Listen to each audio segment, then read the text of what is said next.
All right, Mike's on everybody, please. 1, 2, 1. All right, good afternoon, almost evening, everyone. Today is Tuesday, January 21st. 2000.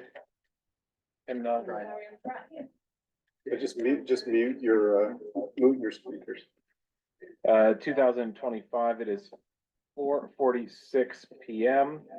We are calling this regular meeting of the City Plan Commission to order. Let's go around and take a vote. We'll start with Noel and go around. Roll call. Voting on what? No vote yet. On Roll being call. here. Noel Sanchez. Jake Caldwell. Charlotte Lipschitz. Cheyenne Mandrakar, DPD staff. Bob Azar, staff. Sharon Garner, legal counsel. And I'm Michael Gazdacko, the chair. We all have received the minutes for the December 17th, 2024 meeting. We hope you had a chance to review them. I think I sent in a little note to you about the clarification of the what we actually voted on for the last item. Yeah, so that's contained in the body of the minutes. Okay. The actual decision didn't list that, but the vote was taken to approve what was said at the meeting. So it's what was specifically laid out in that paragraph Exactly. before. Okay. Yep, it's in the body of the minutes. All right, I just wanted to confirm that. Anyone else have any comments, notes, edits? If not, we take a motion to approve the minutes of the December 17th meeting. Make a motion to approve the minutes. All right, we have a motion. Do we have a second? Second. All right, let's take a vote. We have a motion. All in favor, say aye. Aye. All opposed? Any abstentions? The minutes carry. All right, up next.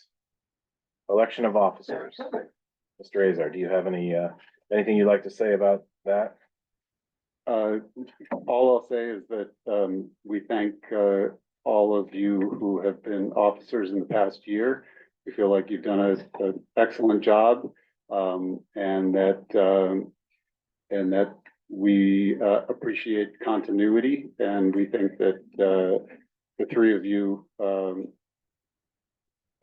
you as chair, Charlotte as vice chair, and Noel as secretary would be great to continue for this year. So that would be our recommendation.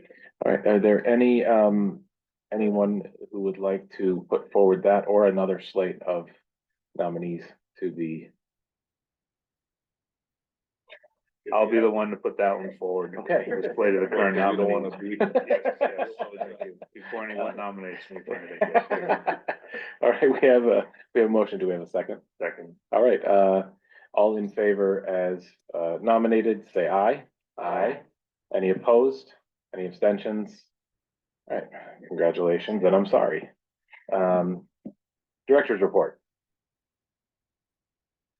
Well, the only thing I have to report on is the progress of the zoning changes that you saw in December. Those have been forwarded on to the city council. Tomorrow night, we will be making a presentation to the ordinance committee on these changes, and the public hearing looks like it's going to be late February. I think around February 26th. Given the amount of time we have to advertise. So we're excited to get that moving forward. And then meanwhile, we have been working behind the scenes on putting together some concepts for the second phase of zoning changes, as we've been talking about. So you should see some of those ideas coming before you in the coming months. Great, thank you, Bob. All right. This looks like a meeting to just kick off the new year, right? So let's dig in. Agenda item number 1, 70 Houghton Street. The owner applicant is the PRA and College Hill Development LLC. Cheyenne, would you like to introduce this item? Yeah, sure, Mr. Chair. While the applicant makes their way to the table, so this is a request for master plan approval for a major land development project on the former American Tourister site. And the applicant is proposing to construct 3 warehouse buildings that are intended to be used for different uses that are permitted in the MMU 75 zone. They are seeking a waiver from certain items that you typically see at this stage, namely from the height calculation from average grade and elevation and renderings of the buildings. And they will be talking about that and how that is related to the current condition of the site. So, yeah, applicants here and they can take you there, take you from there. All right, good evening, or afternoon still, I guess. Good evening, everyone. My name is Chris Shea. I'm with Dupree Engineering, 2 Stafford Court in Cranston, Rhode Island. With me, I have the developer, College Hill Development, Richard Bakari. And if you have any questions related to the owner, please let me know. Did I join as a panelist, Bob? Yes.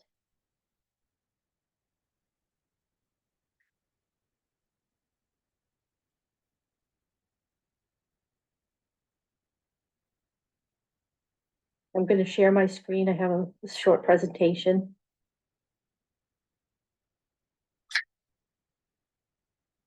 So this is the master plan hearing, as you know, for the new Providence Business Park. The project is located in the northeast corner of Providence, really on the a portion of the project really touches the municipal boundary between Providence and North Providence. It's located at the terminus of Houghton Street. Houghton Street was once upon a time the access drive to the American Tourister facility, and that is the location of the site, former American Tourister building that was destroyed by fire, I think I think I have it written down in 2001. I've been actually involved before I worked at Dupree, about 10 years ago. I was first involved in the site, and I assisted on the reconstruction of Houghton Street from it was actually, although labeled as Houghton Street, it was a private drive, was upgraded to city standards. So it now is full depth reconstruction pavement, sidewalks on both sides, closed drainage, and most importantly, access to this site, as well as utilities. So the history, as I started to say, this was the site of the former American Tourister, which was destroyed by fire. It's currently owned by the Providence Redevelopment Agency. And Rich and College Hill Development are working with the Providence Redevelopment Agency and have an agreement to do the design, permitting, and construction of a project at this location. There was a master plan done for this site in 2018. It has since expired. It's very similar development to what we are proposing today. And as I had mentioned, Houghton Street was already reconstructed. There's a little bit more oversight of the existing site. It is undeveloped since the factory was destroyed. Nothing has gone in since 2001. It has only been used as a stockpile area for the city of Providence, most recently by the Parks Department, stored some material there. There's a stockpile of material from the Route 195 relocation project. The site is predominantly flat, although there are areas that kind of grade up towards the North Providence, towards Woodward Road and the North Providence line. In 2017, the site was cleared in anticipation by the Providence Redevelopment Agency under a grant to try to prepare the site for development, to make it enticing to developers. And since that time, there's been since 2010 and 17, you know, nature has a way of restoring itself. And so there's some brush that has revegetated in the area that had been cleared for site development. To the south, there's Whipple's Pond and that goes into the West River, which flows towards Branch Avenue. There are other small isolated pockets of wetlands on the site. Undeveloped land towards North Providence, and then to the south and east is you can see on the left side of the graphic, you can see a bus yard. There's also a storage facility, and at the very corner of that plan in the lower right-hand corner is the Goodwill Industries. At present, the site is zoned for mixed-use industrial, which encourages, new reuse of older buildings, which is obviously not feasible here. Oops, sorry about that. But also encourages new light industrial, and that is what we are proposing. The uses that we are proposing are allowed by right in this zone. And as was mentioned, we are currently asking for a waiver from average grade and building height. In this zone, maximum building height is, I think, 75 feet, Trayon. And I don't think any of these buildings would exceed 2 stories, most likely 1 story for most of the larger warehouse, possibly office space in one of the warehouses might go up to a 2nd floor. Just, can I ask a question real quick? Sure. Is the request for the delay on that just because you're finding the grade currently? Like you don't know what the grade is going to end up being? Or We don't know what the grade is going to end up being, but there aren't specific tenants identified at this point, so building design hasn't begun. Okay, But given the uses, we don't expect the building height to be more than, say, 25 feet or 30 feet. understood. Thank you. So the 3 proposed buildings, and I'll kind of pass by this slide, but feel free to ask me to go back. But this is the proposed project. What you see is kind of a small, medium, and large building. The large building would be a warehouse industrial. The building just south of that is also proposed to be warehouse industrial. And then as you head towards the upper right-hand corner of your screen, there's a long, narrow building that has been determined to be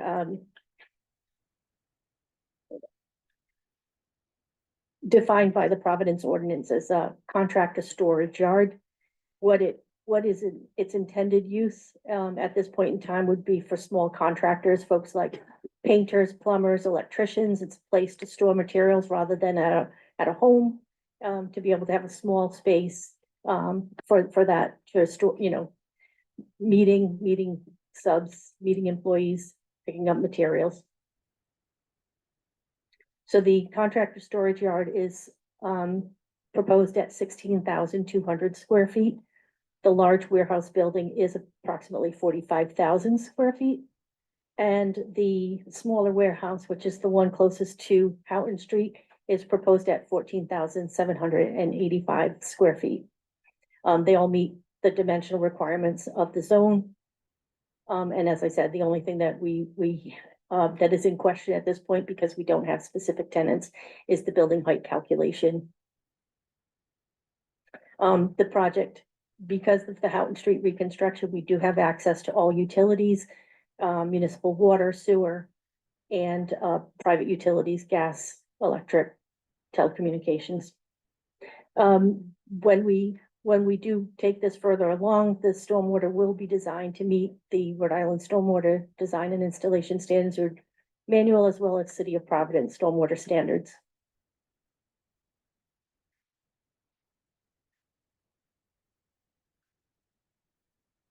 The city asked us to provide some samples of what the buildings might look like. And these are examples of industrial type developments that might go into the project. At a pre-application meeting, Bob Azar specifically mentioned that he would appreciate a more attractive facade specifically for the warehouse as it faces the other developments in Houghton Street. So we also have this rendering as an example of what that warehouse building might look like. And this was done by ZDS Architects.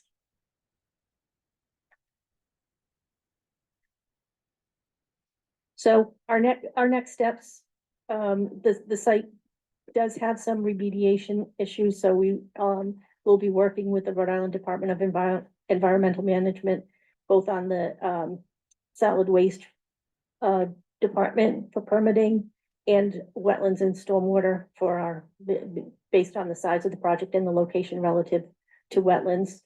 And of course, we still have the City of Providence permitting and the preliminary and final stages of review, which includes, of course, discussions with the DPW, the city engineer, and water and sewer review. And with that, And that closes my presentation. I'm happy to answer any questions you might have or go back to a slide specifically if you'd like to look at something again. Well, I'll start off again. So is your intent to have the more renderings and things like that available at the preliminary plan phase, That's along correct. with the building height and all That's of that? correct. Okay. So, Commissioners?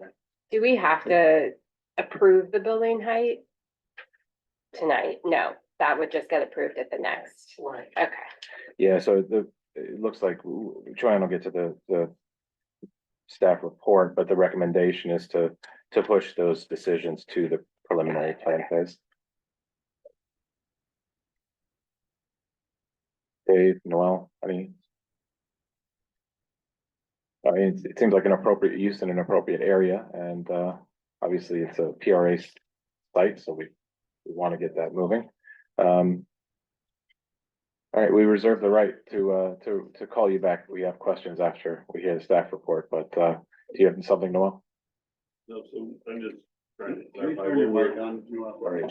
sorry, trying to clarify, they're requesting approval of their master plan.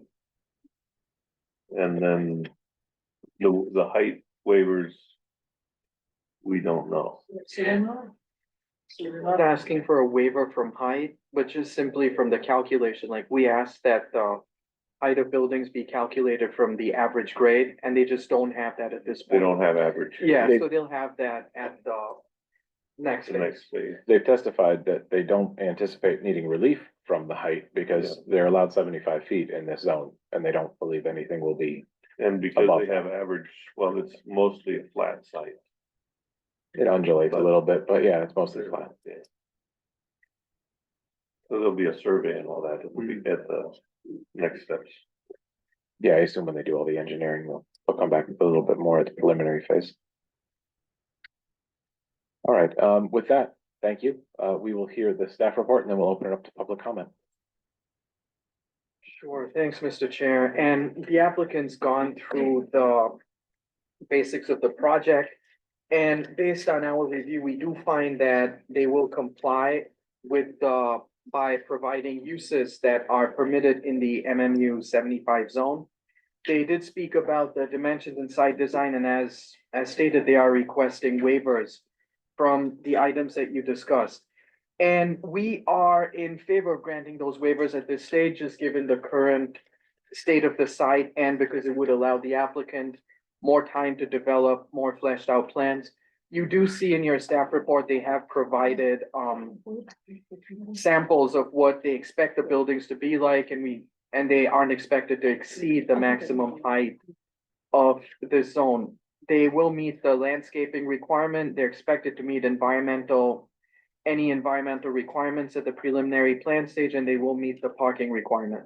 We do find that this is that the plan is consistent with the comprehensive plans, land use designation for business mixed use development. And we don't foresee a negative environmental impact. This is a buildable lot, and vehicular and pedestrian access will be provided from Houghton Street. So based on that, we would recommend that you vote to grant the waivers from submission of the height calculation, building elevations and renderings, subject to the applicant submitting those items at the preliminary plan stage. Then we recommend that you approve the master plan subject to these conditions.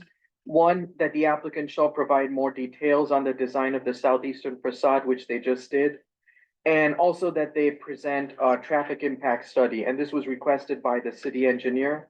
And he asked that the study account for the turning radii of large vehicles. And that shall be submitted at the preliminary plan stage.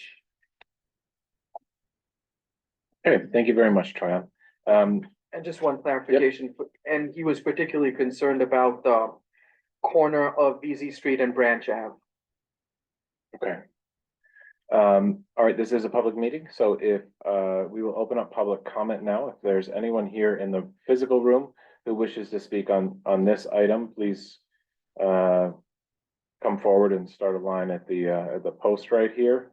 If there's anyone joining us from the virtual room, if you would raise your virtual hand, it's the bottom middle portion of your screen or press *9 if you're calling in. This is on agenda item number 1, 70 Houghton Street. Looks like we have one person online, Mel Rainsberger, Okay, and you guys can. you guys can take sit your down seats. now. Thank you. Thank you.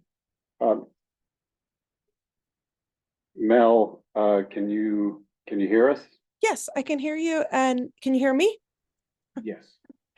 Awesome. Hi, I just wanted to testify. Thank you so much for hearing from me. This is great. I love that you have online options. I just wanted to say I'm in support of this project. I'm in support of some really radical changes around parking. It's great that we get to champion these things in the city and create more homes for people. So I hope this is approved. Okay, are you, this is an industrial project that we're. Oh, looking this at? is the industrial. Sorry. I was here to talk about the apartments. I'm very sorry. No problem. Stick around, that's item. Yeah. Number on our agenda. I get to test it for everybody else. Okay. Fair enough. Well, that's item number 4, actually. All right, anyone here for item number 1, case number 24-069 MA 70 Houghton Street, the industrial use? Okay, seeing none and seeing, oh, there's someone else online. Okay, this is Brandon Welch. Brandon, I think, are you a member of the team here? Just gave you permission to talk, Brandon. All right, pardon me. Can everyone hear me? Yeah. Yes. I am monitoring this on behalf of the Providence City Council, but I have a particular question. In terms of the recommendations for approval, I'm only asking that be repeated, the conditions for the approval recommendation. To grant the waiver for the from the height calculations, and then the conditional approval for the master plan. I'm only asking for repetition. I'm not necessarily requesting an explanation. Brandon, if you go to the City Plan Commission's webpage, you can do that simply by Googling Providence City Plan Commission. You'll find that our staff report, which includes the recommendations, is posted there. So everything that Choyan read into the record is in the written recommendation. Pardon me. Pardon me. That's correct. Thank you. Okay, All right, thank you.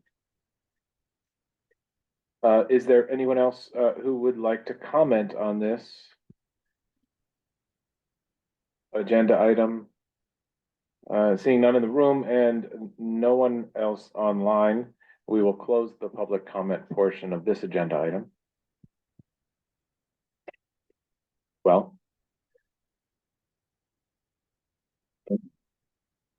again, I reiterate, my feelings haven't changed after having heard Choyan read the staff report that I read earlier.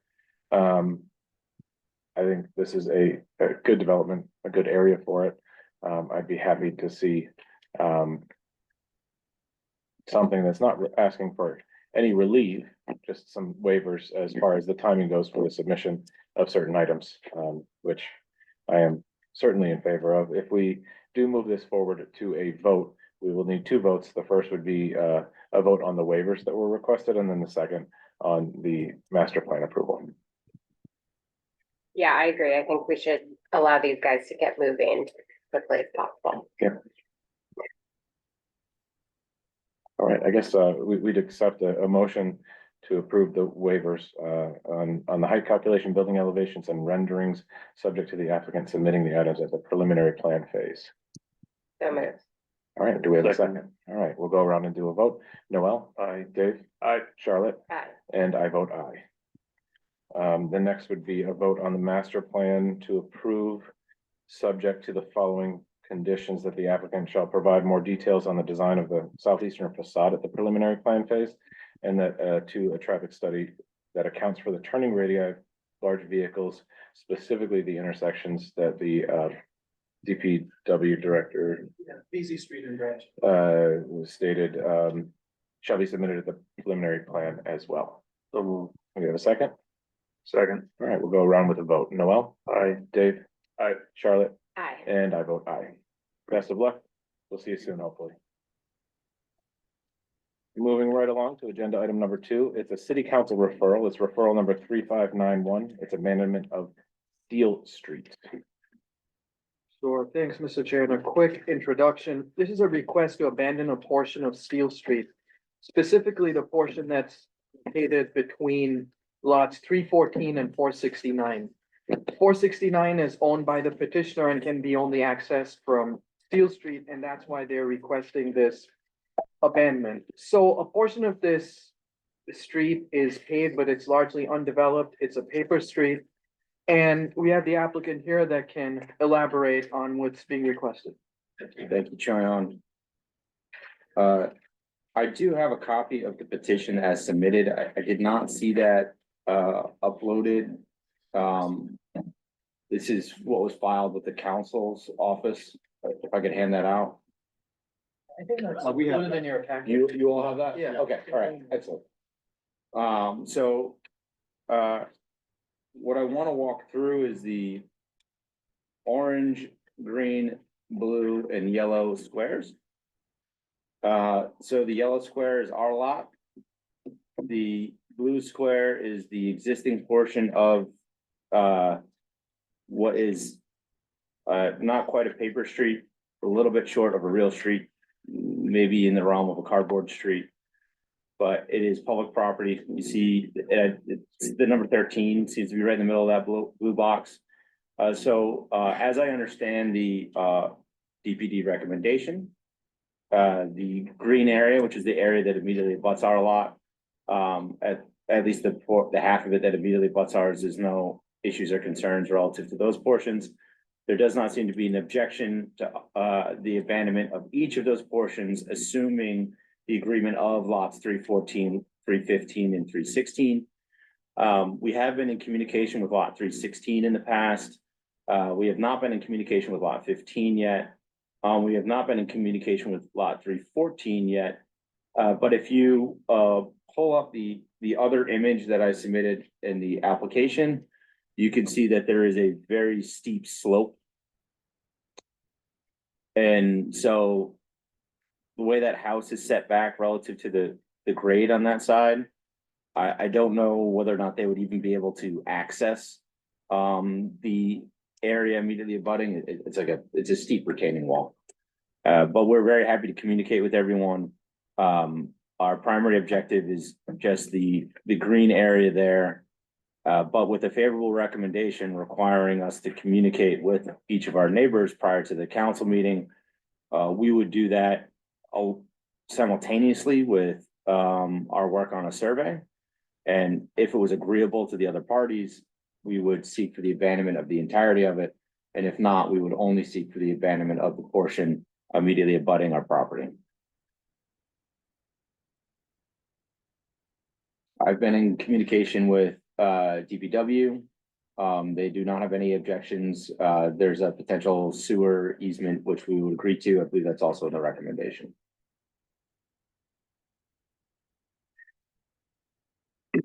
So your application is actually for one lot. And we're recommending the 3 or the portion of that 3rd lot be abandoned. Is that what you're saying? Or you just divided it up and requested only that section of it? So we are requesting the orange, green, and blue. The recommendation is that the orange and blue only be with the agreement of the other landowners. We don't have any objection to that. We're happy to communicate with each of them. But for our concerns, the viability of the lot does require the green section for the abandonment. Well, I'm not understanding. Anytime there's an abandonment, both parties on either side need to agree to what's going to happen, or it's divided halfway down. So you're saying you want us to say that you get that part and then the other two portions, your client gets that part wholly without talking to 314?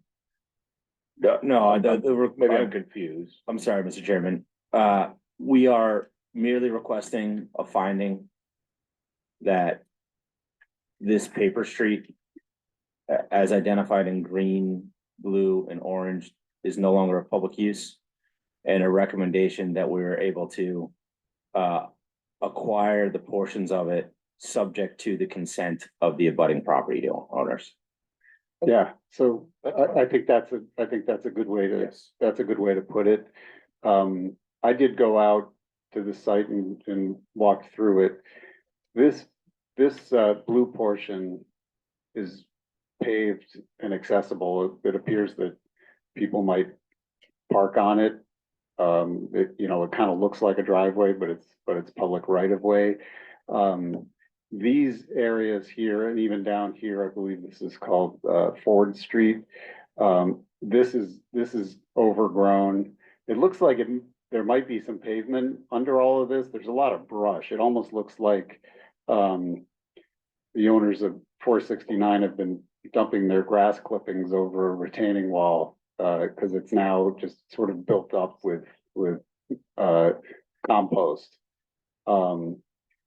So DPW does not feel like it needs this to be open. It doesn't really serve a public purpose. So frankly, I don't think the city would object to all of this being abandoned, but given that Mr. Conley and his client only control this 469, what they would be entitled to, if this gets divided up in the traditional way, they'd be entitled to, half of the width of this 55-foot strip of right of way. And then these other pieces would be divided up. Okay. I think the major concern is access to this 315. Yeah. 315 is in common ownership with lot 11, but it doesn't always have to be. And if this goes away and this is sold, then that limits access to this lot to Ford Street. And if it turns out that Steele Street is better, then the city would be limiting the options here. So I feel like a discussion with the owner of this property owner is the owner of this property is most critical, but certainly, I can imagine there being some sort of agreement among all the property owners, hopefully. If the traditional way that this would get divvied up is that 469 would get half of the green area Yep. and none of the blue, how is 469 then access? Well, then that becomes something that Mr. Conley would have to work out with the other owners. I see. So they not only have to agree to abandoning the street, but they have to agree to some right of way access. Yes, yeah. Okay. So I think maybe the cleanest way to solve this is, you're making a recommendation to the council that you would have no, this would be my opinion, that you should have no objections to the abandonment of the entirety of this portion of Steele Street, as long as there's a workable solution for all of these properties, particularly those that would be landlocked by the abandonment of the right of way. Yeah, 469 and 315, obviously 469 is the applicant. Right. In this matter. I mean, I would even go so far as to not have a problem going all the way to the corner of where 313 and 14 are shown, like 36 Ford Yeah. Street, I guess it is. Yeah, this right here. Up to that point. You I could have add that to your No issue recommendation. with that, but obviously it would take all of the landowners around to come to some agreement, because what happens is both are offered the ability to buy it. If there's no objection, it goes through, and then both are offered the ability to buy it. If one person doesn't and the other does, they can take the whole Right.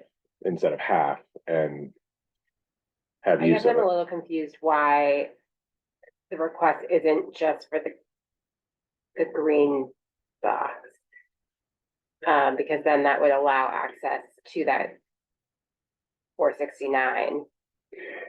That's that's certainly a possibility, but again, I realize It- it creates two dead ends, which isn't, yeah. you know, Yeah, and by the way, I misspoke, this is called York Street here.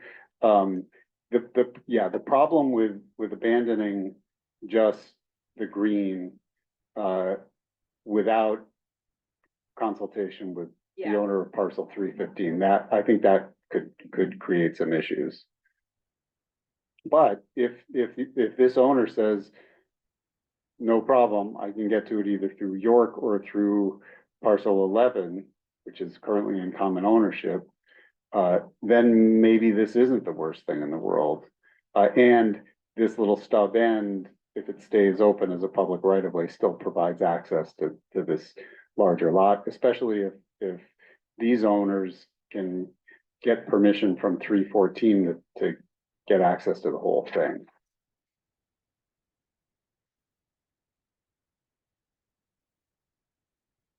For what it's worth, our thought process was simply the green space made a lot of sense to us, but when you look at acquisition of the green space, the blue and orange seems to cease to have any value. So we wanted to expressly call out the area that we were really cared about, but not neglect the practical reality that we would create these two other sections that seem to be useless. So I guess question for the applicant is if the city council so sees fit to abandon that whole area, 316, 315, and 314 have no interest in it and no objection, would your client be willing to acquire the entirety of that Yes. abandoned? Okay.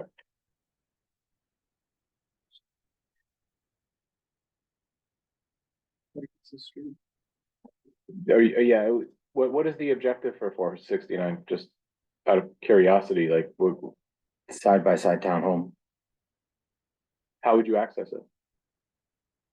469 through the blue to the green on the map. So your desire is to keep that as a roadway Or a driveway. or driveway? The driveway may be able to offer, we've been in very preliminary contact with 316. I don't want to speak out of turn, but Mhm. parking is an issue for them. And if we were able to, acquire, either an access easement or some sort of agreement with 316, we think it's solved.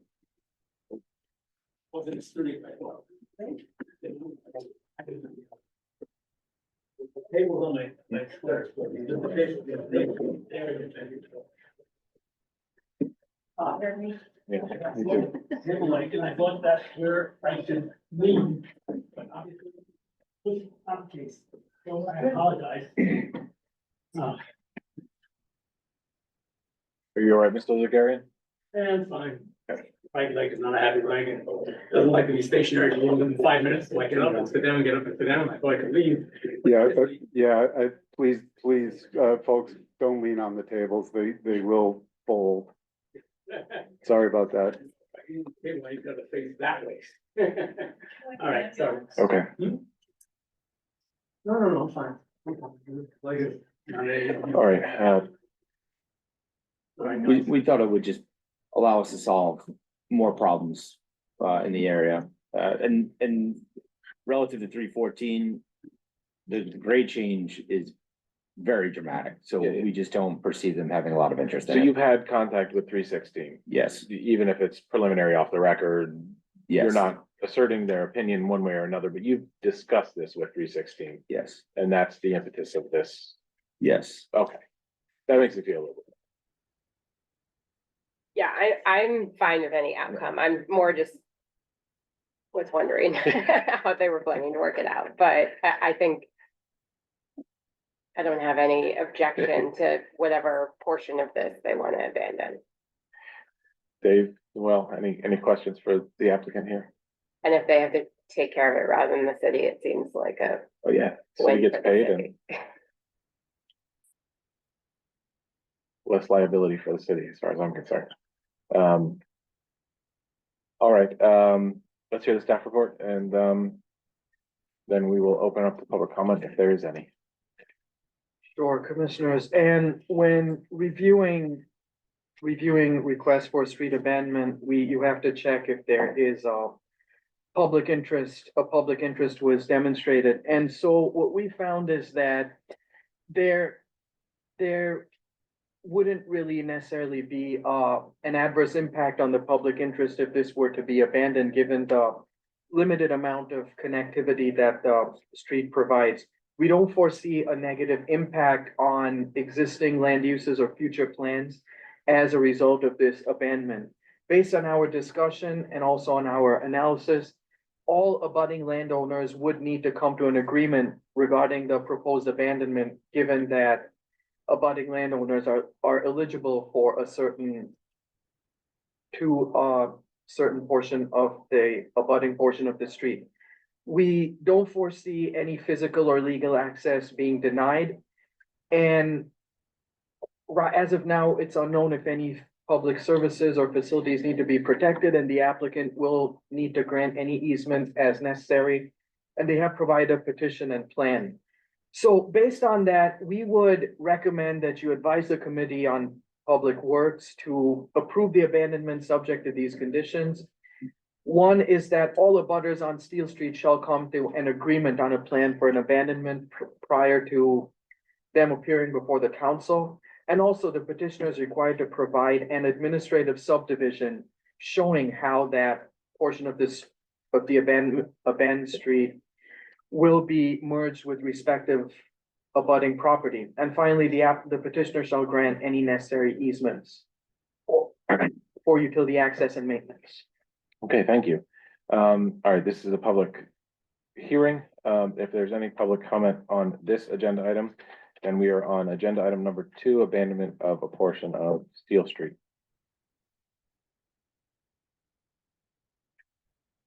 Okay, Dylan, maybe you want to bring a microphone to Mr. Bulgarian. Appreciate that. Merci beaucoup. Good evening, Grant Bulgarian, 20 Exeter Street, just a few blocks away. This seems premature to me.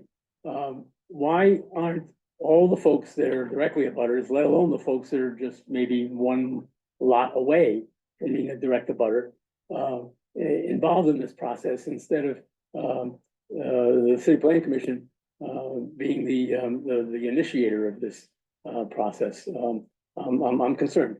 I'm not a great fan of abandoning streets in the first place. You know, we're all talking about mobility, and this is on a hill. This is not just a gentle hill. This is a steep hill. So I would encourage the City Planning Commission to encourage all the abutters to get together and have a conversation as to what they have in mind and how they want to go forward, and then come before you guys. You know, once that is transpired. So thank you very much. Okay, thank you. Anyone else here in the room who would like to speak on this matter, or anyone at our home, or sorry, if you're joining us in the virtual world, please raise your virtual hand or press *9 if you're calling in. And seeing none, we will close the public comment portion of this agenda item. All right. I don't really have an issue with this. I mean, oftentimes this point in the public hearing, we're just a recommendation body. So we look at it in the public interest to see if there's anything that the city would be losing out on if it gave this up to private ownership. When it gets to the city council phase, they're going to have to pay for the abandonment. They're going to have to figure out who's paying for what, how the lot lines are divided. They can work all of that out as far as I'm concerned. Our review is just to the public benefit of this, and if there is any, and right now it doesn't seem like there is, and so I have no objection to recommending to the city council to approve any portion of this street for abandonment. Yeah, and I think the recommendations in the staff report cover all scenarios where there is something wrong with it. Agreed, yeah. If Yeah. someone objects to it, if there's a neighbor that doesn't want it, and there are lots of things that can occur that he won't even get to the next city council hearing. Right. But then it's on the applicant to figure the rest out. I know we heard about the possible use of the land after the street's abandoned. I was just curious if you read in item 6 that a petition and a plan have been provided. This is exposed to the petition. What's the plan? Oh, The other side? it's the one that the applicant displayed on screen. You can see it and it's in the. Oh, It's just the It's abandonment plan. It's It's not a not, plan for use. Correct. Right, right. Okay. I get it. That's, yeah, they'll have to prepare the administrative subdivision based on discussion. After they've had discussions with who gets what piece of land. Exactly. But Okay. I'm happy to make a motion to recommend, that the city council approve this subject to the recommendations in the staff report. Do you mean to read them? Well, that's good. We have a motion. Do we have a second? I'll second. All right, we have a fully formed motion. Go around for a voice vote. Noel, Aye. Dave? Aye. Charlotte? Hi. And I vote aye. Best of luck with your discussions and city council. Thank you. We'll move right along to agenda item number 3, which is a minor subdivision with unified development review. Case number 24-076 UDR 16 to 22 Grove Street. Thank you, Mr. Chairman. I believe Peter Friedrichs should be connecting via Zoom as the expert for this matter. I'm just gonna grab that file. I'll be right back. Okay, sounds good. While you're doing that, we'll have Choyan read the introduction to this matter. Sure, thanks, Mr. Chair, and quick introduction. This is a request for a minor subdivision of a lot that's occupied by 2 3-family dwellings. And it measures about approximately 7,640 square feet. And the applicant is requesting to subdivide it into 2 lots of 3,820 square feet each, with the objective of having 1 building on each lot. And currently the lot is heavily paved, and so the applicant is seeking request for, in addition to relief from the minimum lot size, minimum lot area, minimum lot width, the maximum total impervious surface coverage, front and rear yard impervious surface coverage, as well as maximum building coverage on proposed parcel B. The applicant requires this relief in order to subdivide the property as proposed. And so in addition to that, they will be telling you about some improvements they will be making through the introduction of pervious surface on the lot. So applicants here and they can tell you more about the project. Okay. Thank you.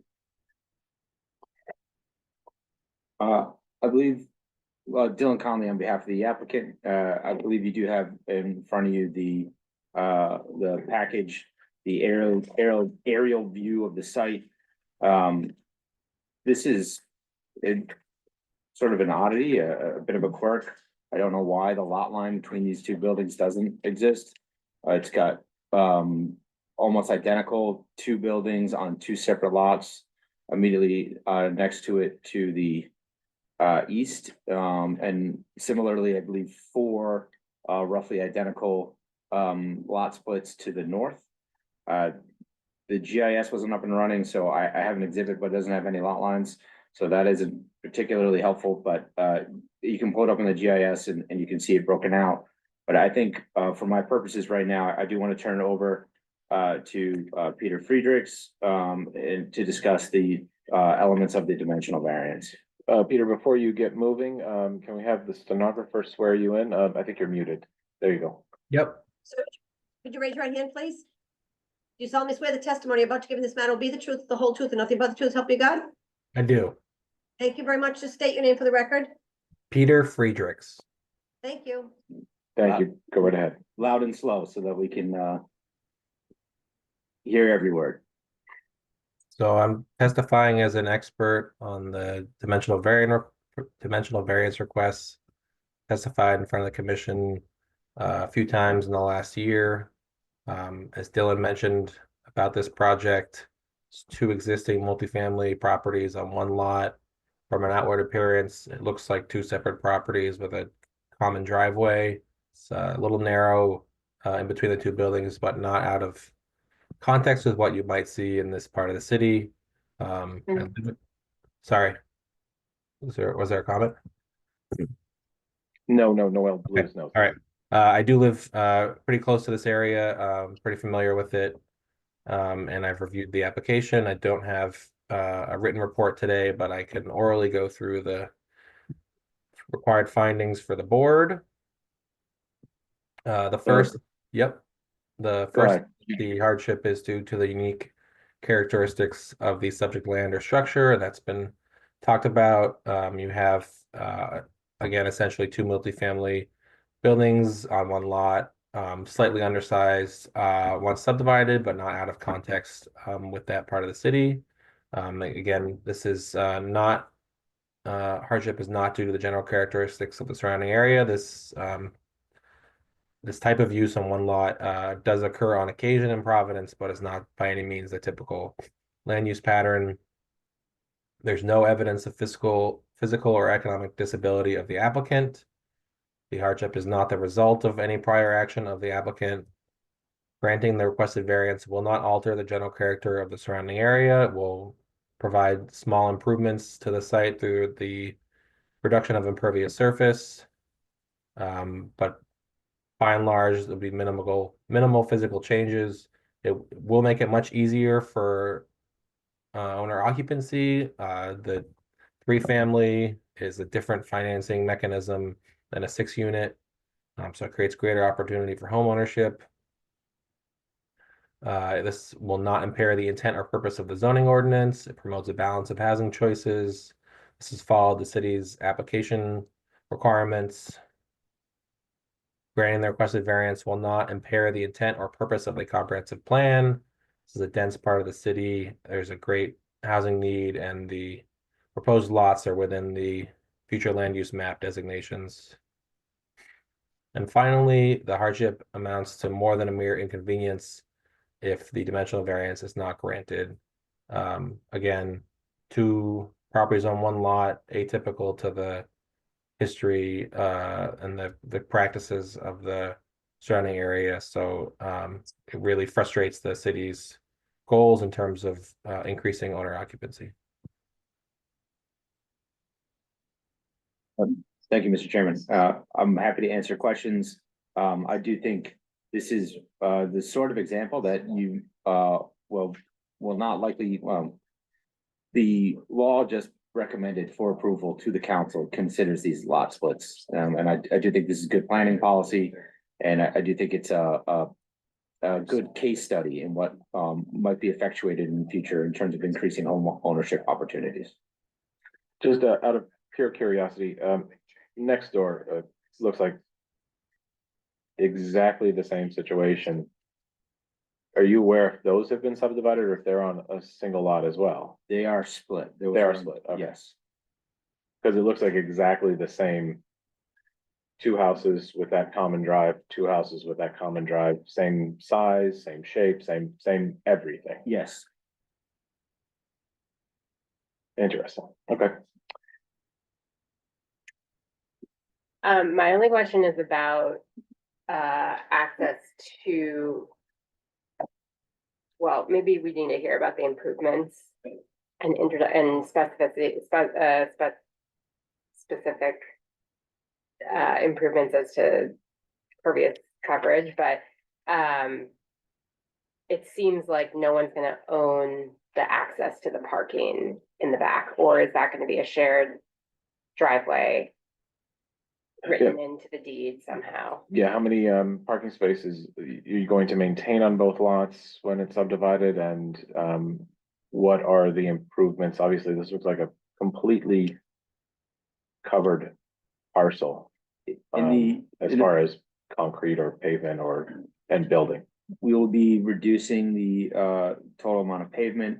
We have already planted 2 street trees in the front. The final plan, we expect to be subject to us performing the removal of a large percentage of the paved area. It's 3 parking spaces per unit, and we're anticipating cross easements for access. I can't perform the cross easement yet because they're in common ownership. So I can create a license for the time being, or if the subdivision is granted with the requirement that the easement be in place, then that would be another legal avenue to make that stick. But I can't create the easements during common ownership. So is the plan to maintain 3 parking spaces per structure? Yes, And that garage building will remain as well? yes. It is a 3-bay. I can tell that from Google Earth. Is there a commercial dumpster back there? Or is that just, No, not to my knowledge. no commercial dumpster? It just, what I'm looking at kind of looks like one, There may have been one. or another structure in the back corner. Directly opposite the rear corner of the garage. No, it is my understanding that those are 3 clear parking spaces. It's also on the plan we've submitted, set aside as 3 clear parking spaces. So if that is not the present condition, it will be by the time of final subdivision. Okay. So, looks like our GIS is back up and running. Oh, good. Now, so I went to Google Earth instead. this is what it looks like currently. And you can see that the neighboring property, they have, They divided with these. they divided and there's an easement down the middle. This is exactly the condition. And, so 3 parking spaces in the garage, 3 here.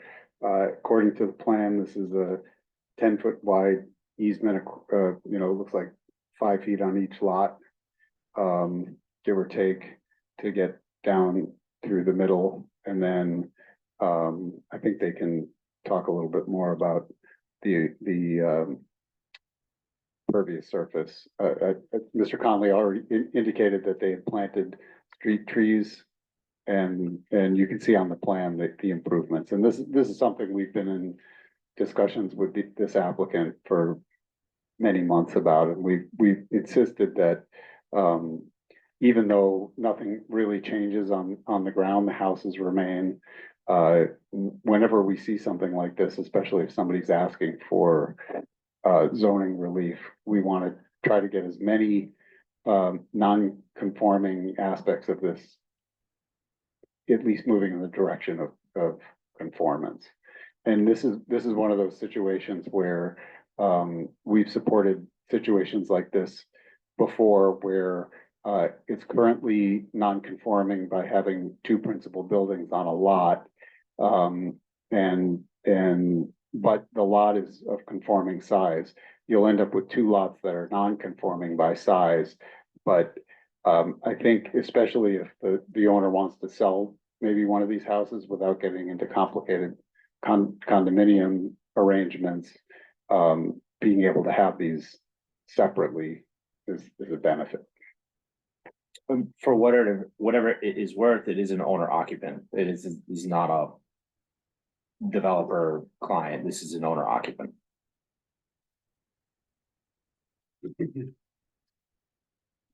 Okay. Commissioners, any other questions of the applicant?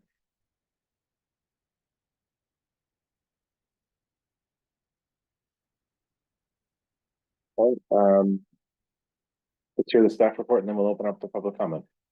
Sure, thanks, Mr. Chair. And so, as you saw, the applicant is requesting relief from regulations pertaining to the minimum lot area, lot width, front yard maximum impervious coverage limit, the rear yard maximum impervious coverage limit, total maximum impervious surface coverage limit, the side yard setback, as well as the maximum building coverage for proposed lot B. So based on our review, we do find that the relief request is due to the unique character of the property, namely from having two buildings on the same lot. And we do find that the hardship of the applicant not being able to subdivide is not the result of their prior action. And based on a review of the surrounding property, we do find that granting this variance will not alter the general character of the area or impair the intent of the comprehensive plan, as this area is intended for high-density residential development, which is intended for 1, 2, and 3 family dwellings on lots of a similar size as those proposed. And we do feel that denial of the relief would prevent subdivision and separation of the buildings, which would amount to more than a mere inconvenience. So based on that, we recommend that you approve the requested relief. Moving on to the minor subdivision, this would be consistent with the future land use map of the comprehensive plan as discussed. And also, the subdivision will comply with the zoning ordinance, subject to you granting the requested relief. As indicated on the plan, the applicant will be introducing more pervious surface to the site, as well as canopy coverage to reduce the effect of excess paving. We don't foresee a negative environmental impact. This will result in 2 buildable lots. And finally, adequate street access will be provided from Grove Street. So based on that, we would recommend that you approve the minor subdivision, subject to final plan approval being delegated to DPD staff. Okay, thank you, Joanne. This is a public hearing, so at this point, we will open up public comment. And we are on agenda item number 3, case number 24-076 UDR 16 to 22 Grove Street. Is there anyone on the sign-in sheet that signed in for this? Okay, so we have someone, Rick Rather from 22 Grove Street. It looks like the address, that's the applicant. You're Rick today. Hello, Rick. How are you? All right, just wanted to, because it was written down, we wanted to read it into the record. And anyone else here in our actual room or in our virtual room, if you want to speak, raise your virtual hand or press *9 if you're calling in. Seeing none, we will close the public comment portion of this agenda item. Commissioners and quasi zoning board.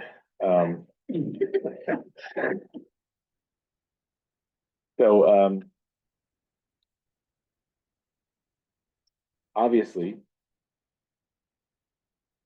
this is in an R3 zone. Having 2 3-family dwellings seemed to make a lot of sense. It would meet the characteristics of the neighborhood. Looking at the findings, we should look at the hardship. The first finding that we need to make is that the hardship that the applicant seeks is due to the unique characteristics of the subject land or structure. When we call it structures, yes, there are 2 buildings on this single lot, which doesn't happen very often. And obviously in an R3 zone, you're looking for our 3-family houses on a single parcel. The hardship is not the result of any prior action of the applicant. I think we can agree that the applicant didn't build these houses. They were built a long time ago. The granting of the requested variance will not alter the general characteristic of the surrounding area. Right next door, evidenced by the GIS maps that we pulled up, sits the same exact scenario, basically a carbon copy of it. And then we also want to look at, in granting the dimensional variance, the hardship that will be suffered will amount to more than a mere inconvenience. That would mean that the 2 primary use structures would remain on a single lot, and that is more than a minor inconvenience to the applicant, as evidenced by the testimony.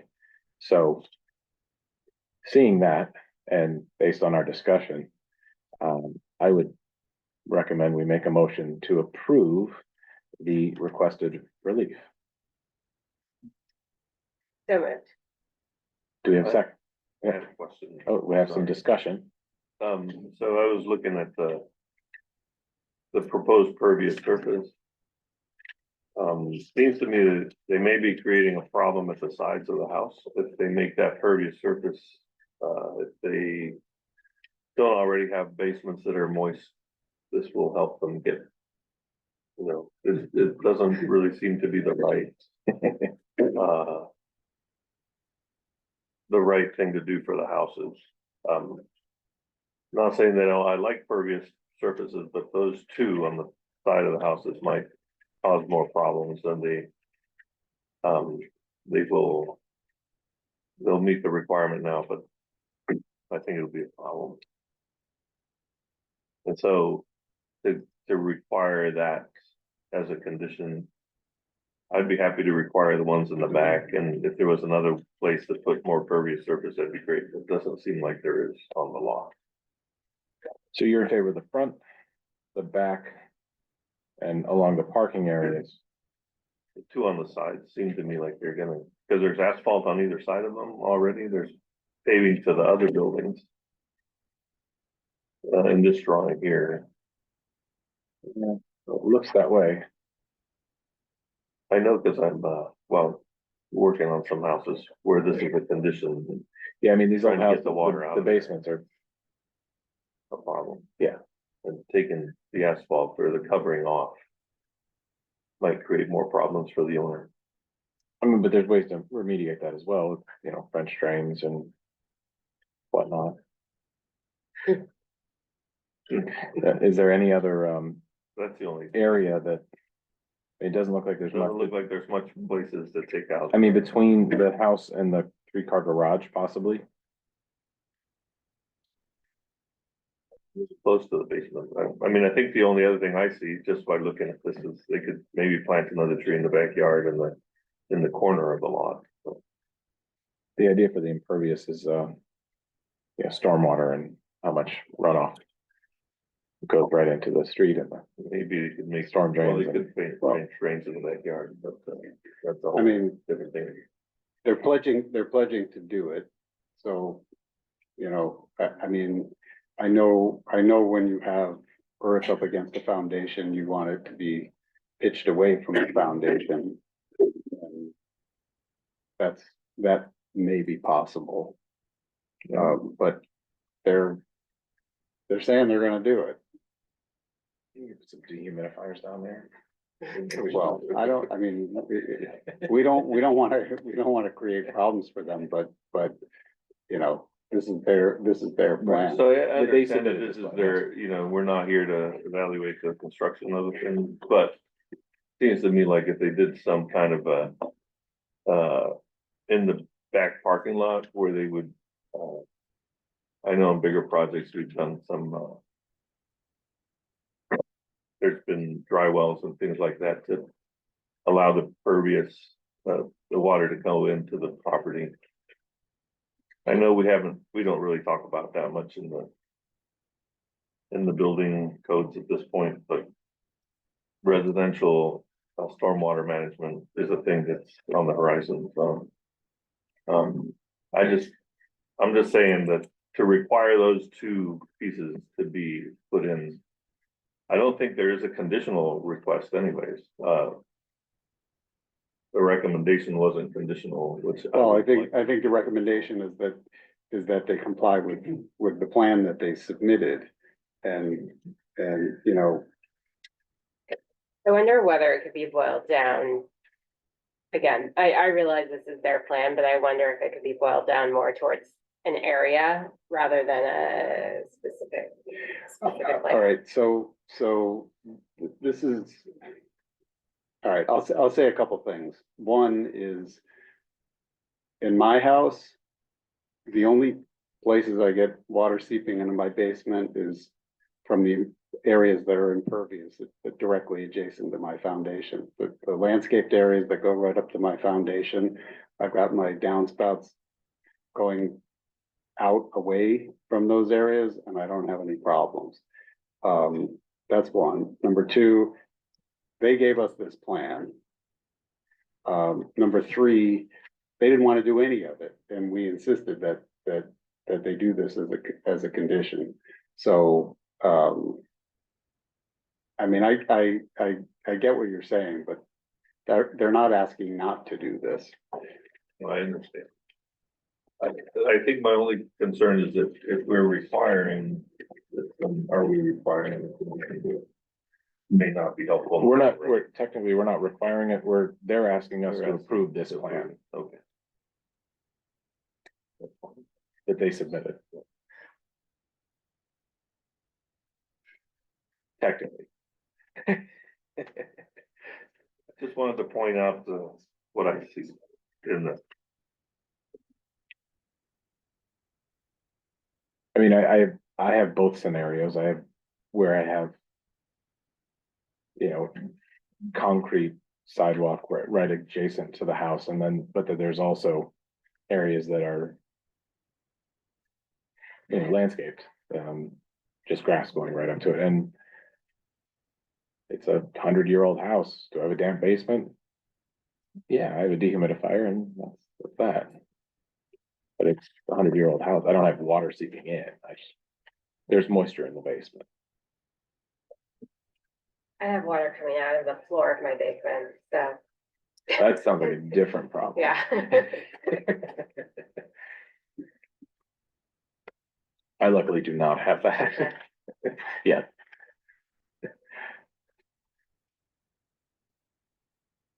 All right, well, Other than that, I have no problem with. we have a motion where I think we were waiting for a second. If there's no, Is there a condition on the motion or no? the motion was about the zoning about relief the- requested, Yeah, the dimensional relief. just the Requested. dimensional. That's what we're on. We're on the dimensional relief right now. The part of the request is, for the front, your rear yard impervious surface coverage and side setbacks. Yes, Part of the correct. request. Yes. Now, technically, if the applicant came forward with a plan that didn't look exactly like this, but still met the same numbers put here within the staff report, the planning department could accept that administratively. And we would. And Yeah, I guess that was my suggestion, is that it's more about the area. it's, yeah, I mean, they have to comply with the numbers here. If they find another way to skin the cat, they can do that. Okay. So I'll second the motion. All right, we have a motion. We have a second. We'll go around and we'll take a voice vote. Noel? Aye. Dave? Aye. Charlotte? And I vote aye. Now on to the minor subdivision. We need to take a vote on that based on our findings and the report. And the only condition would be that the final plan be delegated to DPD staff. I'll make the motion to approve though. All right, we have a motion. Do we have a second? Second. All right, we'll go around. We'll do a voice vote. Noel? Aye. Dave? Aye. Charlotte? Aye. And I vote aye.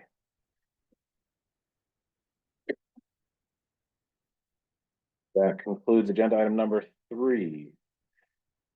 On to agenda item number 4.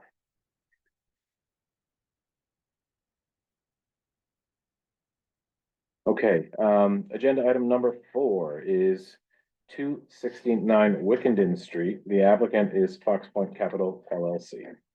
Case number 23-012 MA. Okay, I'll introduce this one. This is a major land development project. This is a mixed-use project with commercial and residential uses located at 269 Wickenden Street. This has come before you previously at the master plan stage. You approved the master plan along with a dimensional adjustment for an extra story of height. You granted certain waivers at that point. The applicant has made some significant refinements to this project. As you'll see, there are a number of things that have changed with respect to the look and the design of the building. Also, the cellar level in particular has been redesigned, so it's much simpler and much clearer with respect to the height of the building, the degree to which that level is depressed below grade. They have also refashioned the orientation of the building, at least the way it's oriented with respect to how zoning sees a building on a corner lot. This building had Wickenden Street as its front with Brook Street as its corner side. They are now designating Brook as the front and Wickenden as the corner side. That's significant because it affects the setback to the south. They'll describe that. They'll also describe how parking was removed from the plan and how they got to that. I think that's probably enough to introduce this, and we can turn it over to the applicant's team. Hey, good evening. Good evening, Mr. Chairman, members of the board, Dylan Conley on behalf of the applicant. We do have a PowerPoint presentation for you. We have it available electronically. Is the easiest way to do that just to join the Zoom? Yeah, who am I looking for? Is it Kevin? Yes. I'm in there. I see you. Okay. I have a paper copy. Does anyone want a paper copy of the PowerPoint? We could take it for the record. Troyan can hang on I'm to a it. paper guy, sorry.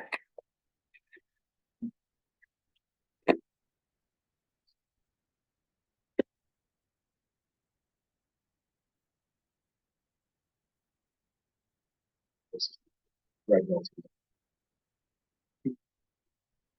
So I have with me today the applicant, the principals of the applicant, Kevin Diamond and Dustin Zuby. Kevin Diamond's also the architect for this project. I also have a land use expert, Doug McLean, who I'll bring up momentarily. We have another architect from the firm with us today as well, in case there are specific questions on any portion of this. Right now, I think what we want to do is to just take a second and walk through the journey that we've been through on this project, the different iterations that have been involved with the project. And I think it's a beautiful story in terms of what iterative design looks like and what community feedback and response to that looks like. I think we're just loading and just want to make sure we're all set. Screen sharing. This works. Great. So they jump in? Yeah, please. Just make sure you speak very close to that microphone You so got it. everybody can hear you. No problem. This work? Yes, Excellent. Yeah. Good evening. that close or closer. Here we are. Okay. Good evening, Mr. Chairman, members of the board, public. Thank you all for coming out tonight in this tropical weather we have. We are very excited about this project. It is by no stretch a new project for us. This is something that everyone on our team has been excited about and talking about for years. So we present to you tonight 269 Wickenden Street, which is a blend of boutique commercial spaces at the ground level with a mix of residential units, residential homes, a variety of unit types mixed in with the building. This will get into the story of the building a little bit more in the coming slides, but certainly a rich history of architectural background here. For those of you who don't know us, we are the Providence Group. We are located right here in downtown Providence, Rhode Island. My partner Dustin and I founded the firm and have built nearly 30 people here in Providence. We're a fast-growing Providence-based team. We're incredibly passionate about our city. We do all of our work is almost exclusively right here in Providence, and we're really passionate about bringing housing to this amazing city at all prices and all types and all scales. We are in a housing crisis, and our team is incredibly passionate about solving that crisis by bringing bespoke units to the marketplace at a variety of price points and a variety of types and scales in many different neighborhoods across the city. So a little bit about us, we're a vertically integrated shop. We have in-house, all under one roof, a full service architecture team, interior designers, construction, and a whole host of real estate professionals. This project has a really very in-depth history. It's been through a lot, and I'm going to go through sort of the chronology of the design and as it relates to where we've landed today, which we're all really proud of, and we think that we've really solved a lot of the things that we've been grappling with for the last few years. There's been countless design iterations. We've engaged the community either in group or one-on-one. We've listened closely, and we're really pleased to share how the design has evolved. This is the very first iteration of the design. For those of you who recognize it, you could, I'm sure, admit it's certainly come a long way. Some of the feedback we heard on this was the corner felt way too tall. The cornice was up high, and it didn't really step down. There wasn't a ton of undulation in the massing in terms of stepping in, stepping out, and the material palette felt maybe a little bit too industrial. So we went back to the drawing board and really redesigned the building to step the corner down, start to play with how the massing of the building actually worked, thinking through pushing and pulling of the facade to break down the overall feeling of the building. Some of the feedback we received from the community and staff was that the materials felt cold. The storefronts needed more articulation and human scale, and the main volume still needed more articulation. Specifically not mentioned in this slide where my mouse is here, you can kind of see the condition between the sidewalk and the entry to the commercial bays. There were several feet of difference in the feedback we received, which was welcomed by us and of course responded to, was that disconnection at the street wasn't very Wickenden Street. It didn't seem appropriate and it didn't seem active. So we took that to heart, and we really just went back to our architectural studio. We had a tape measure in the space, and we thought about what is this experience going to be? What should it be? How do we make this feel approachable, active, vibrant, and welcoming? So the changes that were made was we reduced some of the masonry and we adapted the storefronts to be more human scale. That leads us to iteration 3.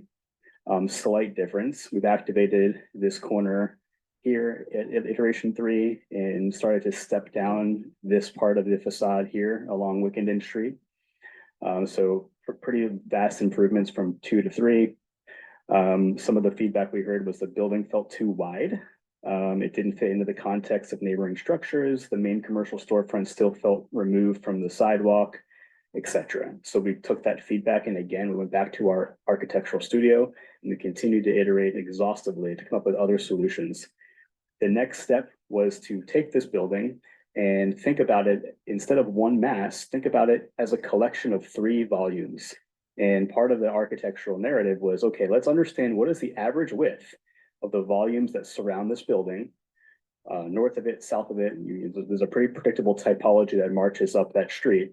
Let's go ahead and measure those average widths and reintroduce that back into the building. And instead of having 1 volume, have them read as 3 with these interstitial connectors that brought them together. So this was really the birth of that concept right here in this image, incredibly early on. And what we heard, which we weren't incredibly surprised of, because this move was really meant to be an initial sort of formal move of how we actually handle the forms of the building. We were asked to think more about material and to bring this into a more traditional approach to fit in with this environment, which led us to the next concept. So this really starts to draw upon what we would call sort of a tripartite division of form, where you have 3 volumes that really do line up with the average width of all the buildings that surround us, with these intertwining in between spaces. So it starts to be a continuation of what's happening up and down Wickenden Street. The feedback we heard from staff and community were the overhangs over the storefronts were, there was too much mass overhanging. To have an overhang, it would have been more appreciated if it was reading more like a bay window than just the entire mass at each of these 3 volumes. That was reiterated. The colors were too bold and the dormers over the central volume were too busy. So as a result, we went back to the drawing board and we sort of restrained our material palette while keeping the same tripartite division of form.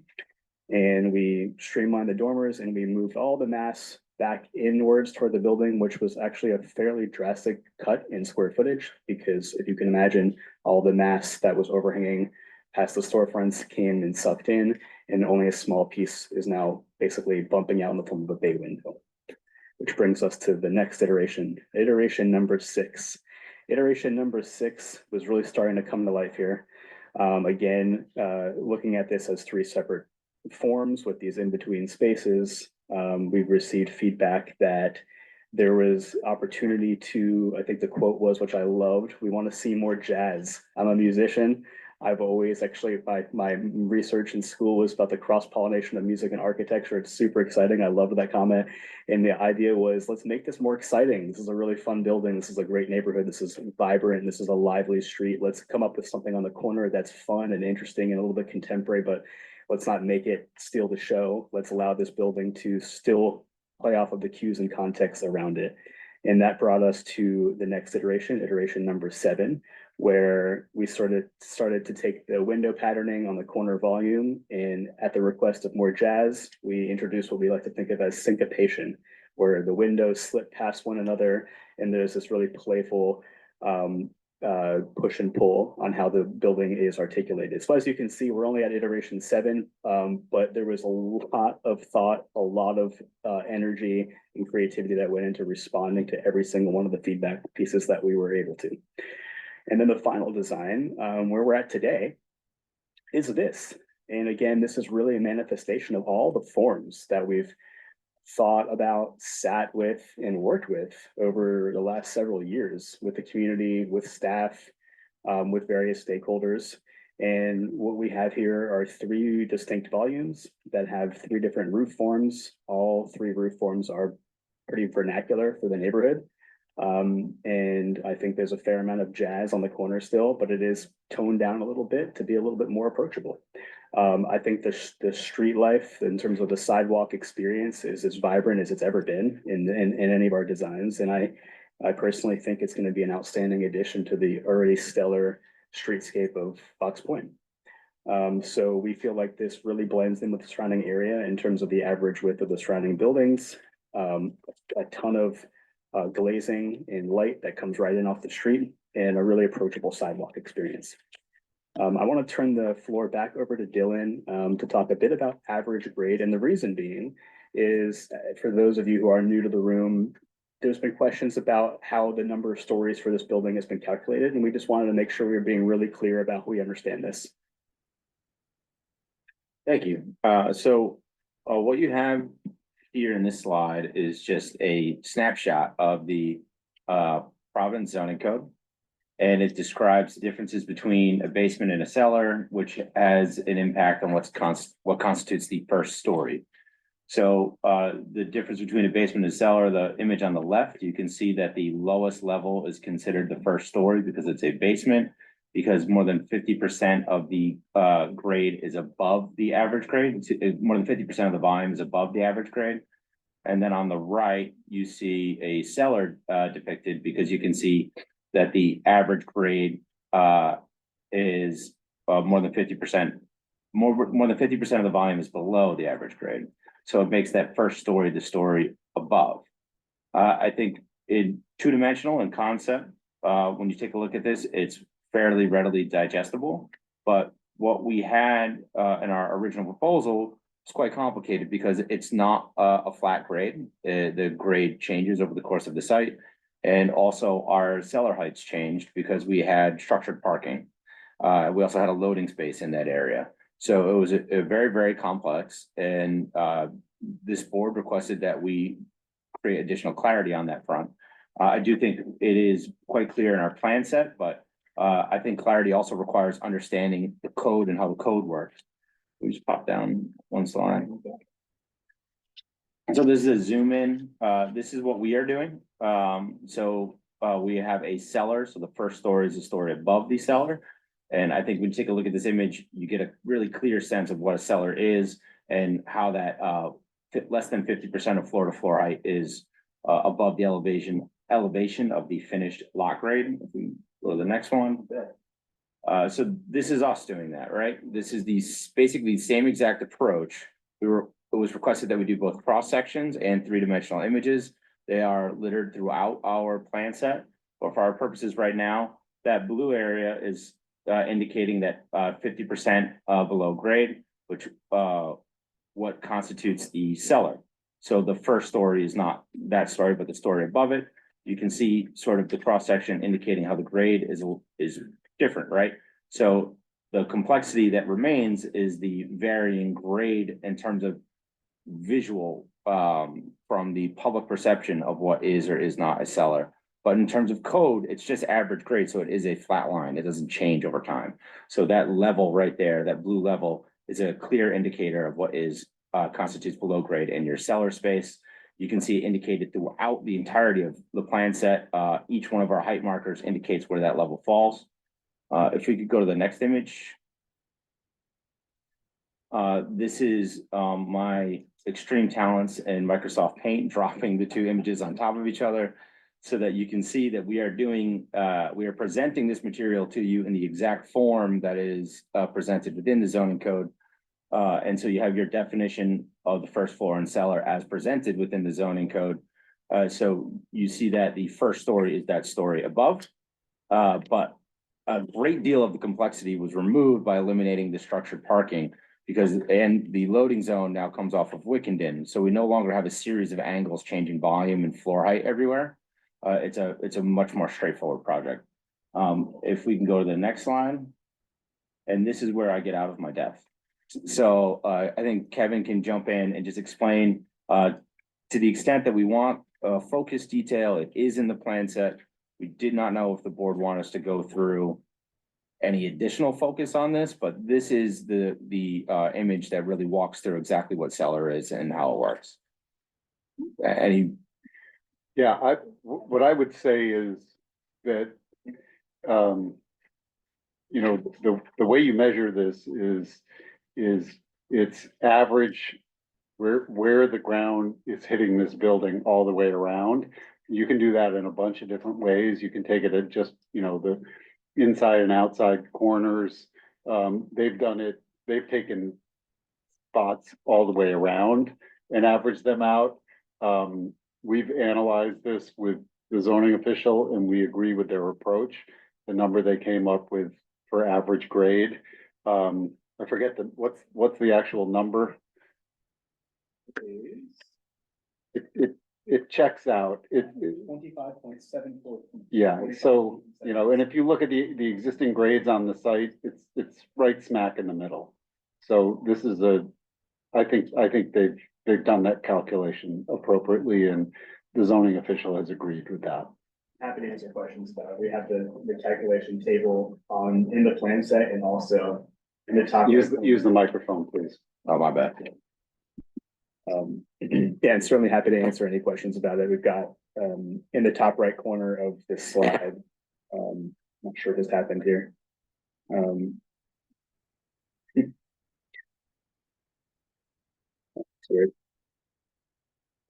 There we go. Okay. Yes, so in the top right corner, we have all the calculations and we can discuss, but the building is materially simpler than it was last time you probably saw it. For all the reasons that Dylan explained, you know, it was a little bit complicated. And I think also what just, you know, you don't need to be a zoning ordinance expert to also, I think, recognize just as a passerby on the street on the sidewalk, the building is also just different than it was in that you do step down into the cellar. And it's clear that how that works now and then how I think that's what we've been trying to navigate as designers and architects in this project is how do you step down into the cellar but still make it feel very active from the street. And I think that the current design, it does that. Yeah. So we'll run through the rest of this. I'm not gonna take up too much of everyone's time, but obviously, we've evaluated and analyzed the neighborhood in great detail and really try to get a great sense of what the parking demand is, especially for apartment homes in a building such as this. And we feel really confident with our proposal. One of the greatest things about Fox Point is I would call it, there's a concept of the 15-minute city where you can really walk to all the necessary amenities within 15 minutes. And I think that's one of the many things that makes Fox Point so special. As real estate developers, architects, and designers, we, as I mentioned at the beginning of this presentation, we do a lot of work all around Providence. And I think one of the things we pride ourselves in as a team is we certainly don't have a one-size-fits-all approach to architecture. I think we're hypersensitive and aware of the specific, not only neighborhood, but intersection that we're working within in each of our projects, because the approach to things like parking and design and even volumetric design in terms of form has to be tailored to what's happening in that building and how it coexists with its surroundings. So we feel really confident with that piece of this project as well. Wanted to mention that. Also, obviously, RIPTA stops within a block. And so, we're thinking through a lot of those items. Want to circle back on the concept of the neighborhood scale, as that was brought up very early on in this project. And I do think that we've landed in a place that has broken this building into 3 pieces that certainly make the building a lot more visually digestible and relatable to its surroundings. In addition, I do want to point out that not only does architecture itself shape the scale of a neighborhood, but the businesses and the occupants that move into these buildings have everything else to do with that equation. So it's absolutely our intent and our goal and commitment to fill the commercial spaces with this building with locally operated small businesses that can continue the energy that everyone's come to love about this street. This is a analysis we did actually a couple of years back, and I wanted to bring it back out for this evening. A height analysis of surrounding buildings in the neighborhood. Bottom right is us, and the rest of these 5 photos are of other structures in the neighborhood in the immediate vicinity that are either same height or more or similar in height. And then in terms of infrastructure and environmental considerations, we've had extensive feedback correspondence with the Department of Public Works, the Department of Planning and Development, Providence Water, and the Narragansett Bay Commission. So we've thought a lot about stormwater. We do have a stormwater plan at this point, and we also do plan to have heavy vegetation planted in the rear yard of this building. We've also spoke with the city engineer at the Department of Public Works about diverting some of our stormwater into said vegetated buffer as well to also just help with our stormwater management plan. We've also met with the forester on site and are continuing to move those pieces of the project forward, taking them very seriously, because those pieces of a project are obviously critical when we're getting to this stage. So we're thinking a lot about that. And then in terms of just general development updates, I think I've gone through all of them. It's kind of a little recap there. And that about wraps up my piece of this. I want to send this back over to Dylan. Yeah. So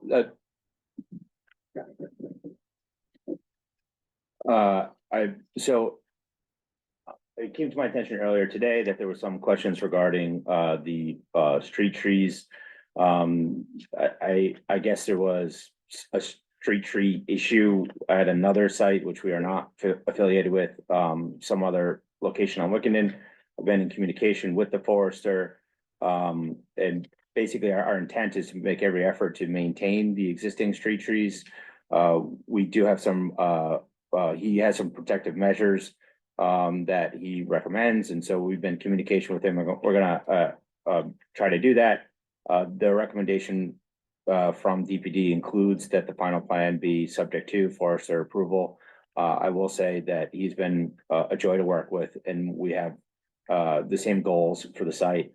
Specifically on the longer term stormwater management, because it's a pre-existing site in less than 20,000 square feet, we're not subject to the stormwater ordinance, but we are lucky in this specific location because of the existing infrastructure, that there is an ability to tap into a dedicated stormwater line. That's not true everywhere in the city. So that's an opportunity that we're looking forward to as well. With that, I would actually like to bring up our land use expert, Doug McLean. He can introduce himself and we can go through the specific elements for approval. Yeah, just slide down one or something.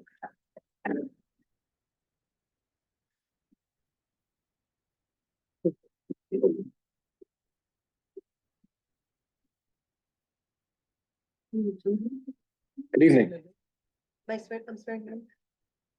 He doesn't need to be because he's. Yeah, it's not UDR, it's not a zoning matter, so. Okay, no need to swear me in, Nope, we full name. But your name for the record. sure, Douglas McLean, Oh, McLean. thank you. You're welcome. For the pleasure of the board, I'm gonna give a very brief summary of my professional background, just to establish credentials on the record. I'm coming up on about 2 decades of experience working as a professional planner in the state of Rhode Island. Received my master's degree in planning. I've tested for and maintained my standing as a certified planner through the American Institute of Certified Planners for about the past 15 years. I've worked for the municipalities of North Kingstown, South Kingstown, Cranston, and currently in Coventry. And I provided expert testimony in dozens of communities in Rhode Island. Before I move forward with any of my substantive pieces, are there any questions on my background? Great. So, yeah. I do have a printed copy of his written report. It was submitted earlier, but he's gonna walk through each of the elements presently. I'll just hand this out to.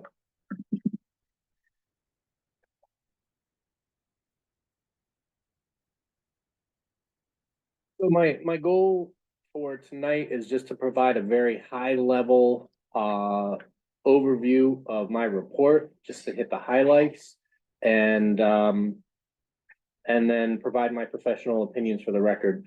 The first area that I wanted to provide an overview was the comprehensive plan. It is my opinion that the 2024 comprehensive plan is the plan of record for this application, meaning that it holds the review authority as opposed to the previous plan. And this is based on the approval date of that plan, November of 24, and the timing of the applicant's submission.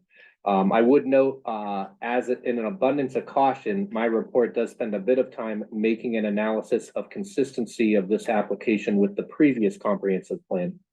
The main themes of the 2024 comprehensive plan that jumped out to me as it related to this project were: one, the plan seeks to promote a mix of new and preserved housing types.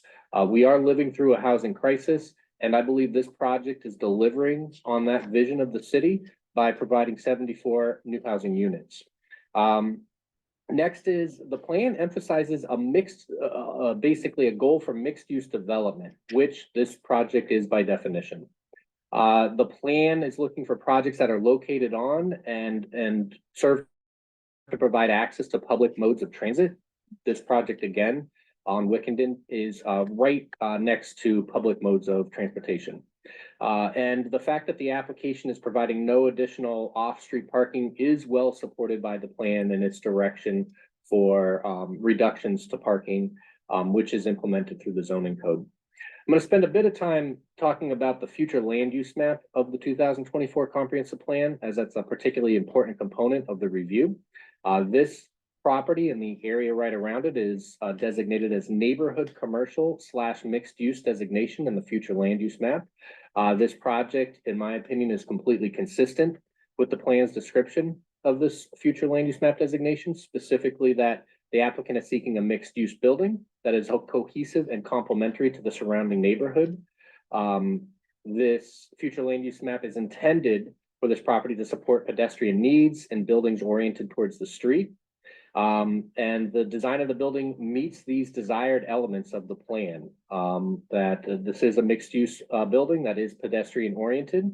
And last, the future land use map indicates this is a growth corridor for higher density projects, of which this project fits that definition. I'd like to now briefly go through the major land development findings, provide a brief opinion on the record on those items. I'd note the city has within its code identified the required findings through city regulations.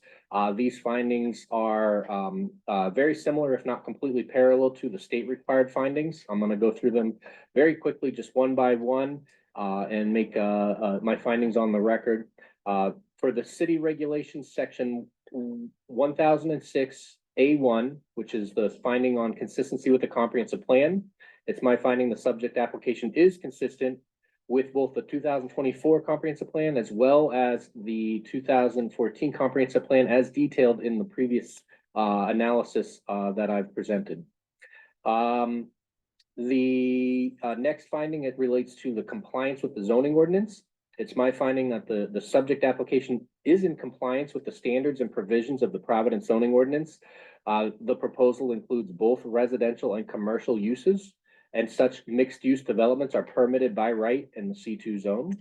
The application complies with the dimensional and design requirements of the zone and has already received design waivers and a dimensional adjustment from the city planning commission at a previous stage of application. The applicant is not required to provide any vehicular parking spaces and is providing the required bicycle parking and designated loading space. And the proposal has met all the required elements of the zoning code, including landscaping and signage.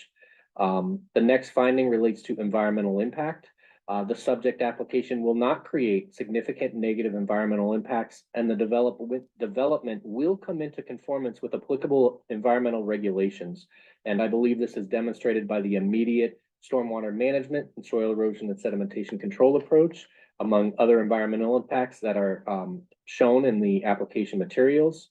And this is subject to further permitting by building permit or other town authorities, or I'm sorry, other city authorities. The next finding relates to whether this application is consistent with a buildable lot. The subject application will not result in the creation of individual lots with physical constraints to development. That building on those lots, according to pertinent regulations and building standards, would be impracticable. The application is subject to a condition of approval that an administrative subdivision be completed to relocate the interior lot line and create a quote unquote, a lot not for development prior to the final plan application, which is consistent with zoning code and which is consistent with feedback from the city on that issue. And the last finding relates to street access. My finding is the subject application will have adequate and permanent physical access to the public streets of Wickenden Street and Brook Street. So in general, my conclusionary statement is that it is my professional opinion the applicant has met the required standards of review for approving this major land development. And I believe this project represents a win-win for the city of Providence by bringing the redevelopment of this important property into alignment with the city's vision for this area of the community. That concludes my presentation. Thank you, Mr. Chairman. I'm gonna just take a brief moment to summarize the specific elements that we're required to meet and how we've addressed them on the record. I do have yet one more handout. This is what the sheet I'm going to work off of, and it is literally just each element listed with the facts that have been presented either through the testimony this evening or through the report and identifying their location.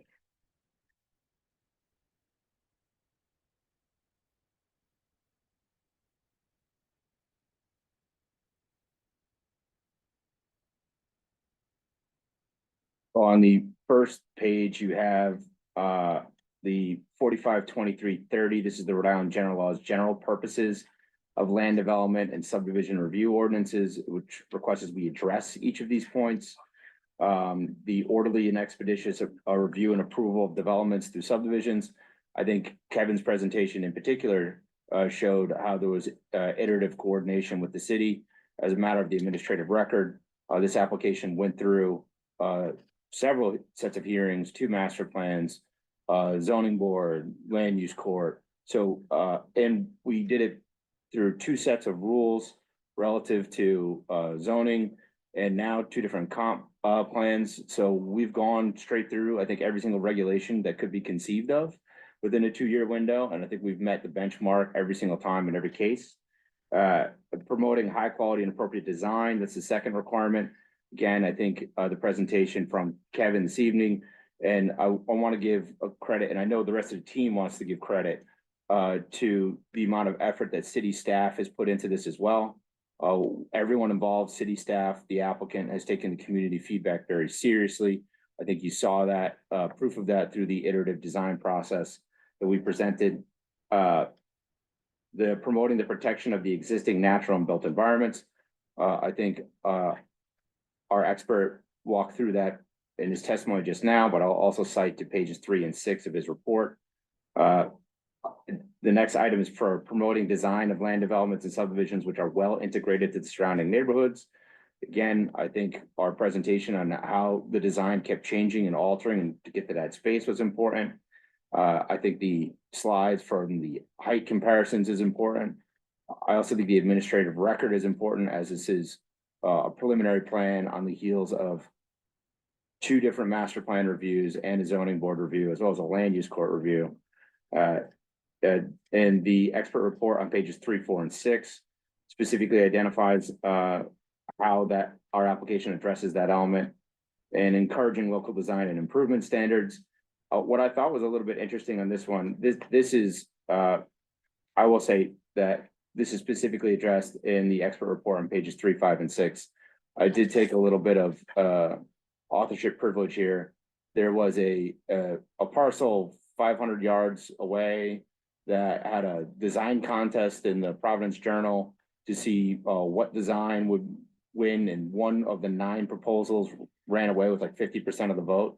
And if you look at those images, it's the one that's the most similar to the application that you see before you today. And so what I think we see in that case is literal proof that the iterative design process came up with something that is preferred by the majority of the neighborhood. And we didn't have anything to do with that poll. It just is a coincidence, but it's a parcel just diagonally across the way. I thought that was quite interesting. The 6th requirement is that we promote thorough technical review of all proposed land developments. I think for everything I've walked us through, we've certainly met and addressed that standard. Encouraging local requirements for dedication of public land, impact mitigation. I think on this front, when we talk about the dense vegetative buffer in the back, our work with the forester is important. And then encouraging the establishment and consistent application of procedures for record keeping on all matters. I don't think the record keeping has ever been an issue. I think everything here has been a matter of public record on several levels and several locations. If you turn over to page 3, I have listed out each of the standards required for land development. And in place of a check mark, I used a smiling face. And I walked us through each and every single element as it was found by either a board or an expert.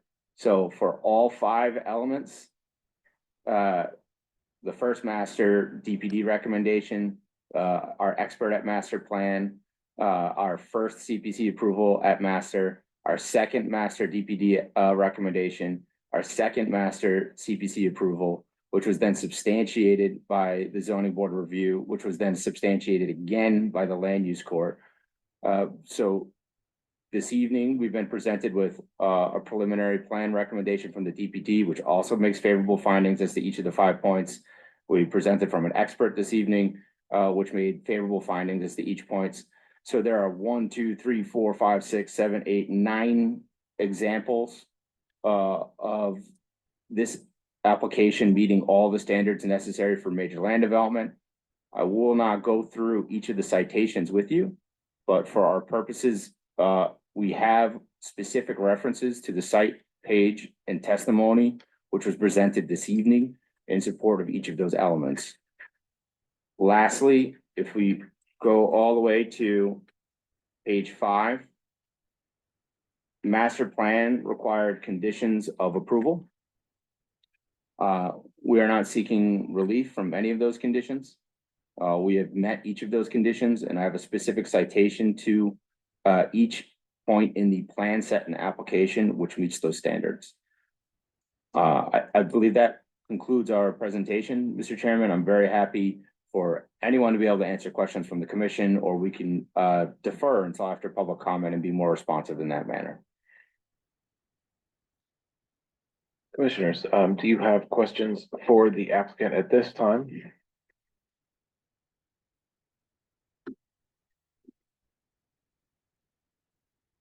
Actually, I have one question. On the upper floor, or the top floor, it looks like you have a bunch of, or at least one unit without windows in bedrooms. At the corner of Brook Street. Am I getting that wrong, or is that?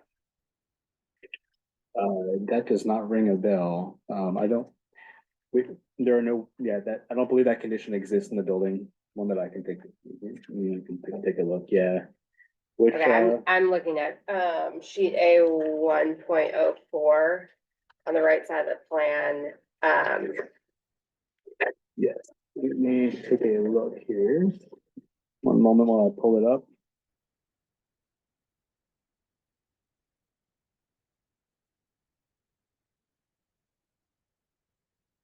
Okay, all right, so right to this right here, probably. Which page? A 1.04.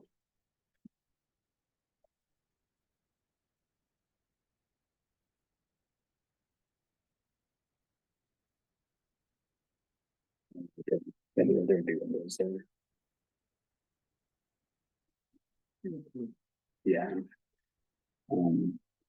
Yeah, so it is likely just a graphical item, Okay. but yeah, there'd be a window facing Brook for sure. I believe the bedroom is intentionally placed along that edge for that reason too, so. Okay. Good question though.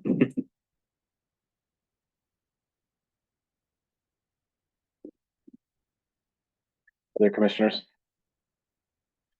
Questions of the applicant at this time?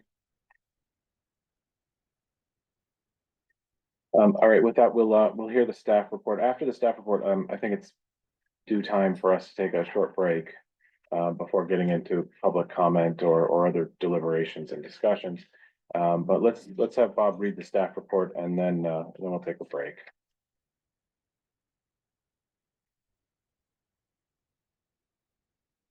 Okay, so you have heard considerable testimony with respect to the required findings.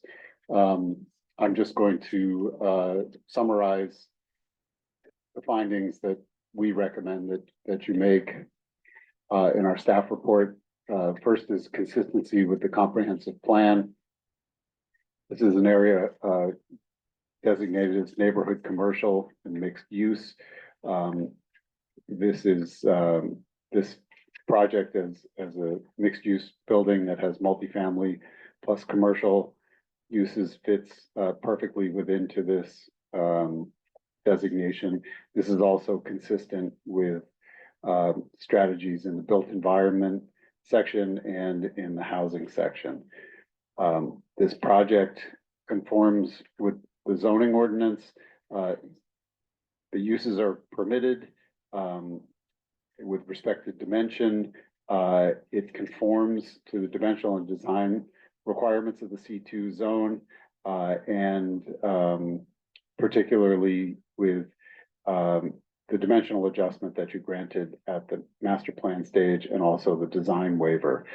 As discussed, because this property will be a lot of less than 10,000 square feet, no parking is required.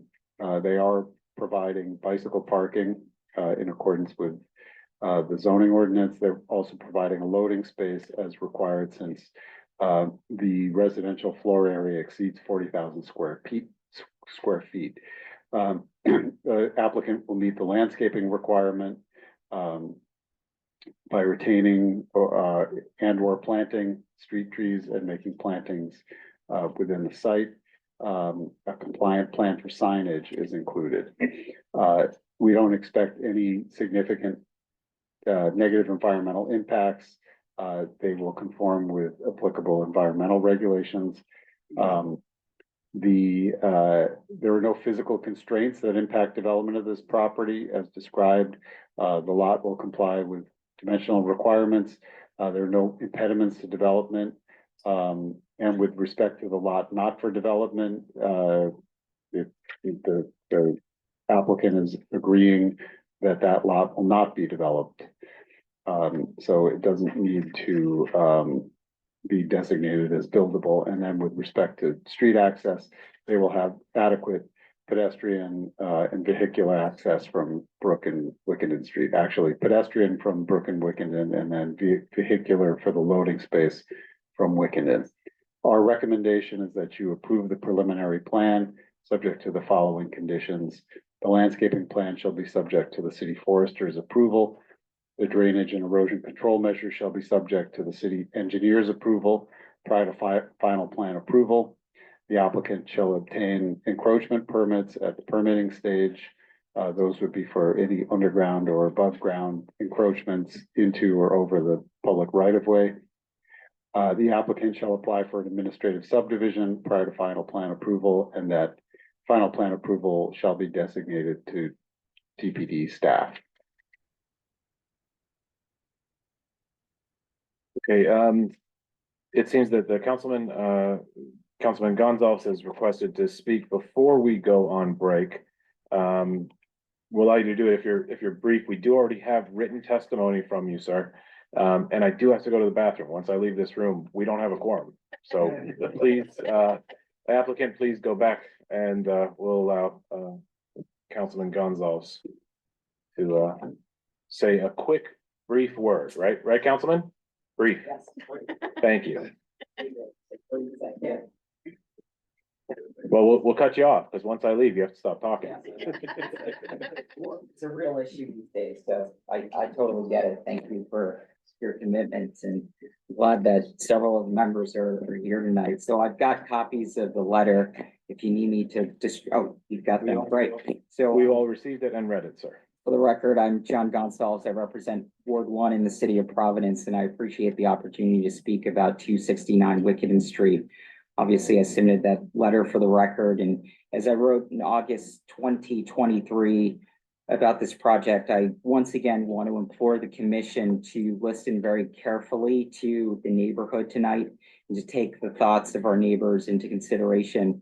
I think it's imperative that we approach this particular development in a way that reflects the fabric of our neighborhood and preserves the quality that makes Wickenden special. As you know, I grew up in Fox Point, and in my 30+ years living in the neighborhood, a lot has changed. But Fox Point still remains a very vibrant community with a distinct identity. And while development is certainly important, it must align with the scale and character of our neighborhood. I'm not here to dispute the staff report. This proposed 5-story mixed-use building that seeks to exceed the 50-foot zoning limit is consistent with the comprehensive plan as well as the zoning ordinance, but it has and continues to raise significant concerns amongst neighbors about preserving the neighborhood human scale, architecture, and historic charm. I think one of my chief concerns, and I'll keep this brief, is that Wickenden remains Wickenden. And we certainly don't want to have another commercialized corridor like Fair Street on Wickenden. It's always been funky and trendy, and the corporatization of Wickenden is a serious issue. And I hope the commission and the developer will prioritize solutions that will continue to support small, locally owned businesses that are the heartbeat of Wickenden Street. Another significant aspect I just want to mention briefly is the impact of parking on the infrastructure. While the project is technically exempt from providing parking, the addition of 74 residential units and 2 commercial spaces will undoubtedly and most certainly put pressure on already limited parking resources. As I mentioned, Wickenden has changed a lot over the last 30 years. And back then you could find a parking spot and that wasn't tough. And it's only, and that was tough back then. It's only gotten worse. At least, these days you have to dodge a fleet of scooters and people coming in and out of their cars to go to coffee shops. So while reducing and eliminating parking minimums is a common tact that developers are now taking to address the housing crisis, the fact of the matter is Wickenden is a very narrow street, and increasing the congestion and parking scarcity on Wickenden will negatively and undoubtedly affect residents and small businesses, adding to the ongoing challenges of managing growth in our neighborhood. The last point I also want to make is that the renderings erroneously depict cars parked along the Wickenden street side to the building. I don't know if you can see that there. And I can assure you that this will not happen legislatively, and there's absolutely no intention for at least our office to pursue such an arrangement. So we recognize that there are a vast majority of perspectives on this project. Some want additional housing, others are focused on preserving the neighborhood's character. It seems that overwhelmingly, including the Fox Point Neighborhood Association, folks have voiced strong opposition. The voices of the community must be taken into account to ensure that the development not only aligns with the needs and priorities of those who live and work here. And I just want to state for the record that we can't just keep building market rate units. We actually need targeted affordable units if we want to truly address the affordability crisis that we're all seeking to address. And I respect the City Plan Commission's process, but I strongly believe that neighborhood voices should carry weight in this decision. I know that recent projects have moved forward, 116 Waterman, 232 Brook Street, despite thoughtful input from neighbors and city leaders. And as you know, we're working on a historic overlay in this area. And it's in my view that the best way to achieve smart, sustainable growth is through legislative action and ongoing dialogue with all the stakeholders. And that includes the residents, businesses, and city leaders in this area. So we're committed to working together to find solutions that will align with the character and values of our neighborhood. Though consistent with the comp plan and zoning ordinance, tonight's decision will certainly play an important role in shaping the future of Wickenden Street. And I encourage a very thoughtful approach that reflects the needs of our community. And again, implore the commission to carefully listen to the concerns that you hear tonight from my neighbors, to weigh the community's input and ensure that any development enhances rather than diminishes the vibrancy and historic fabric of Wickenden Street. I thank you for your time and your thoughtful consideration, and I hope that you enjoy your dinner this evening. Thank you so much. Thank you, Councilman.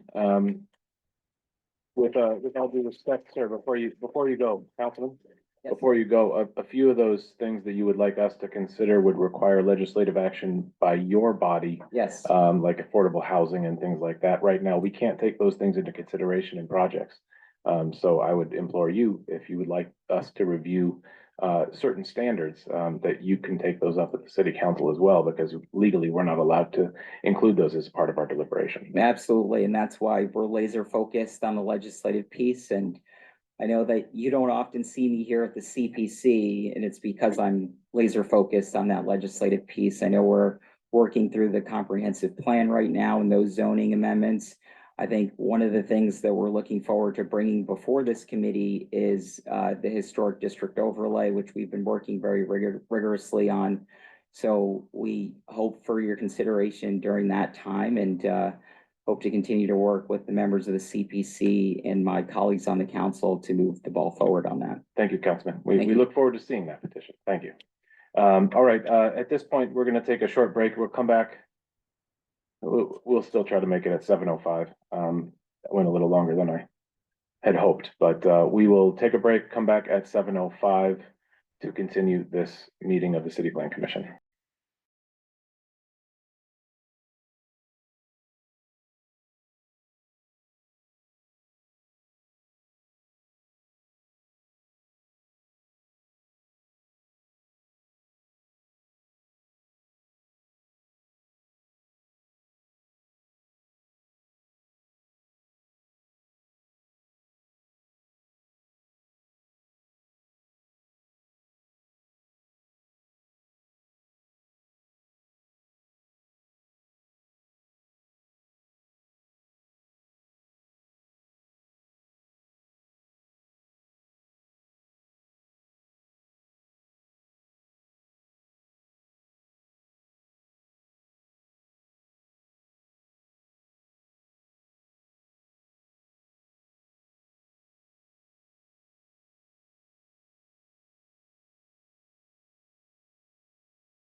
Okay, we will call this, meeting of the City Plan Commission back to order.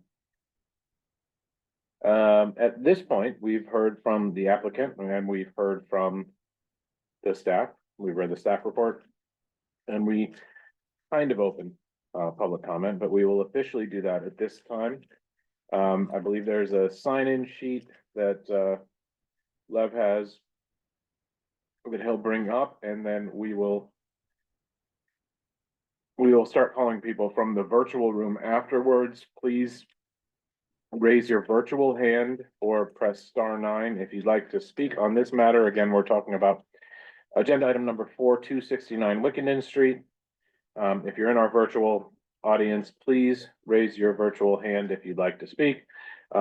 We have a new gadget here. It's a timer, so that I don't have to use my phone to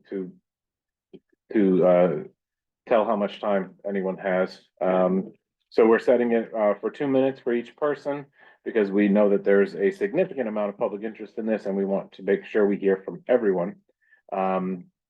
So we will go down the list and start with our paper sign-in sheet. John Gonzalez, we've already heard from. Justin Baptista. And on deck will be Michelle Hawes.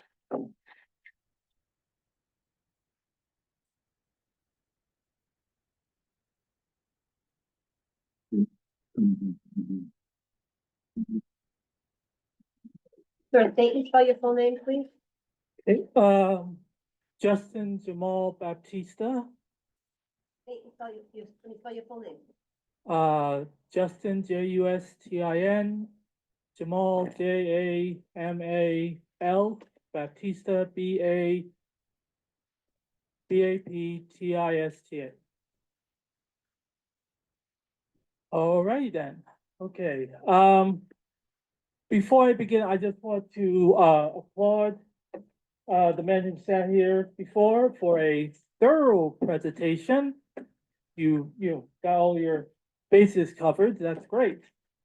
But despite claims by project architect Kevin Diamond, not enough apartments reduced 75 to 74 units to address public concerns about density.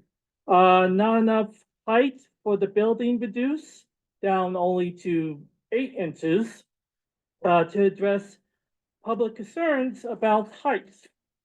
Not nearly enough of everything the resident needs when 15-minute walking or public transportation, when most Fox Point residents operate vehicles to get to and from work, or to transport children if they have families, which a number of Fox Point residents do.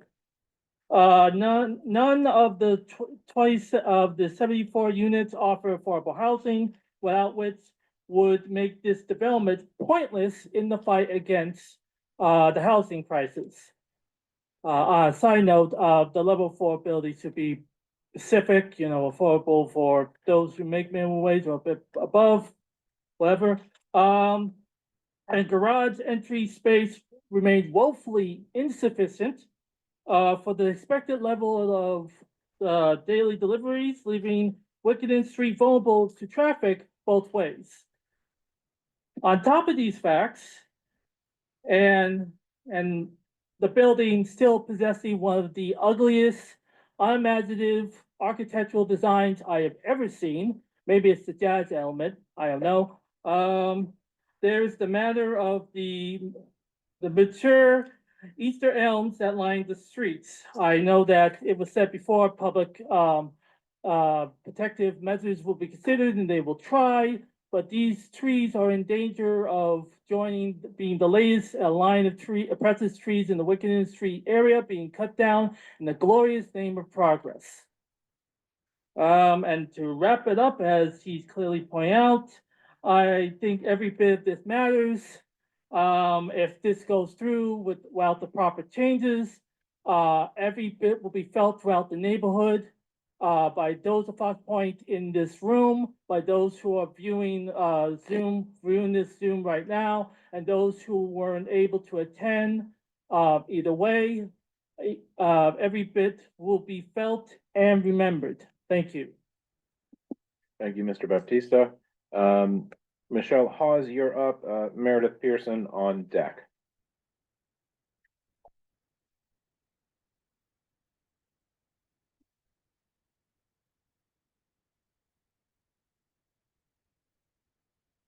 What your full name, please? Good evening, Michelle Hawes, MICHELLEHAWES. Thank you. I am here on behalf of a number of abutters in this matter, Mr. Richard Shepherdecker, Judith Amaral, Lorraine Medeiros, Reverend Joseph A. Escobar, Cecilia Cabral, Dakota, and Nancy Sargenis. These are abutters to this project area. I will try and keep my comments very brief, but I'm going to also keep them as specific as possible so that you can address them accordingly. In order to make the finding that this project is compliant with the zoning ordinance, you would have to assume that the 10,000 square foot lot that is being proposed in this ordinance is permissible, which it is not. The two lots here that are being combined to hold this proposed project, if you combine those two lots together, you actually create a lot of 10,108 square feet. The way that they're trying to get around this is by carving off a 108 square foot lot at the south portion of the building. This lot is unquestionably not for development. Under the statute, you can only have a lot with physical constraints to development created only if it's identified as permanent open space or permanently reserved for a public purpose on the recorded plans. In this matter, it can be neither. 503, the subdivision regs A4 says that prior to the approval of the preliminary plan, an applicant shall submit copies of all legal documents describing the property, proposed easements, and rights of way. No legal documents with any sort of conservation, easement, or restriction on that 108 square foot lot has been submitted or proposed to this body. In addition, the plans that have been submitted by the applicant here propose that the area of the 108 square foot lot is a dense vegetative buffer. This is not equivalent to open space. Open space is the preservation of an area in its natural state. Again, this is not a property that is even in its natural state. It's already developed and has two buildings on it, so there's no question that that 108 foot piece of land cannot be preserved in its natural state. If you look at the definitions of open space in Rhode Island state law, particularly 34-20-1.1 and 44-27-2, it's clear that there is no way that this piece of property can be considered open space land. As for this 108 square feet piece of property being for a public purpose, the test is whether the use to be used of it is made by the city in a governmental capacity or by someone in a proprietary capacity. And it's also important to note that on master plan review of this project, the court held that the developer's maneuver to bypass parking standards seems to undermine the intent of the zoning regulations. Subdividing the lot dedicated to this project to minimize parking requirements appears to be unjust and defers those the judge deferred those issues to your consideration. So I would look for you to consider whether or not this lot that is clearly not for development is for any sort of permanent open space or permanently reserved for a public purpose as is required by statute. Before you continue, I'm going to stipulate that you have excess time to continue your legal justification for what we're doing here tonight. Thank you very much. Additionally, in the comprehensive plan, objective PS3 states that through development incentives, negotiation, and other mechanisms, one of the objectives is to create publicly accessible open spaces through private land development. Again, this 108 square foot parcel of land that's proposed to have a dense vegetative buffer is not a publicly accessible open space. There would be no access from the public to this small teeny tiny portion that is being used to circumvent the purpose of the ordinance and circumvent the necessary parking which would be required to serve these 74 units and 2 commercial units. The CPC at master plan stage voted to deny a rear yard setback dimensional adjustment, requesting an adjustment from 10 feet to 20 feet. So instead of addressing that denial and modifying their plans accordingly, rather what the applicant did here is tell you that the building is now fronting on Brook Street. 503A2 says that all buildings shall have an orientation to and pedestrian entrance from the sidewalk along the primary building frontage. Both entrance to commercial 1 and commercial 2 remains on Wickenden Street. There is no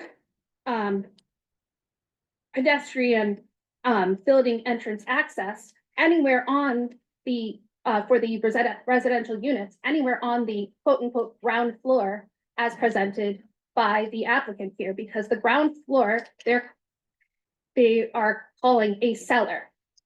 Now, if you look at the calculations which have been presented to you, respectfully, I would say that the calculation of the average grade is flawed, because in the zoning ordinance, it suggests that you take the calculations from the 4 most outer corner parts of the foundation and average those 4 points.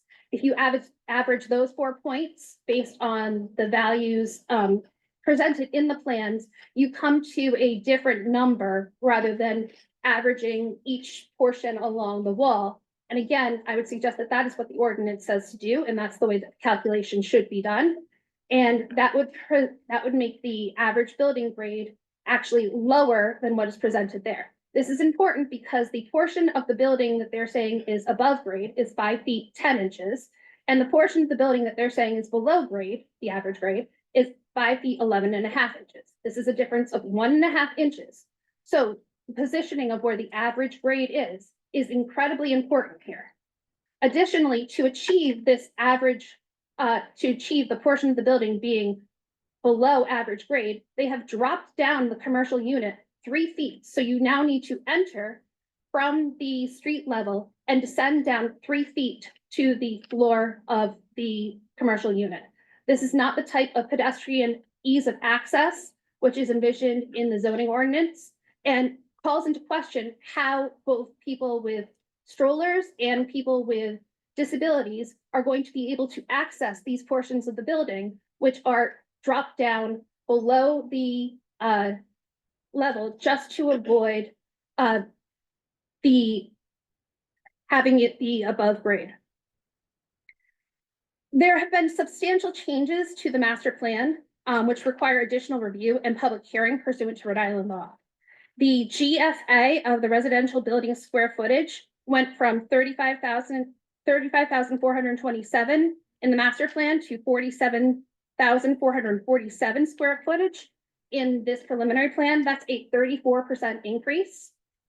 There was a 40% reduction of commercial square footage from the master plan stage to this preliminary plan stage.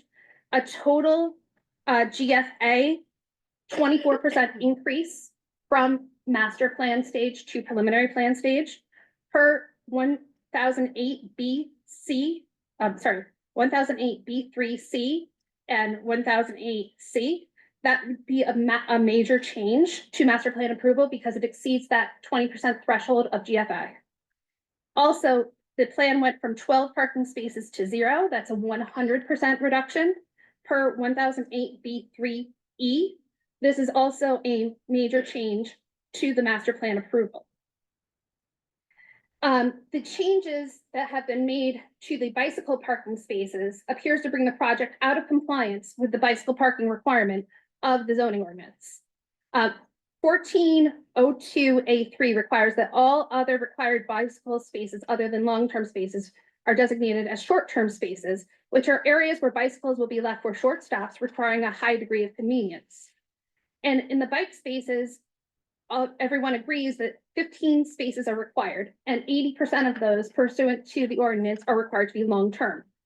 1405A4 requires that the 3 short-term spaces are located no more than 50 feet from the principal building entrance and at the same grade as the sidewalk or an accessible route. Again, that plan does not present that. 1405B1 requires bicycle spaces have a minimum dimension of 2 feet in width, 6 feet in length, and a vertical clearance of 7 feet. They must be accessible without moving another bicycle, and the aisle, if any, must be at least 5 feet wide. The dimensions are not available on the plan to confirm, but it appears that the space designated here would not be sufficient to meet those requirements. In addition, this plan would be inconsistent with the comprehensive plan. As stated before, the plan looks for there to be publicly accessible open spaces. The open space, if any, that would be created would not be publicly accessible. The building is out of scope with buildings in the neighborhood and adjacent structures. Objective LU9 asked this board in land use decisions to ensure that the scale and massing for multifamily development in residential areas is consistent with the existing built environment. Again, I would look at the buildings immediately adjacent to this building that's proposed and the size of those buildings. And it seems clear that this visually at least 6-story building is massively out of scale with the adjacent buildings. Again, we discussed a little bit about the designation of the floor as a cellar versus a basement. Again, I would call your attention to the fact that there, again, is no pedestrian access to any of the residential units on the ground floor, as they're calling it, which would be the first floor above the cellar. And that the court noted in their decision that the definition's use of the phrase "that portion" suggests that certain parts of the building could be classified differently, some as a cellar and other as a basement, depending on where it is situated in relation to the adjunct grade. So if you look at specifically commercial unit 1 as compared to the adjunct grade, it is clear that that is massively above that portion of grade, and visually is another floor, which both weighs into the analysis of whether that should be considered a basement under the ordinance, and also whether or not this building should be deemed compliant in mass and scale under an analysis of the comprehensive plan. I thank you all for your time and consideration, and I'm happy if there are any specific questions about any of the points that I brought up that I can address for you. Thank you. We may take you up on that. The next person is Meredith Pearson, and Lily Bogosian, you're on deck.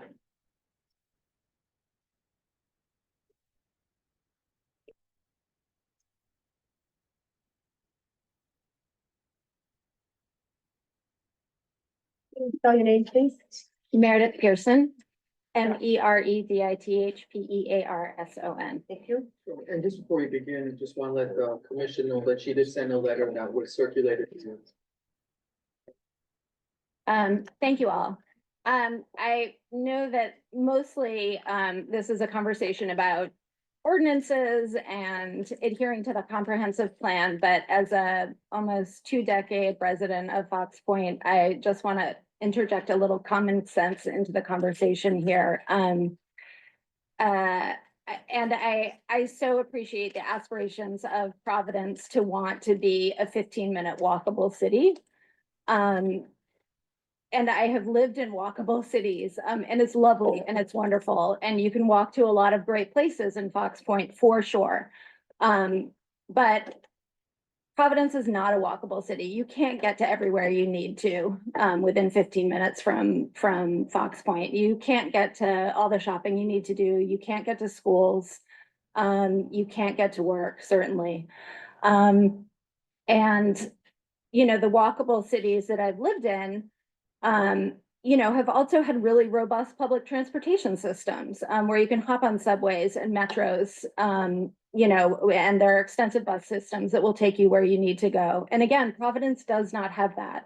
everybody in Fox Point that I know has a car. Most families have multiple cars. We need them. You know, my kid worked in Newport this summer and we were so excited to find that there was a bus at the bottom of the street that he could take to Newport. Well, yeah, it went to Newport a couple times a day. We ended up having to get him a car. I work 3.5 miles from my house. If I was to take public transportation there, it would take an hour. I have to drive.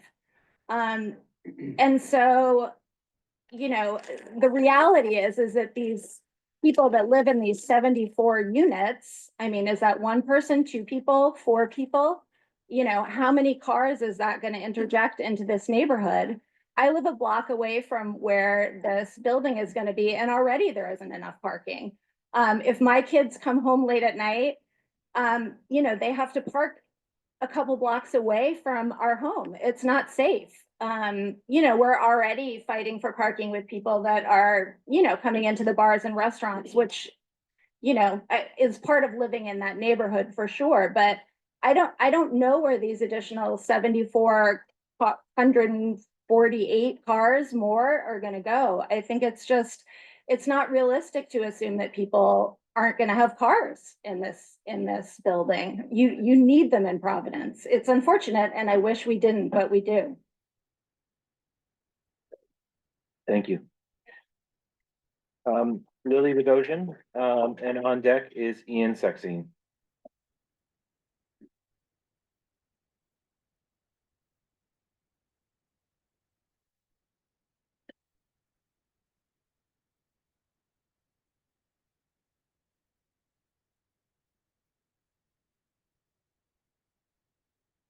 So your full name, please?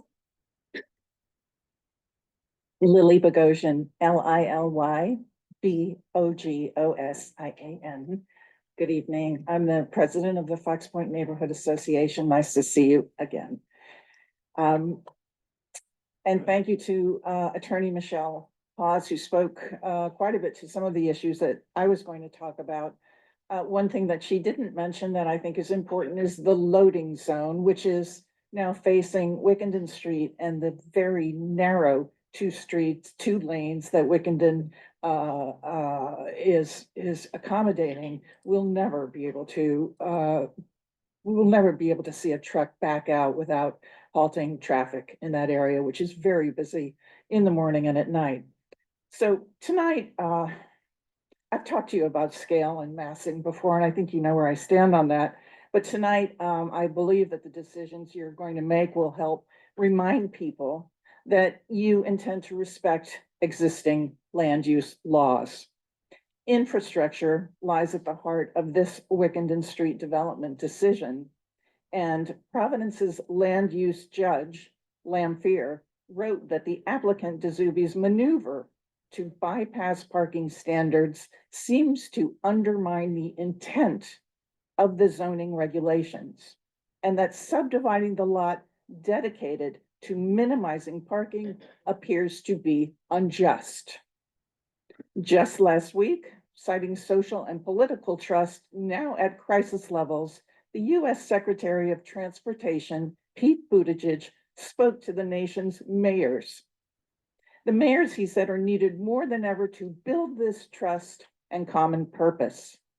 He was clearly speaking directly to city officials like you on issues like tonight's development decision. So in addition to the parking maneuver, I'm wondering whether you intend to also grant design waivers.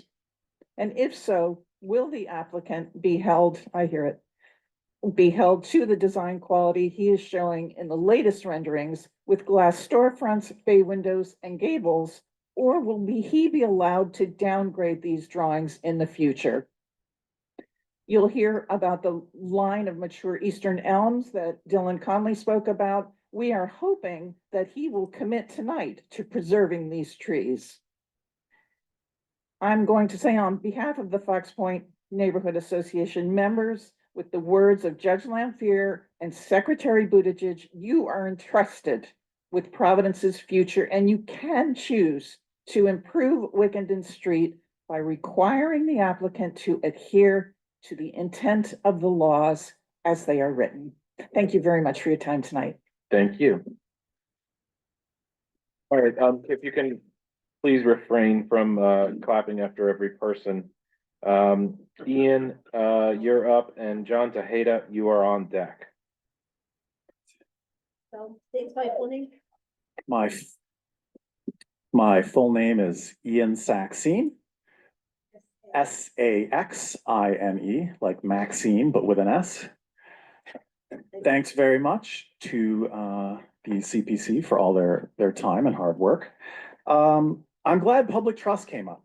And I think it's unfortunate that Lulu Bogosian invoked Pete Buttigieg, given that the Biden administration viewed NIMBYism as a toxic chokehold on American affordability and development.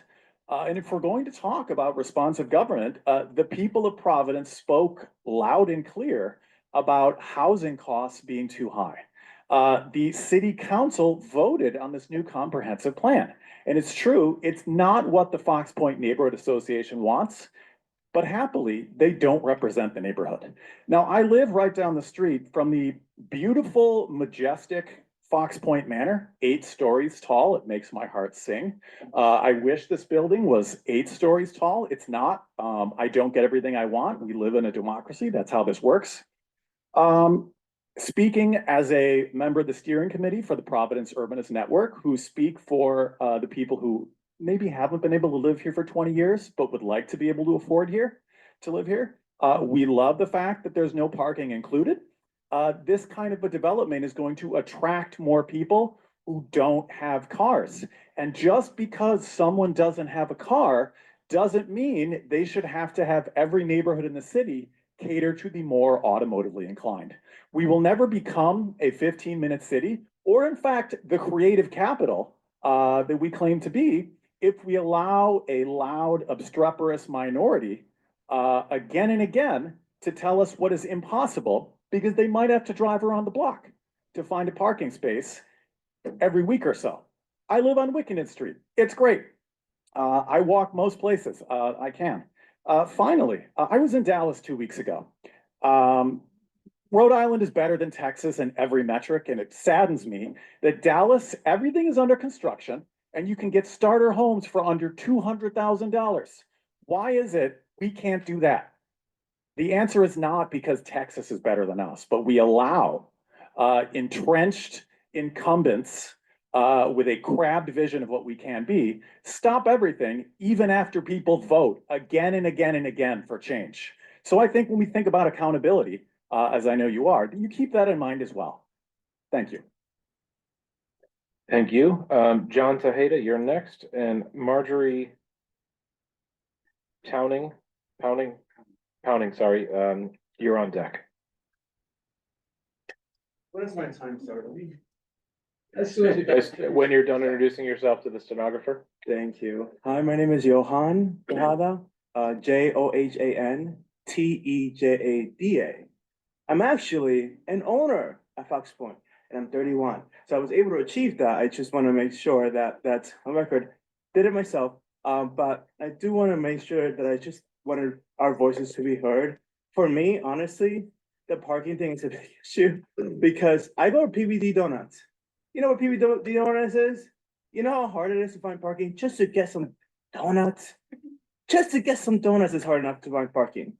Yes, I moved to Fox Point because it is a very walkable area, but it's true. Not everything's there. I have to drive like 15 minutes to go to the gym. The gym is not accessible to me via walking without walking nearly an hour. It's true, that doesn't really exist. And at the end of the day, I'm also a landlord. Surprise. And my tenants have vehicles. So not all of my tenants are able to just walk around. They have vehicles too, and I have a vehicle. So I can't imagine living in that same area if you are maybe an owner occupied like I am, you have tenants who already, have vehicles. It is challenging to park around there already enough. I cannot imagine, even if half the units get cars, let's say boyfriend, girlfriend, partner, you're talking about 70-something cars that are parked in about there. It's already tight around Wickenden. And the bus comes through there, the city bus, that's true. The bus comes through there. That's every hour. And not everybody uses the vehicle, the bus. People have to stand outside in the cold on days like today to use the bus, a lot of people still rely on vehicles. It is unfortunate, but we're not at the level of Dallas. It's a significantly larger city. The metropolitan area is significantly, completely different than Providence. And that's something that should be understood. I just want to, make sure that people understand that things will change dramatically. If you have a hard enough time, again, to get donuts like I do, or get breakfast in one of the breakfast places, it's only going to get more challenging just to park around there. So if you live right around there, I can't even imagine how much of a headache that's going to be. And the safety aspect of it as well for kids, for parents of kids who are walking their kids to school around there. Yeah, traffic's going to be really bad. Thank you. Thank you. Marjorie and Charles Fishing, you're on deck. Can you spell both your names, please? Hi, thank you. I'm Marjorie Pounding. Spell both your names, please. Marjorie. Last name Pounding, Powning. I'm co-chair of Friends of India Point Park.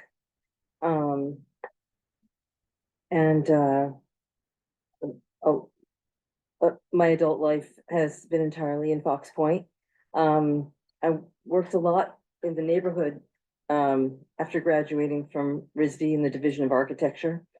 One of the things that Fox Point needed was trees, and so I started planting trees in 1990 at the beginning, pretty much of the public-private partnership with the then called Mary Elizabeth Sharp Street Tree Endowment Program. I'm the one that planted with the neighbors those trees that are around the site. I got, people to, the way the program works is that the actual neighbors buy into wanting these trees by planting them with me and stewarding those trees. Those trees were planted around 1991. They're my second planting. The ones that make the row all along Wickenden Street. I know that the developer said that he has, worked with the forester, and I've worked with all of the foresters since forever ago, and I'm not sure what that means. There are proper protections, but it's always easier to take trees down when you're doing large construction.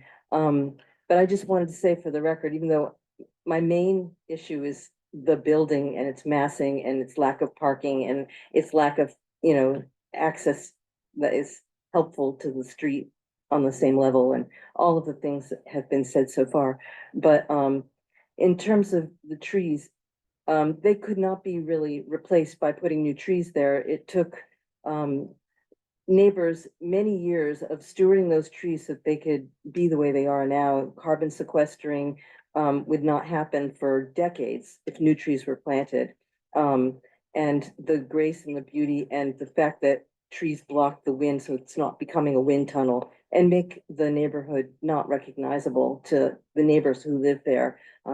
Strange things happen when people don't feel that they're in their home anymore, when tornadoes take out swaths of trees, or when things change very dramatically. And this is a very dramatic change. So even though I know they had already said their intent is to keep the trees, I just wanted to say, whatever happens, I think that it should be said that we're watching, and it's important. It's very important. Thank you. All right, Charles, you're up. Jeffrey Kilkman, you're on deck. Kirkman, they look like a K, I'm sorry, or an L, I'm sorry.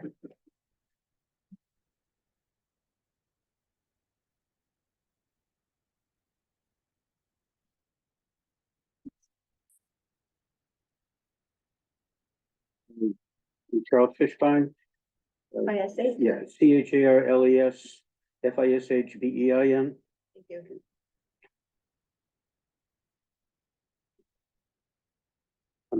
I'm Charles Fishbein, Charlie Fishbein. I own Coffee Exchange. We've been on Wickenden Street for over 40 years. This is going to be a little different than what I planned.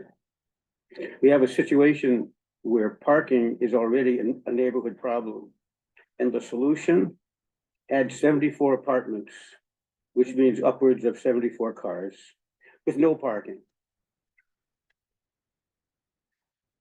we ask questions like, where will they park their cars? And receive answers like, they'll use bikes. And they don't have friends or family coming to visit them with their cars. And will the fire trucks be able to make that swing onto Wickenden Street from Brook Street? Sure, at the right time of night. There's virtually no place for inside deliveries at this project. So all deliveries will be carried out on the street in traffic already burdened, looking for parking spaces. My family's been operating on Wickenden Street for over 40 years. Until 2008, it was a real problem. Then the church created that large parking lot, which really saved us up until now.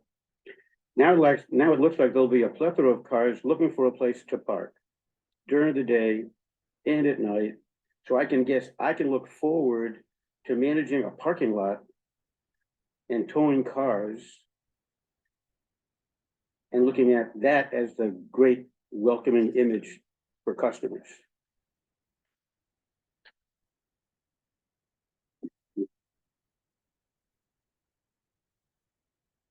Right, Jeffrey Kirkman is up and Jennifer Laura Lee is on deck.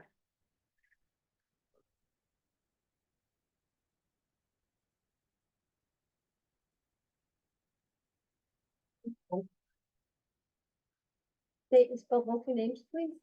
Hi, Jeffrey Kirkman, GeoffreyKirkman.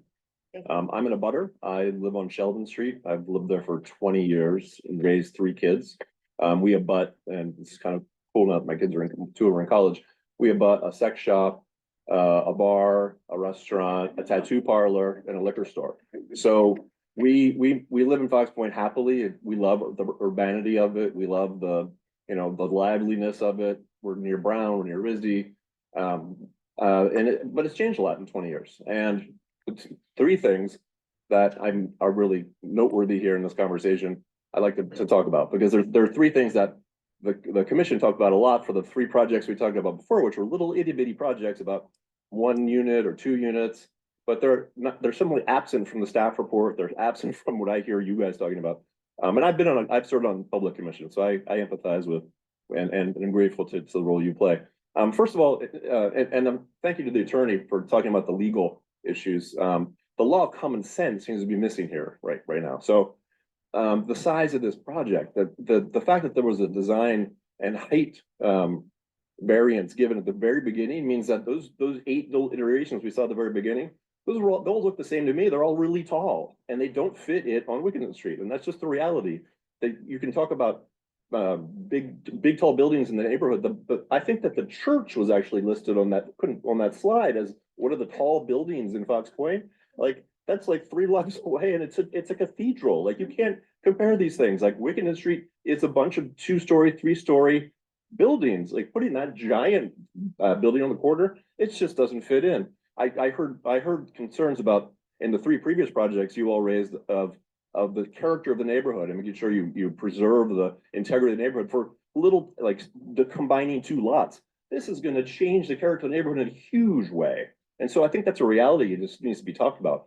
To the parking, I mean, you can't find a parking spot right now. There are way too many cars already. You plop 74 units. That's how many 100, 200 more cars. Like, where are we all going to park? And if any of you have ever driven on Wickenden Street, this is my 3rd point, anytime recently, with the new Trader Joe's, with the bridge issues, it's gridlock. When we moved here 20 years ago from Boston, we were like, wow, this is great. There's no traffic. There's parking. People are nice. People are still nice, but now there's no parking and there's gridlock everywhere. It's like a little city with big city problems. And this new construction project is going to create more big city problems for a neighborhood that in all the guidebooks and all the websites about Providence, cute, charming nature of Wickenden Street and Fox Point is always one of the top things discussed. And this building is going to change that in a big way. So I urge the commission, be very careful with your decisions.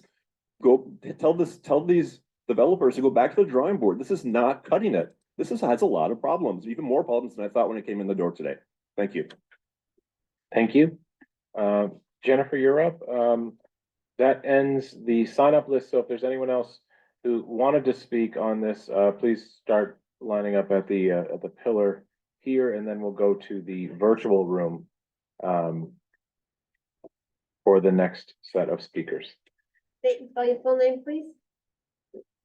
Jennifer Laurelli, Jennifer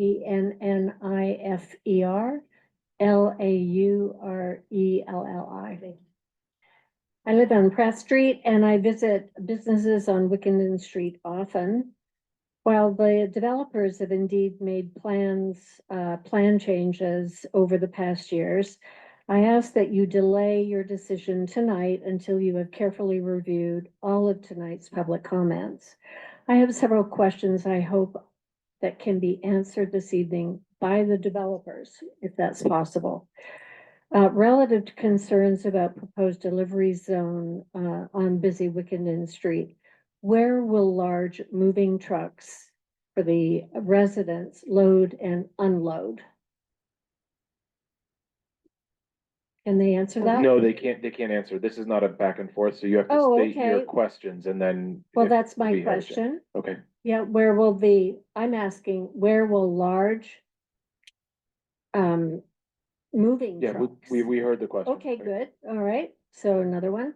I appreciate the design changes that have been made over the years. However, this building as presented feels and looks cheaply constructed and sets a poor building material standard for a massive structure on a main business streetscape in this historic neighborhood. Relative to the building materials, on page 17, east elevation, materials legend, question 2, my question is, I'm concerned by what the arrows seem to show as looking the same.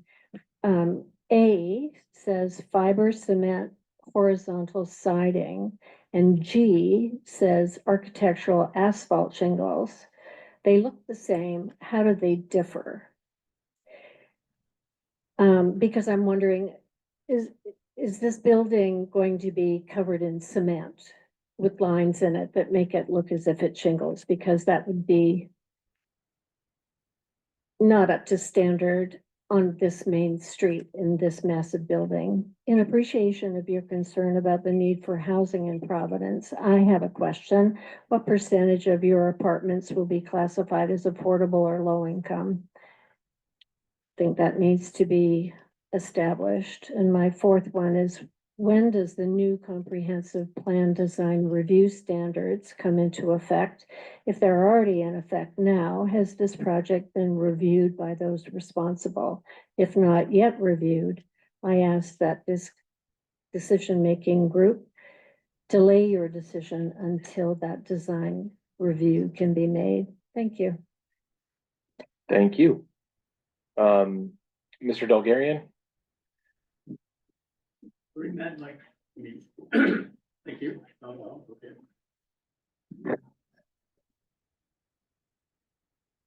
Thank you. Brent Bulgarian, Grant, D as in David UL, GARIAN. Now, before you set your timer for 2 minutes, would you be so kind as to set it for 45 seconds? That's all you need? Let's go. If you can set it for 45 seconds. No, actually, we can't do that. It's only set for 2 minutes. We'll stop it at 45 seconds. I can set my watch for 45 seconds, Mr. Bulgarian. Going to take 45 seconds for him to do this. All right. Almost laying a there, wager? almost. You laying a wager? Go ahead. All right, there you go. Okay. What you gotta say? Fine. Number one, buildings too tall. 1951 zoning ordinance said 3 stories not to exceed 45 feet. That was human scale, and that's what it ought to be. It got bumped up to 4 stories, not to exceed 50 feet. And then with incentives, such as commercial on the first floor in a commercial zone, you get another story or 2. We shouldn't be giving incentives, we should just saying you put commercial on the first floor if you're in a commercial zone. Period. Excuse me. I have not seen what the breakdown is in terms of how many bedrooms in each of these units. We talk about a housing crisis. The housing crisis is for families, not a housing crisis for single individuals. we can't say that this is addressing housing prices if they're just talking about single individuals. And I yield the rest of my time to the very expert lawyer. Thank you. All right, so we're gonna move. If I may, he, No, we discussed. Actually, it doesn't work this way. Okay. He can't yield time. That's fine. Since when? Since always. We've never allowed you to People yield come time. doing that all the time. Don't give me any of that. That's never occurred in this meeting. And she had a decent, she had a very, very decent amount of time. I let her speak as long as she needed the first time. We're gonna move on to the next individual on the online web. Vincent Scorziello. Hi, can you hear me? Yes, sir. So my name is Vincent Scorziello. My last name is Scorziello. I don't want to take up too much of your time. It's been a long meeting, but I just want to echo the concerns of residents and other business owners about the parking situation. And I do agree that it seems a little shady what they've done with the lots and changing the address to be on Brook Street so they can kind of skirt the need for parking. I hope that would be taken into consideration because I do believe that this is aimed at students, and students from Brown and Rizzi tend to come with their cars. It's just going to be a lot more cars in the neighborhood. Thank you. Thank you. Okay, next is Cedric Yee. Hello. Go ahead, Cedric. Oh, sorry about that. Okay. Thank you so much for the opportunity to speak. My name is Cedric Yee, Y-E. I'm a 16-year-old high school student who lives car-free, and I want to speak in support of the proposed 269 Wickenden Street project, especially the inclusion of 0 parking spaces. I'm sure you are familiar with Providence's urgent housing crisis that ranks as one of the worst in the nation. And there is an overwhelming amount of evidence that shows that new housing, even new market rate housing, is incredibly effective at lowering the cost of housing. This includes the NYU paper, Supply Skepticism Revisited, and the UCLA paper, The Effect of Market Rate Development on Neighborhood Rents. We need to be doing everything that we can to address our urgent housing crisis, and this project will bring 74 new options to a housing market that need them now more than ever. I'm also incredibly supportive of the project's lack of parking, as including parking would make these units much more expensive. A typical garage parking space costs $25,000 to $50,000, so an inclusion of one-to-one parking would raise the building by another floor and add $1.8 to $3.7 million in additional costs, all of which would be passed on to renters. Additionally, my ability to have a future is dependent on successfully combating the climate crisis, and the last thing that we should be doing is encouraging more people to own cars in one of the easiest places to go car-free in the entire state. This project area has a walk score of 92. And it wouldn't be legal for residents to just buy cars and store them on Wickenden, as I understand that the city isn't allowed to provide overnight parking permits to residents of buildings with more than 6 units. I therefore urge you to please approve the preliminary plan for the 269 Wickenden project. What makes our city so unique is the people that power our arts industry, small businesses, and schools who are being displaced. Preserving Providence's neighborhood character requires making room for our neighborhood characters so that the people with roots here can afford to stay here. Thank you so much for your consideration and everything you do for the city. Thank you. Okay, next, Jill Perlman. Yes, hi. Thank you. Thanks to you all on the CPC for your volunteer work for the city we all love. Sometimes the success of a city becomes its downfall. A hot real estate market, developers, and money to be made lead to bad decisions that ruin the golden egg. To my mind, the corporate, anonymous, characterless design of this building reads like a loud, tone-deaf stranger hulking over the other buildings.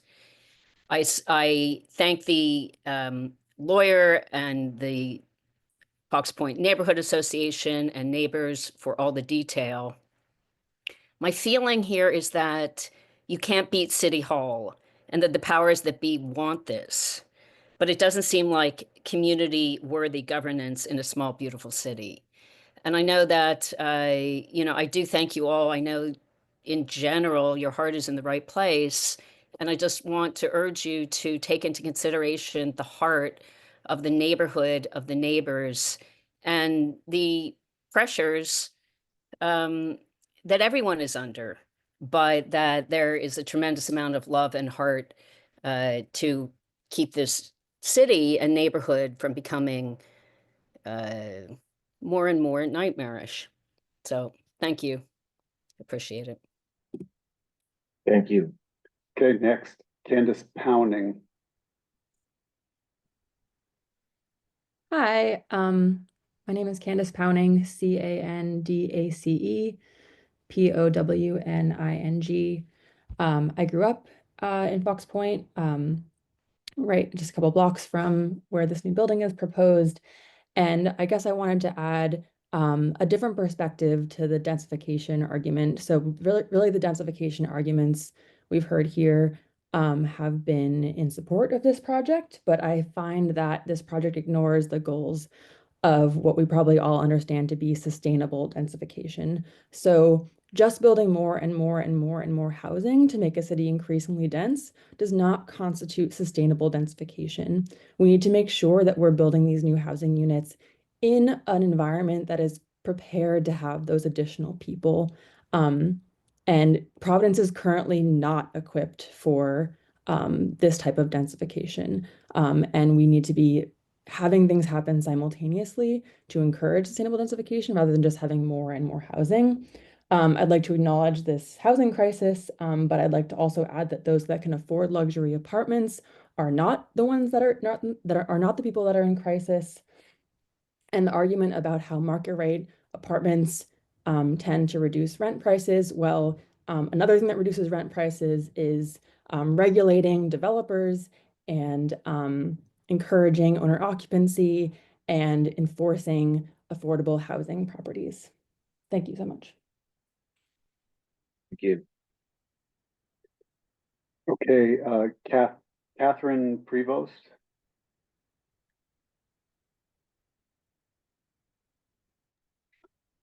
Hello, my name is Catherine Prevost. That's Katherineprevost.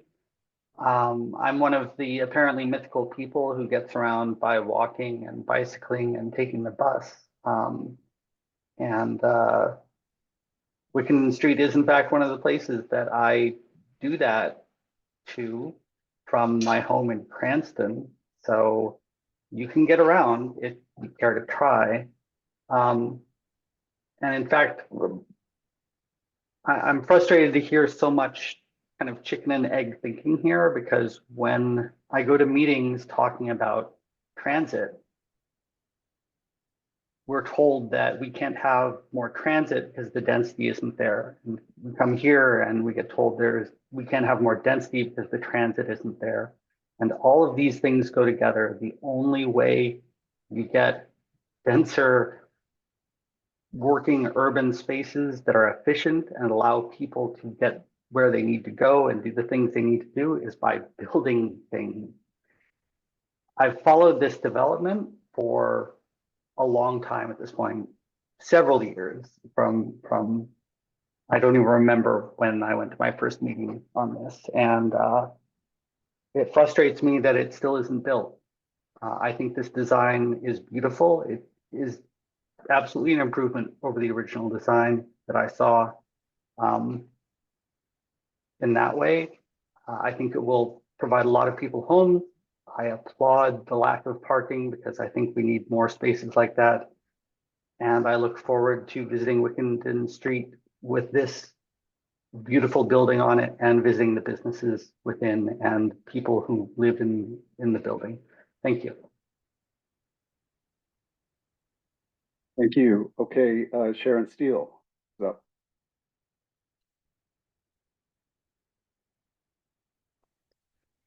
Hello, everyone.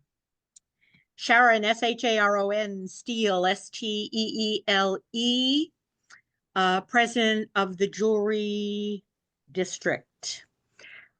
I would like to applaud the vast majority of the speakers this evening.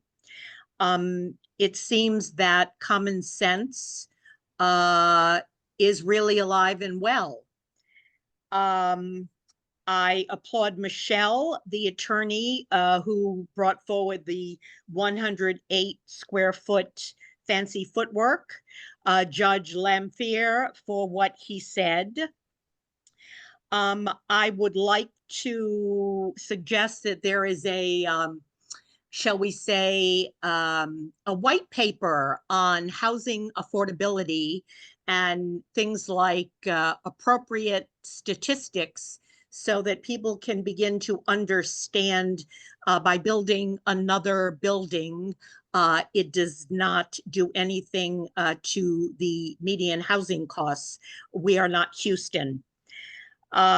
With respect to the parking, I am going to say something that I'm quite sure that the businesses in Fox Point, whether it's Vinny at Campus Liquors, or it's Charlie, or it's all the other businesses, that if you patronize them, they will tell you now that their customers can't find a place to park. And that is causing some of them to think about perhaps not being able to be in Fox Point any longer. With respect to the switch as to what's the front of the building, you heard about how deliveries can't happen on Wickenden. You heard about the, bait and switch on the stories. With respect to parking, this building has to have parking because it really is bigger than 10,000 square feet. And I would strongly suggest that CPC, in fact, respect what you have heard this evening and, in fact, don't vote on this today because of all the questions that deserve to be answered, starting with Michelle, who laid them out in a very straightforward way. I can tell you, for a neighborhood that has more construction happening than probably most of the places in Rhode Island today, construction is difficult to attain, particularly in old neighborhoods that have very narrow streets and limited street parking. And so the throwaway about building buildings with no parking is not living in the real world. And I thank you for listening. Okay, thank you. Next is Daria Phoebe Brashear. Hi, Daria Phoebe Brashear, Daria Phoebe. You have it on the screen. Last name is Brashear, Brashear. I don't really have a whole lot to add other than what the other speakers who have already spoken in favor of this development have said. I've spoken in favor of this development before. I'd like to see it go forward. Thank you for your time. Thank you. Okay, and we have Deb Booth. Hi, my name is Deborah Booth, Booth. I am a Fox Point resident. I will sort of echo a lot of what has been said about the scale of this project. That's really not in the character of Wickenden. I was really disappointed that they were comparing the height of the building with like the church. I really, really the comparison should be the buildings immediately surrounding that building. There's a lot of congestion on Wickenden Street and a lot of housing projects actually that have added pressure to the neighborhood in terms of parking and even navigation around there. Those projects were, are fairly recent. because of the move of the interstate. And even those buildings have put pressure on parking inside the neighborhood and congestion. There's also the exit ramp there from the interstate that is very close to there, which is also added to traffic issues. So I can't imagine what 74 units, 75 units, cars, and trying to do deliveries to that building on Wickenden Street. It would just make it impossible. I do also, I know that this is probably not your purview of the design of the building itself, but I find it just appalling that we have another possible ugly building going up that is made of you pick what kind of siding you want on here and slap it on. It's just is not in the character of the neighborhood, not in the scale of the neighborhood. And I just really, this is really regrettable in terms of city planning. Thanks. Okay, and Liza E.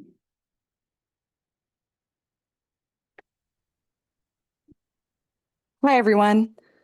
My name is Liza Birkin. I am the board president of the Providence Streets Coalition. And my girlfriend lives right off Wickenden. I bike and drive and take the bus over to her house several times a week while I live on the south side, just about 10 minutes away. I have been listening really intently tonight to the public comment and find it really sad that so many folks, I understand when something is changing in your neighborhood, it's tough to hear so many folks with legitimate, I hear these concerns about parking and traffic and congestion and the lack of transportation options. And I implore you to please join us. Please join us at the Providence Streets Coalition, where we are working to build the alternatives to driving that our city needs if it can grow. There's absolutely no way, we can't widen the roads in Fox Point, we can't.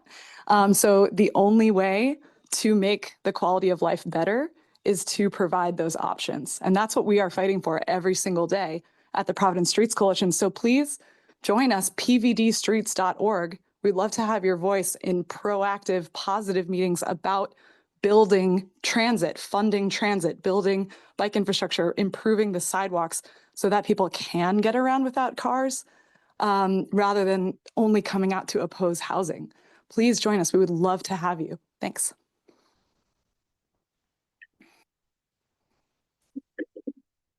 Hey, Mr. Chair, that's everybody online. All right, last call for anyone online who'd like to be heard. If you A couple of hands just popped up. Yeah. Okay. Next is Evan Smarinsky. Evening. Thank you for giving me the opportunity to speak. I'll try to be quick. I just want to echo or repeat a lot of comments about parking, the scale of this project, not fitting in with the neighborhood. I think I oppose it because it's just so much larger and would create a lot of issues with parking and transportation without really need. We are hearing that it has to be built at this size and scope to be profitable or feasible without really any justification. And in the neighborhood, we have several projects coming on with the I-95 being built by the church on Gano. I live at 373 Wickenden, and there's about to be another apartment there. I feel like something at a smaller scale would be very welcome in the neighborhood, but what they're proposing is, I think a general consensus is it's just too much, and without really major justification. The scale and the aesthetic of the neighborhood and the historical nature is like finite resource, and doing things like this really potentially can spoil that resource. Thank you.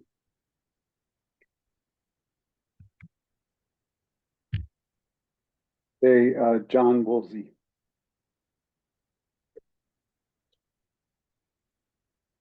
Can you hear me? Yes.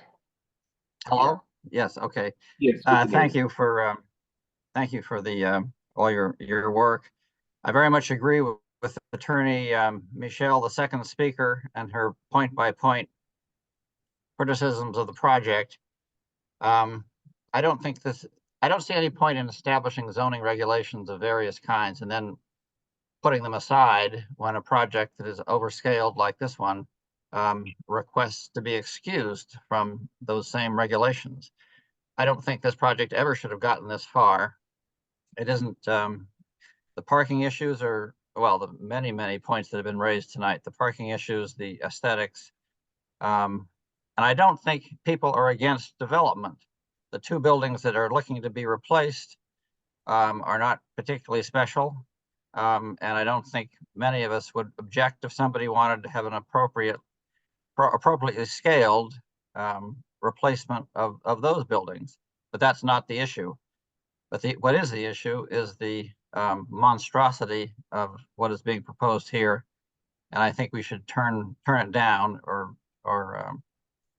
deny it before we jump into a great big mistake.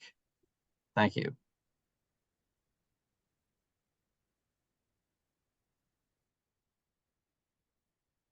Okay, that's all the folks online.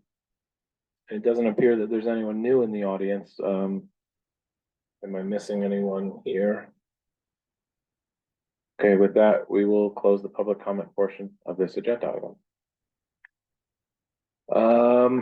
Before we dig into questions of the applicant, I think it'd be helpful for me and probably the other commissioners, if either Bob or Sharon would speak on the attorney's comments. We listed a few points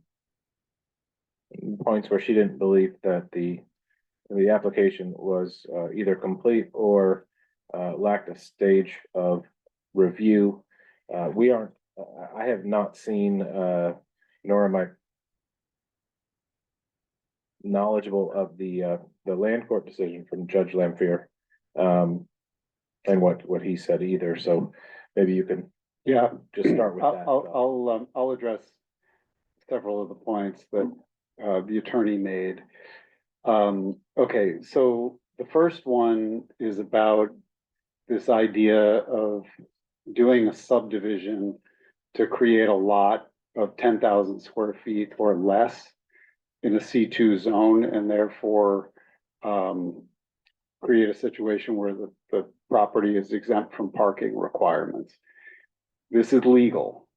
And this is not the first time that someone has done this. We've seen many of these. You can subdivide your land in the C2 zone.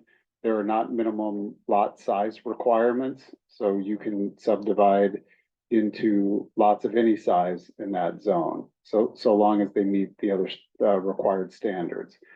This is different from all of the other subdivisions that we've seen to create a lot of 10,000 square feet or less, because they're creating an extremely small lot, number one, and it's also landlocked, so it doesn't have street access.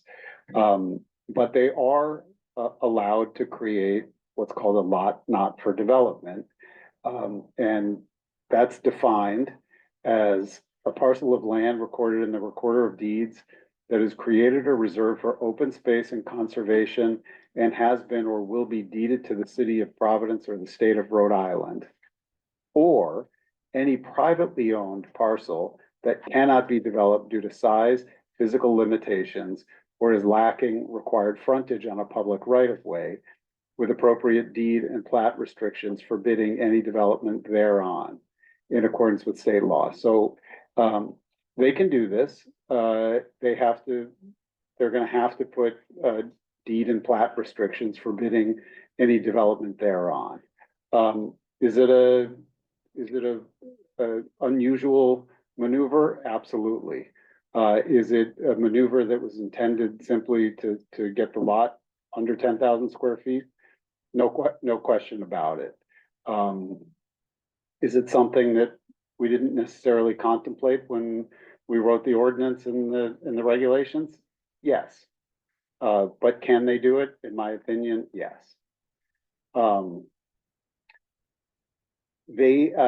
As for the submission requirements in section 503 for lots not for development, bear with me just a minute before I want to get to that section. Section 503 says at the preliminary plan,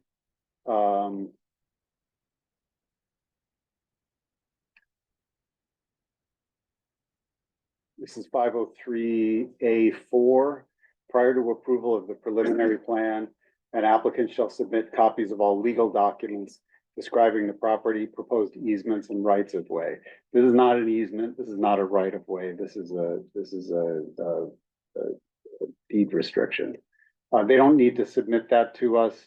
You can certainly make it a condition if you want, but it's noted on the plan, and it's going to be that. When they do this subdivision and they create that will be a restriction, and it's a restriction of the subdivision, not of the land development project. So that is separate from this process. Okay, with respect to grade and how height is calculated, Attorney Haas said that building height shall be measured from average grade taken from the outermost four corners of the existing foundation. I'm reading language from the zoning ordinance. That's for an existing structure. This is going to be vacant land prior to redevelopment. For a vacant parcel of land, building height is measured from the average existing grade elevation where the foundation of the structure is proposed. That's how they measured it. They took points around the foundation as proposed with respect to the grade on the site.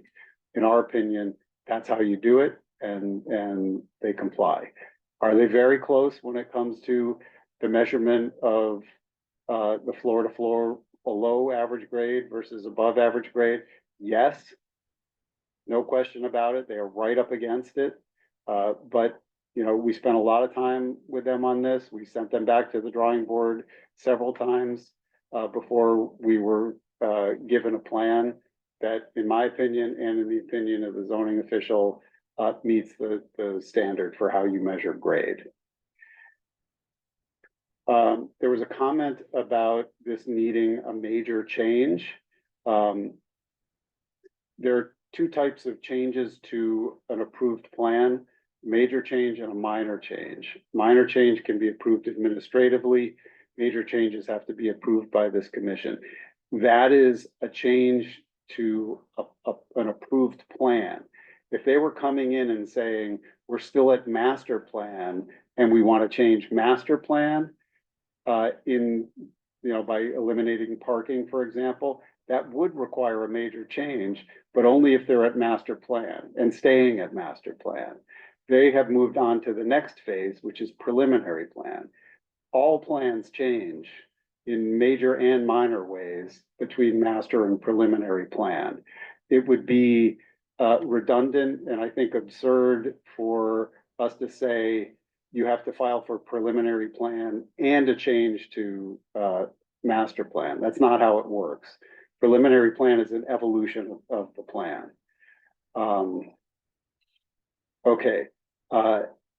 Bike parking, they indicate that there are going to be 16 bike parking spaces. They show a bike parking area in the plans. They maintain that it's going to be big enough to meet the standards for the zoning ordinance. If you feel that you want to place a condition on preliminary plan approval that they have to properly dimension the bike storage in accordance with the ordinance and that it has to be fully compliant at the final plan stage, you can do that. In my opinion, based on on what they're depicting. I believe that it is of an adequate size to store 16 bike spaces. Those were the notes that I had. I don't know if there was anything else, Mr. Chair, that you had that you wanted us to address. Yeah, there was the 10,000 square foot lot not permissible. Building grade, increase and decrease in the gross square footage of each residential, commercial, bike parking. Yeah, that's most of it. I have a couple of questions.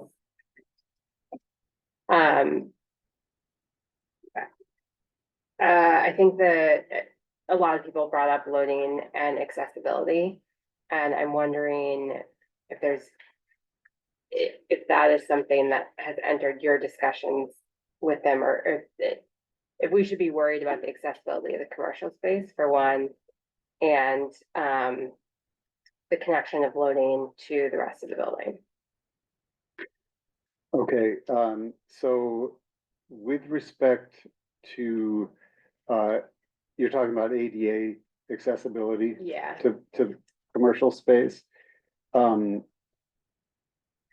may want the applicant to address this more clearly than I can, but my understanding is that there is a way to get into the commercial space by going through the residential entrance off of Brook Street. There is a ramp down into the lobby, and then there's a back entrance into the commercial space. I believe that that's their accessible route to get into the commercial space. Okay, I think we should talk about that further with them, just because I don't think that actually meets. Okay, well then by all means, we can have that discussion. And then the question was on Loading. Again, this might be a question for the applicant, but it looks to me, if I'm reading the plans correctly, that the loading connects directly to a commercial space, but not to the rest of the building. So I'm looking for if there's anything zoning wise. I think that would be a good question to ask. So there are two. So the first question I think is more related to the building code. Yeah. But it also relates to the design. If the design can't be built under the building code, then maybe they need to revise that. And then we have quite a few questions that were directly posed to the applicant that we can bring them back up for. One thing I want to comment, anytime, this really irks me when people say things like this. Someone mentioned that City Hall wants this. I've never heard that. I've never heard from the mayor, the administration, anyone about this project or any project in particular, for that matter, just for the record. That never plays into our deliberations, discussions, or decisions. We are people who volunteer our time and care about the city immensely. Whether you agree with our decisions or not, we are doing our best to make the best decision under the criteria that we have to make the decision, or the city could face a lawsuit if we don't use the criteria that we are mandated by to make findings and decisions. There are certain things that are under our purview. There are certain things that are not. Affordable housing, for example, is not under our purview as of this time. We put it into the comprehensive plan because we want city council to start talking about that and making it a part of our decision process, making it a part of incentives for height or density. But right now, it is not something that we are legally allowed to consider as a matter to approve or deny this project. And I continue to discuss this with city councilors that come in front of us, and they ask us to do things that they have not empowered us to do. So I implore you to talk to your city council representatives and continue to lobby them to make the changes that you want to see in the legislation to allow us to do what you believe we should be doing. With that, I have a couple questions. questions for staff before we bring the applicant back up. Okay. So one is switching the designation of the principal street or the frontage. Did they cover all the required? I think the lawyer had said something that there wasn't a pedestrian entrance on Brook Street, but I was looking in the plans, there is one. There is. There is. It's in the plans, yes. Yeah. Yeah. And then the other one, I was looking here that we gave, I think the variance for the 20 feet, for residential space on the first floor. No, you didn't grant when it that. was oriented the other way.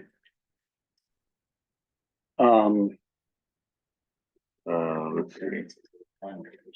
The Design. residential use within 20 feet of Wickenden Street, we granted that. Anyway, I don't know if the switching of the. So principal no, street that doesn't, because that relates to Wickenden Street. Is Brook Street Specifically, not, Brook Street is not, Brook Street in this area is not considered a main street. Okay.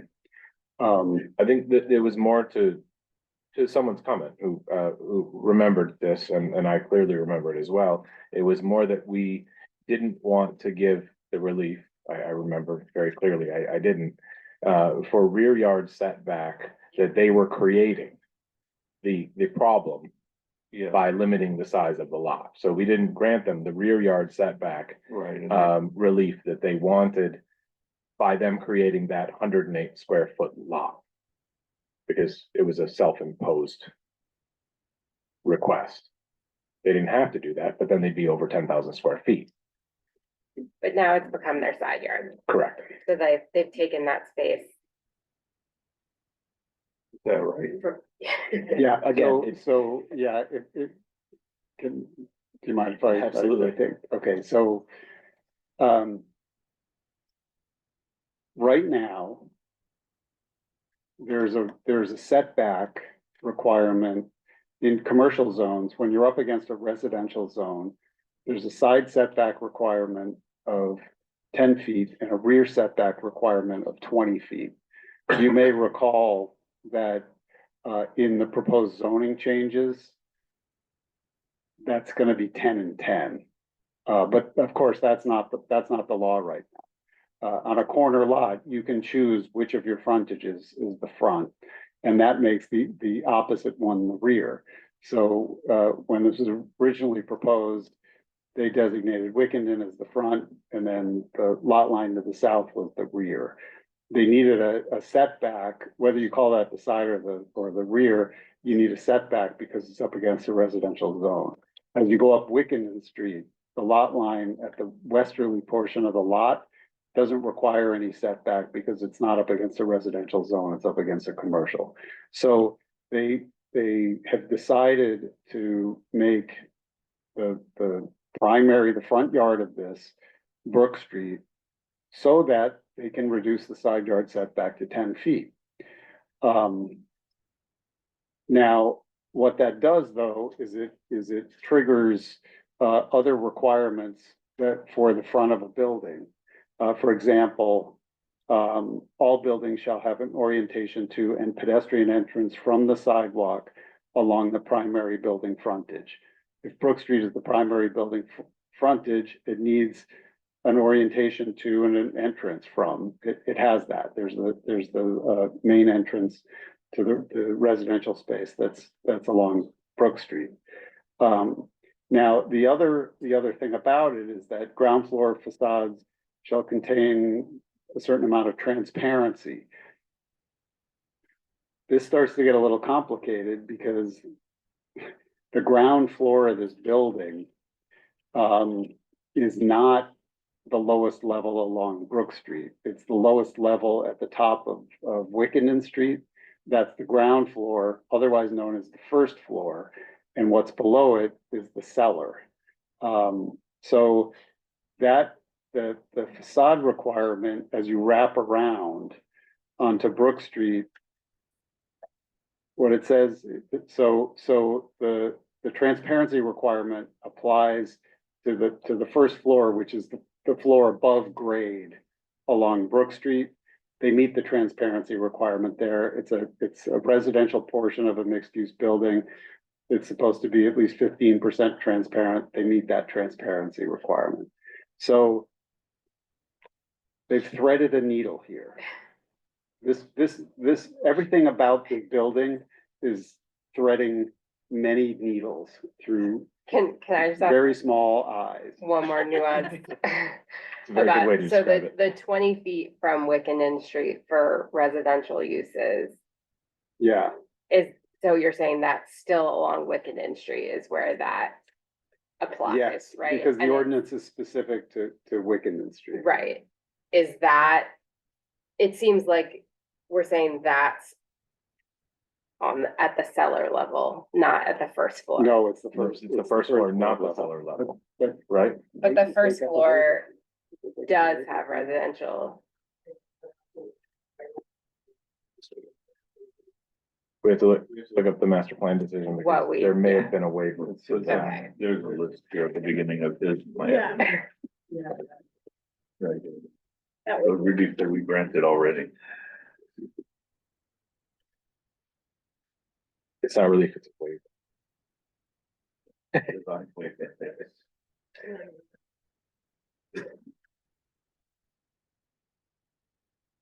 Residential use within 20 feet of Wickenden Street is listed as a design waiver that we Yes, granted. it was granted a master plan. I'm looking at the approval. Along with sill height within 2 feet of. So an that, adjacent so, grade. and the reason for that is because there's on the first floor, if you're at the high point of Wickenden Street, that's where there's a commercial space there. And then as Wickenden Street drops down, the cellar begins to emerge. Yeah, there's a weird section of the middle of the building where That's head right. height relative to the residential units is gonna lead to less transparency in that section of the Well, building. and not only that, it's that where they have residential within 20 feet. Right. The transparency requirements don't apply anymore. Right, no, to I'm Wickenden sorry, Street. I don't mean vis-a-vis the requirements, but I mean, as you're walking along Wickenden Street, you're gonna have residential units there, which means you're gonna have shades drawn, there's gonna be Yeah. a section of the building that's But no not, sooner do you pass by the commercial along the upper part of right, the building, it's a the short. residential starts to appear, and then immediately the commercial below starts to appear. So it is more or less an unbroken commercial facade along Wickenden Street. Right.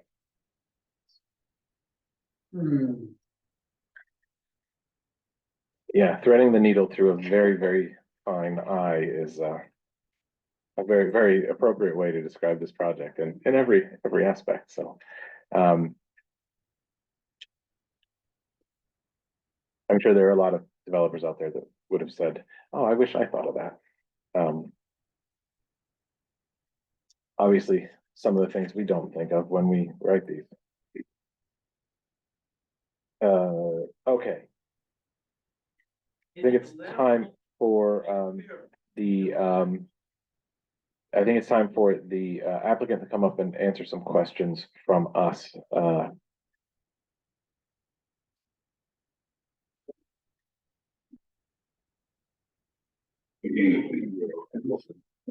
Loading.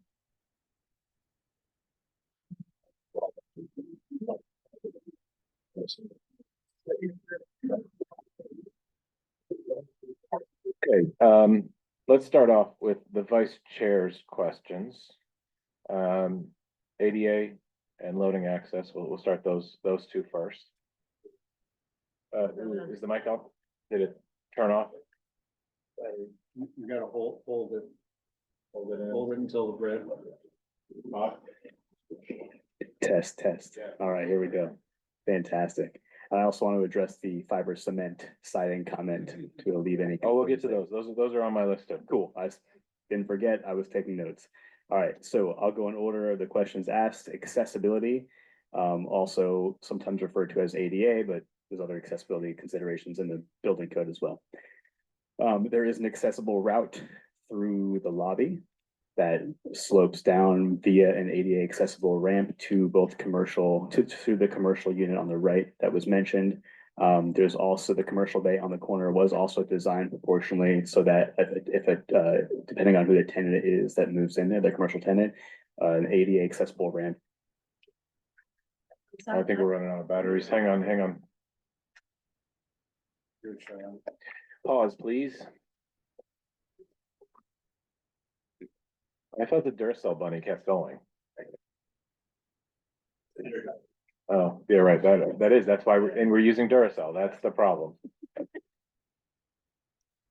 Troyan, make a note. Make sure it's Energizer next time.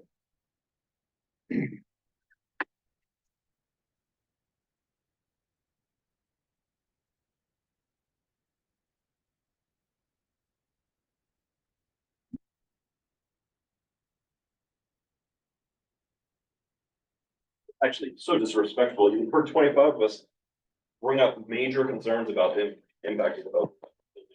You're not talking about it at all. It's a lack of disrespect of the citizens who came and spent our volunteer time telling about our concerns on the impact of our. Sir, this isn't the time to shout like that. I'm sorry. Not shout, but voice.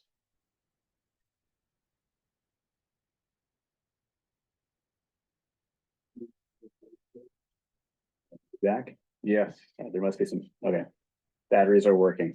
Okay, so commercial bay on the right-hand side of the plan is accessible directly from there's a ramp. So you come in the lobby at grade and the lobby is basically just vestibule at grade. And then there's an ADA accessible ramp with all the accessible landings that are considered. And then you basically arrive at the lobby, which you can get to the commercial bay. Additionally, not shown, but a ramp can certainly be added to the corner unit, depending on the tenancy as well. In terms of the loading space is directly accessible to the commercial bay to the right of it. And yeah, that addresses that comment. And then in terms of, I can talk about the siding if you'd like, or Slow down. Let's go back to this plan here because we're projecting it now. Oh, perfect. So you're talking about, this is the ramp that brings you into the lobby, that brings you into the back door of the commercial one? Correct. Okay, and then the loading brings you into commercial two. So if you're a residential tenant, can you get something delivered here? And then how do deliveries work for the residential tenants? Right, so there's actually a package room in the right-hand side directly off the lobby. Exactly how a package would be delivered to the package room. I mean, there's a variety of ways that can be solved. It could be solved through, obviously, a building like this, you're gonna have probably many packages brought. And I imagine the carrier could bring it to the package room, or we can contemplate some sort of connectivity there as well. But there's no connectivity. It's on separate sides of the building on different floors, and there's no access. That is true, correct. So what purpose does the loading zone serve except for that commercial space? Sure.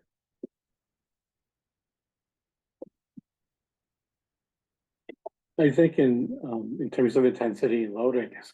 You haven't spoken yet. Can you please identify yourself for the record? My name is Dustin Dezubi, DEZUBE. Thank you. The commercial loading zone is meant to serve the commercial space. We envision that these are most likely going to be food and beverage establishments, given the location on Wickenden Street, and they have typically daily deliveries. And having that connection will facilitate deliveries and avoid having a large vehicle park somewhere on Wickenden Street and then have to unload and cross over Wickenden Street to deliver fresh eggs to the commercial space. In terms of the package room, what we're using right now at some other buildings, there's a butterfly access or swift lane door system where delivery men can actually dial the tenant that they're delivering a package to. It rings their cell phone and they can open the door remotely on their cell phone. And they can either park in the commercial loading zone or they could park on the loading zone. There's another loading zone on Wickenden Street right across from that corner, right in front of the appliance shop. Or there's also parking on Brook Street. And from there, they could walk to the pedestrian entrance for the main building, buzz the tenant, and the door could be open for them on the tenant's cell phone. That's how we envision packages being delivered. So Brook Street across the street from you and Wickenden Street across the street from your project? So they could park in the loading zone. They could park The on loading, Brook well, Street. they wouldn't be able to park in the loading zone because they wouldn't be able to go through the commercial space. The way you're presenting No, tonight. they'd have to walk around the exterior of the building, The car will be located. but the car could be located there. So Oh, there's no direct communication, but they could just walk. yeah, they're not gonna do that. You know that. I'm sorry? They're not gonna do that. I think there's several options, and I think that having the loading zone directly attached to the commercial space facilitates that loading spaces, that commercial zone's needs, because there might also be separate I mean, there's a lot of pickup and disposal that happens in a food and It looks like it's only connecting to the one commercial space, not both. it is only connecting to one. Right, so it really only helps that specific tenant. Yeah. It just seems like connecting it to the common corridor and getting it to serve the building. It's actually a different height. The building is a little bit tricky in terms of No, grades. I understand that, but I guess I'm saying a reconfiguration of the loading space might be necessary. We looked at locating the loading space in a variety of locations across the building. And the real tricky part is that the grade changes so much that the floor plates don't really lend themselves to allowing the loading zone to be located off of Brook Street. That's something that we studied in earlier iterations. And if you look at, I think the first 8 that Kevin shared, they all have the loading zone off of Brook, but then the building sections didn't actually work. So we studied that exhaustively because that was our initial go-to before moving the loading zone to where it currently is. So funny enough, we're looking at the tables, the zoning tables, and the commercial space, under 20,000 square feet of commercial space, you're not required to have a loading zone. At that point, you are. However, for the residential use, you're required to have a loading space. So right now, as drawn, this doesn't comply. And we've not granted any waivers or relief for a loading zone for your residential use. For a 40,000 square feet or more of residential use, you're required one compliant loading space. What would make it compliant? I guess I'm not. Well, if you're giving a loading zone to the commercial use, obviously that's not for the residential use.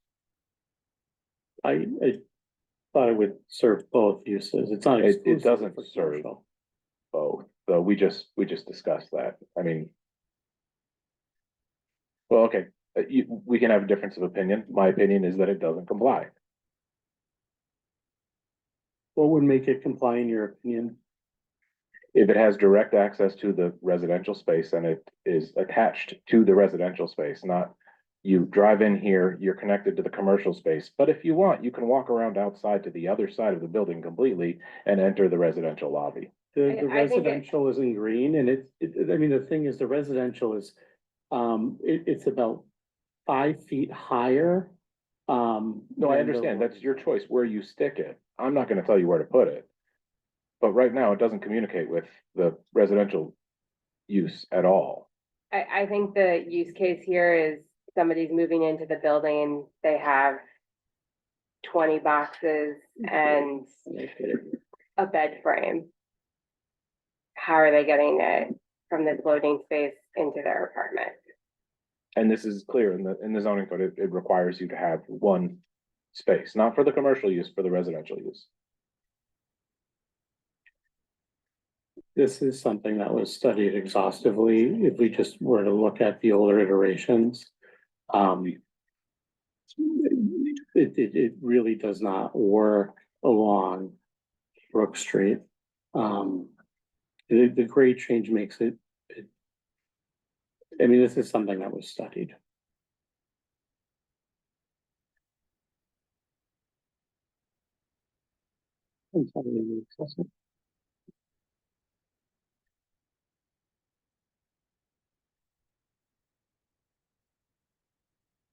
Well, I mean, we don't have to belabor it at this point. We can move on, because I don't think there's an answer that I'll be sated with, but let's move on to other questions that the public had. There was a lot of discussion about the street trees. I know we talked about maintaining, and for the audience's benefit, we do talk about things that you guys bring up. Maybe not in the exact manner or time frame that you'd like, but we do bring them up, and we do have more communication with the applicant. So I take offense to that, and I thought that was very rude. Again, we're all volunteers here. We're not doing this for any other purpose than we care about this city. It's getting late and my nerves are a little bit on edge. So street trees. There are quite a few nice street trees along the front of your building. Will you state on the record that you will maintain these trees? I don't actually think that that's necessarily going to be possible. Judging by the other construction sites that I've seen, a lot of times the fencing goes all the way to the street in order to dig the foundation, because you need to have room to install the foundation. So given that these buildings, like the one that was built recently on Wickenden on 387, went up directly to the lot line, you need some clearances to install the foundation and to waterproof or moisture proof it. So everywhere that I've seen construction in the city, typically the fencing is put up at the edge of the street and the sidewalk is typically taken and then replaced afterwards. I think that we can certainly make an effort to preserve street trees, but I don't think that's something that we could commit to doing.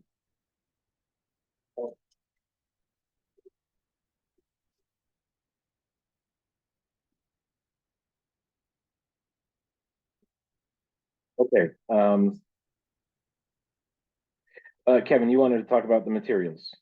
Yeah. Let's talk about fiber cement and architectural shingles. Sure, absolutely. I'll keep it brief. So fiber cement, while it's a cementitious material, it's not at any measure our intent to clad the building with concrete or cement per se. The material proposed is likely similar to what you imagine to be like a hardy product. It actually reads, looks, and feels just like a wood clapboard. Only difference is it's far more durable. And it's just a better material for something like this, but it's not going to take on the appearance of a concrete building. I just want to clarify that point. So it has the exact same sizing, exposure, and sometimes even the same pattern and texture as a clapboard that you're familiar with. Thank you. There was a question about affordability. Would you care to state anything about that? Whether market rate, affordable, whether you look to have affordable units? So we're exploring affordable units in a lot of projects, including this one across the city. Efforts that we're making are exploring the use of LIHTC credits for this project.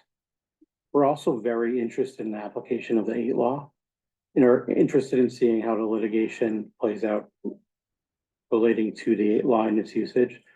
I personally think that the 8 law is the most powerful tool the city has to create affordability, and that it is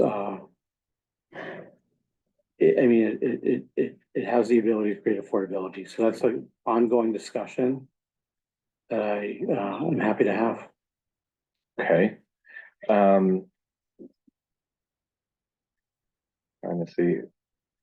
Can I have Oh, one more follow-up absolutely. question about the bike spaces? So just, I think you addressed it, but, are the bike spaces only accessible via stairs, or are they at the lower level of the, There's a ramp. right, there's a ramp after you go in the front door, but it looks like there's stairs to get to the bike room.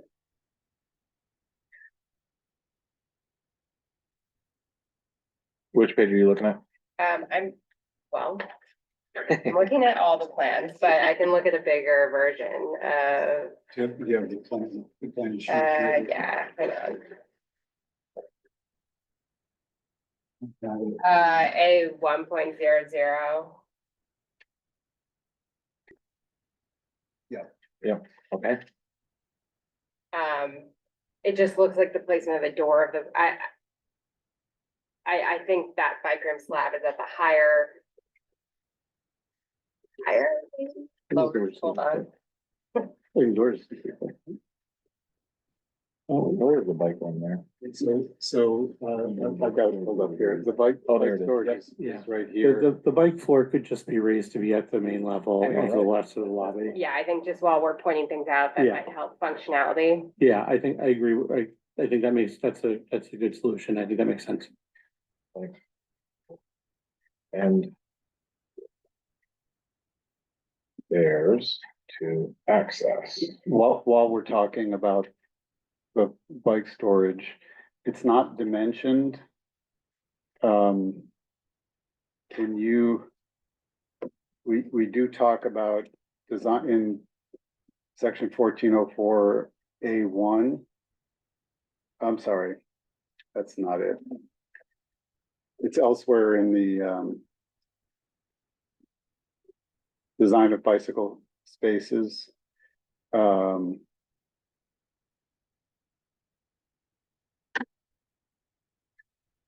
Minimum dimension of 2 feet in width by 6 feet in length, minimum vertical clearance of 7 feet. Each required bicycle parking space shall be accessible without moving another bicycle. There shall be an aisle of at least 5 feet wide between each row of bicycle parking to allow room for bicycle maneuvering. Can you assure us that your bike storage area meets those dimensions? Yes, we assure that if it will, if it doesn't, it will. So I suspect without looking at dimensions on this plan that it does, but we'll make sure as a condition that in its final state that there'll be no issues with that. We've also spoke with coalition for multimodal transportation. I'm forgetting the name of the actual coalition. It's a long day for all of us here. But he actually also enlightened me on the different types of bikes that are coming to the market in terms of e-bikes, which are, they also have a little bit larger space requirements. So we're going to be really understanding what types of bikes folks are really going to be using here too.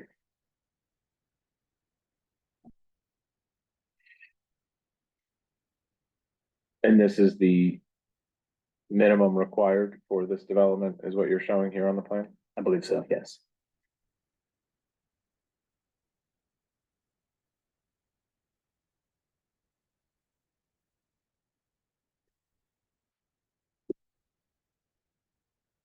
Dave? Any questions? No? Yeah. Okay. This is Bring away. just a question. This is not within the authority of the board, but we are always interested in affordable housing here. Have you given some thought as to how you can inform this board? If the city were to ask, not me or this board, we wanted to see 20 affordable units in this building, what would need to be done to make that happen? I've done this math. Great. And the economics that drive affordable housing are what determines where it can exist. And right now, that's exclusively determined by grant money from like Rhode Island Housing and similar bodies. And the A law right now is very amorphous, and it's unclear if it applies to deed restricted units or all units in a building. If you look at the math, if there is a set aside of 20% of the units at 80% AMI, and the 8 law is applied to the entire building, then the math works, and that is what I would suggest the city do. And that would increase development and also alleviate a lot of the concerns about property taxes, which is very burdensome, you know, for Providence development, because a lot of other cities treat apartment buildings with a separate residential rate compared to the commercial rate. So I think the 8 law is the most powerful tool that the city has, and could be used to create inclusionary zoning, but that's how I think it needs to be applied, not just to the deed restricted units. Thank you. One other quick question. How are you heating the building and producing hot water? So we are typically using heat pumps. Okay. Good. Charlotte? I have a few kind of design related comments that, you know, I appreciated the presentation with the history of the various iterations you've gone through. I think, you know, there's clearly been a lot of development in your thinking about how the building registers on the street.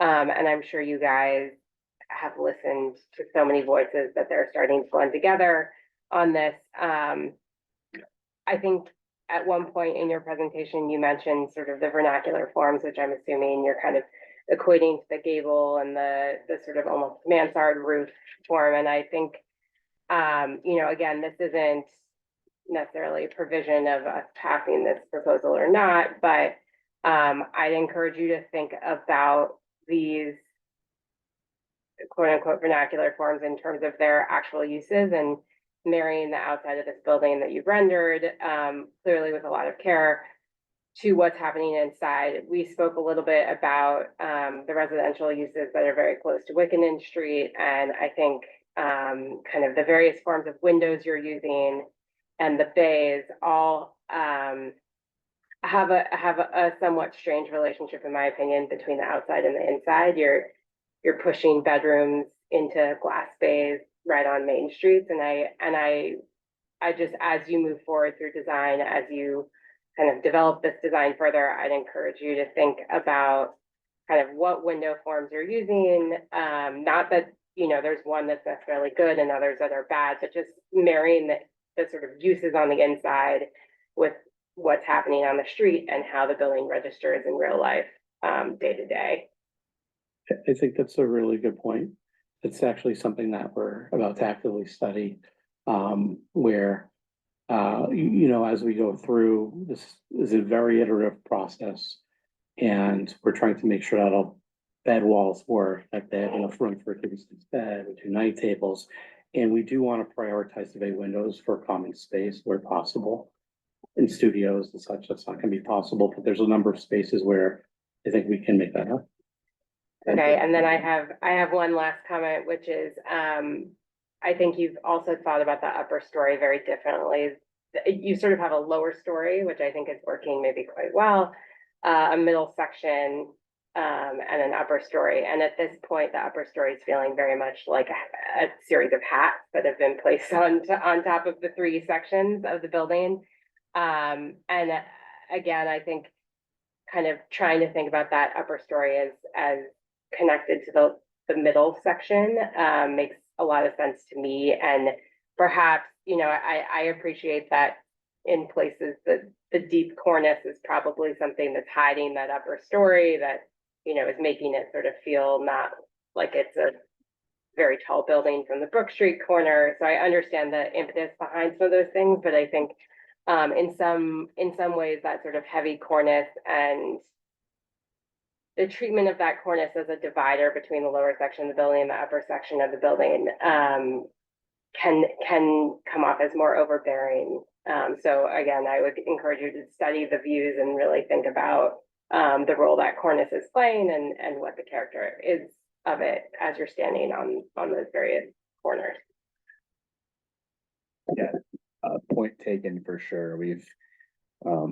I'll use the word obsessed over it again, and we'll continue to do so. It's incredibly important to us. And I think, through model building and VR and through just all different types of architectural technologies, we definitely, that's our next step, as Dustin mentioned, like with the windows, to think about how this feels from the inside looking out and how does it feel from the street looking in. Those both experiences need to be tailored and cohesive. I have an unpopular opinion, I believe, but I actually looked at this the first time that I saw it when it was posted to the website, and I thought it looked a lot better than the others. I said, this is actually, I don't hate this, view of PP 00.01. In fact,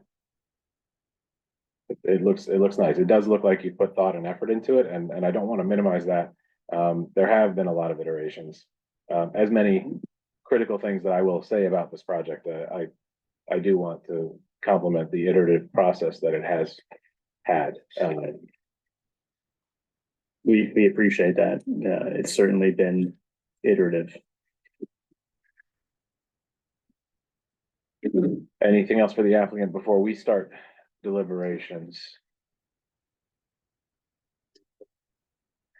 Mr. Conley, look like you are eager to say something. I did, Mr. Chairman, if I could just bring Doug McLean, the land use expert, back up here. I know that there was a lot of public comment about different standards. The lawyer was making some legal argument. I just wanted to take the second to give him the chance to, if there was anything he heard that he wanted to change his findings or in any way, wanted to.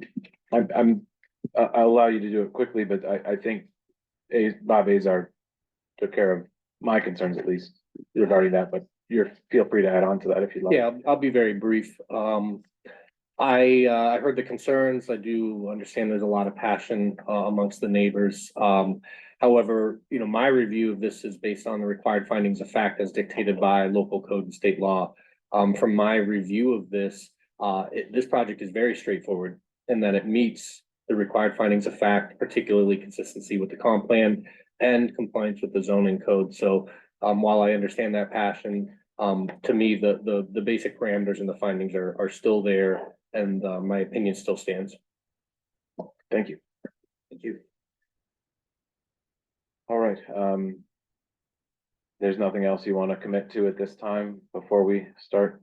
I would have to confer with the client. I don't know if there's anything else I can deliver as I sit here right now. Yeah, is there, let me, give me one moment to confer with the client. Yeah, go right ahead. Anything you've heard that may be sticking points for us?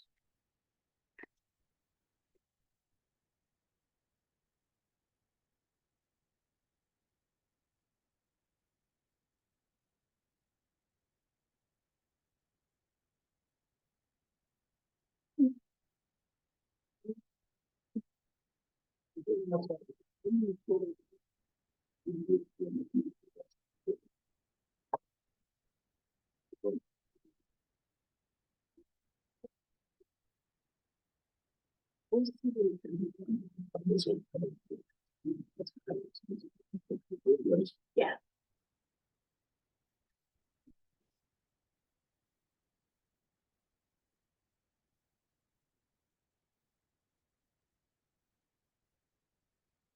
We have to talk about,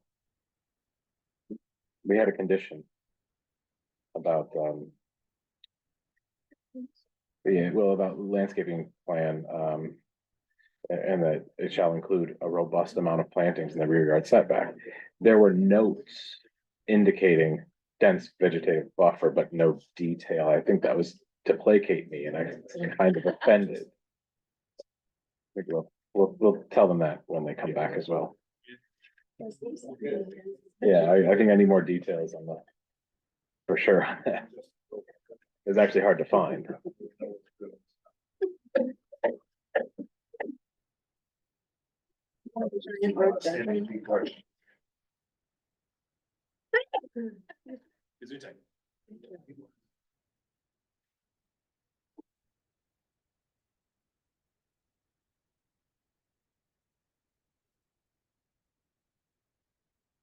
Attorney Conley, we'll ask you 30 seconds. Come on back.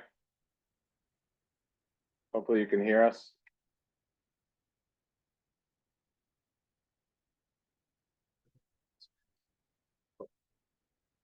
Hey, John. Make sure one more time. It's the volume below the speed. That's speed. When has been greater than this year?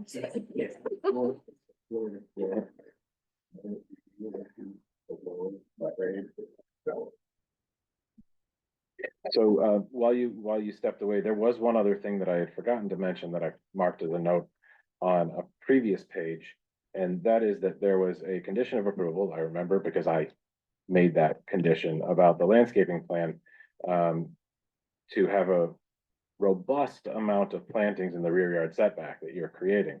On the landscape plan specifically called out, you did that by putting a note, dense vegetative buffer.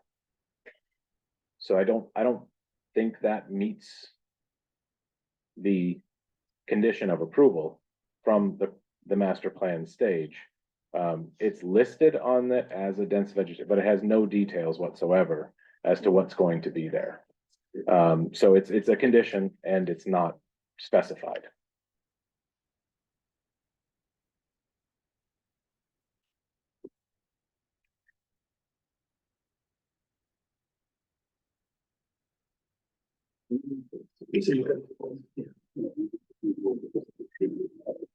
There are two places where it's noted on the plan with an arrow, dense vegetative buffer.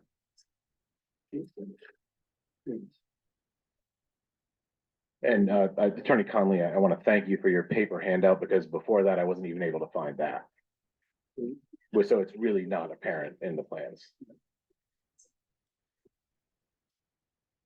While they're talking about this, I just want to make sure, like, in this diagram, the floor is, it's shaded like in an area below. And so, again, I have faith that you guys have gone through this calculation a whole bunch of times. Yeah, Alexis. That's my feeling. I'm not gonna dig into this calculation. If Bob and Alexis Right. conferred and dug into this, And I they've spent more time on this than I have. So that's how I'm feeling about it. But you don't have to agree with me. No, I mean, I think we just have to stipulate that it has to meet the definition. And. Didn't we already do that in the master plan? How it does. I think there's a missing note, but the actual species was columnar sweet gum was what was recommended to be planted back there. Well, it's missing because it's not It's labeled. missing, it's a graphical error. Sweet gum. I can make just a really quick comment in regard to that issue that you're looking at. We're Just for not taking clarity's public sake, comment. it's supposed to be in the rear yard, and the rear yard has shifted based on the frontage shifting. She's not wrong. Yeah. Yeah, but we're not, but we're, yeah, but Yeah. How does that impact? I think the condition applies to the space that is now the side yard, which was the rear yard. You're buffering that area. That was the. Yeah, that it was specific to the certain area that you were taking out of your overall lot size. Sharon, can you defend that, even if it's not the rear yard now? We were pretty specific about what area we were speaking of in the decision. So whether it's the rear yard or the side yard, that still stands, right? Yeah. Okay. It was also relative to the abutting zone. The abutting zone is distinct in the two locations. It's a commercial zone in the present rear yard, and the previous rear yard, it was a residential zone. It's the purpose of the buffer. We were identifying a tall, narrow tree. The height of the tree was also something that we were searching to identify. In terms of the trees in general, the forester visited the site with our team last week. I was communicating with the forester today. The conversations have been good. I think there's a level of understanding and guaranteeing the life of a tree when you don't know where the roots are, et cetera. There are reasonable efforts that you can make to save any tree, guaranteeing that a particular tree will live, as opposed to guaranteeing a tree of a certain caliber will be there, are different things. I mean, we have every intention of making all reasonable efforts to save these trees in those locations as they exist. We will meet all of the landscaping requirements overall, have been and will continue to be in communication with the forester on all of these points. It was a condition of the master plan approval, so we're committed to that throughout. So was detailing your dense vegetated buffer at this stage, and I don't have that in my hand right now. I agree. That's on me. I apologize.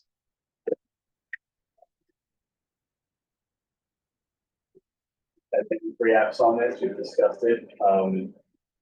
It was an oversight on my part. I can literally type it in. Hey, I'm sorry, stop talking to the microphone. I forgot there for a second. Apologies. An oversight on my part. I have the species of tree that I'd like to add with a note on the plan right now. I could literally type it. You don't have it in your hands, and I genuinely apologize. The species and quantity and what else is going to be ground cover if it's a tall growing tree, those are the things that we discussed in detail at the master plan phase. Okay. I mean, understood. I'm going through the set now to try to locate any details here. Right. Maybe.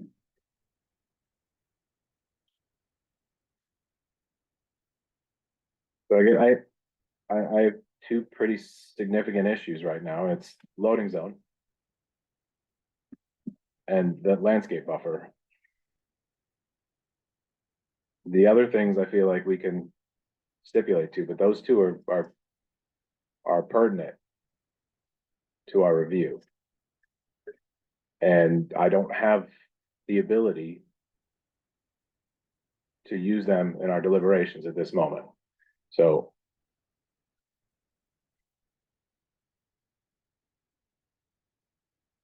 hang on one second.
I don't like where this conversation went. Okay, so there's not two substantial issues, there's a third. And that is, we discussed the bike parking. If we change the grade of the bike parking, we raise it, that's going to change your seller calculation. How is it not? There's actually two cellar levels right now. The bike parking currently as shown is at the lower one.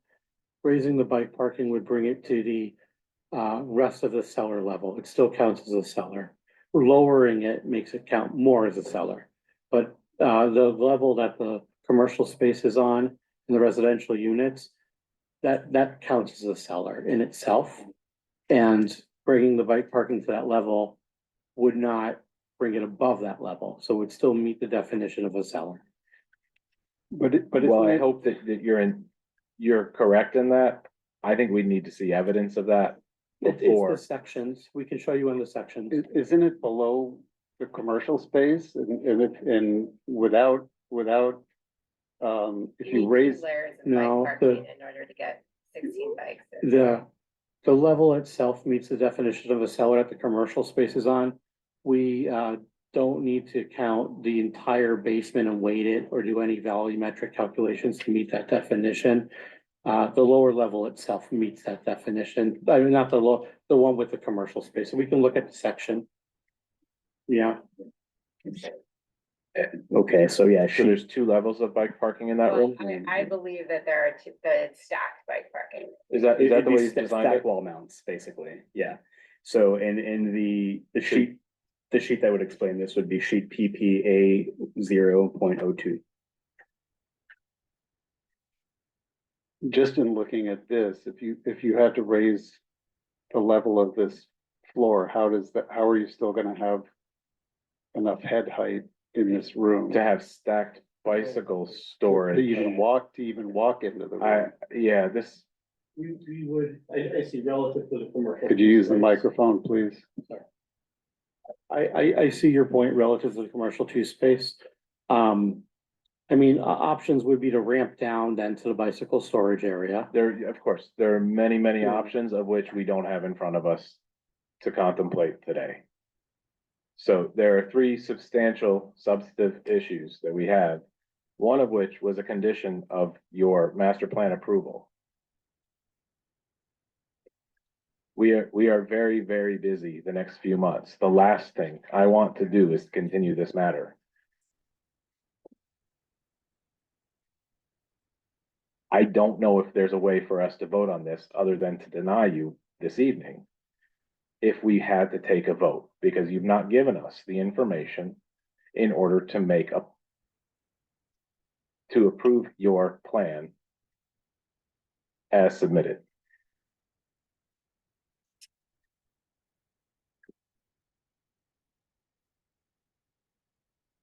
The issue is that if we continue it, we're probably going to have a special meeting just for you. Because we have so many other applications in the pipeline. Which really isn't the way we want to spend our free time also, but.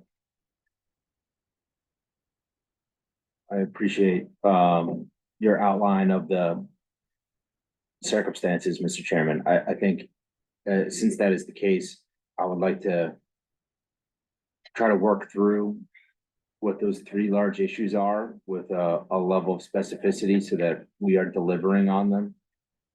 I don't see any other option. Well, you could make findings on the decision this evening. Which we could do, but I don't think you'd like it, and I think it would probably be appealed by you and your team. I don't think we would appeal your decision.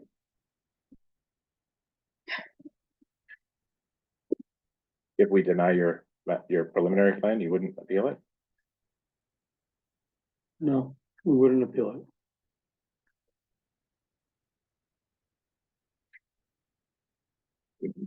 I'm missing something?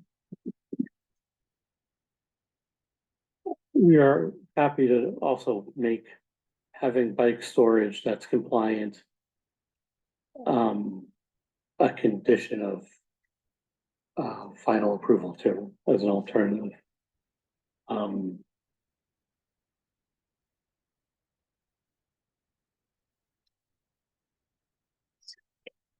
And also, satisfactory dense plantings.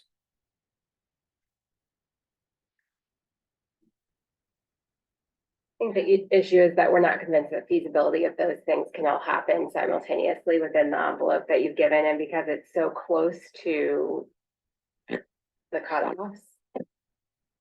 That's sort of a make or break situation, it seems. Yeah, we need to see how it works, and right now it doesn't. The commercial space one could just be truncated and the bike storage could be there. Right, there are many scenarios that. Yeah. Good. Well, I was responding to Charlotte's comment that.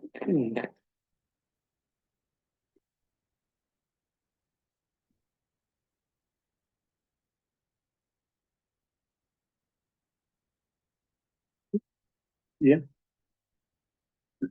Mr. Chairman, let's enumerate the items very specifically of what we need to see in order to continue to consider approving this plan. At least from my point of view, I don't know if I'm speaking for the entire commission, but I think they agree with at least the deficiencies in the plan. And that is the loading zone and its communication to the residential area of which it's required to be in, because the commercial space, while I believe the commercial use, it makes sense to have a loading zone there, that would be your decision as a business to put it in, and I think you probably need more than one loading zone. But that's up to you. But it needs to be compliant and directly accessible to the residential areas. The bike storage, we don't see how that works with stairs leading to it to a lower level.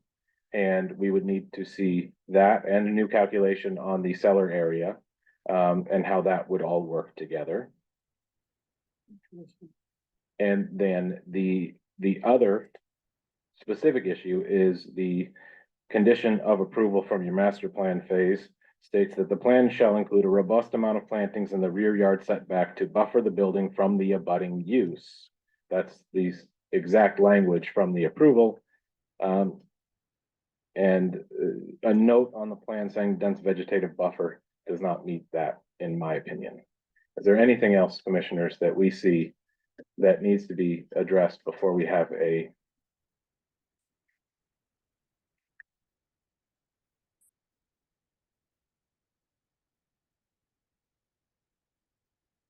there are other conditions I'd like to put on if and when we get to that phase, but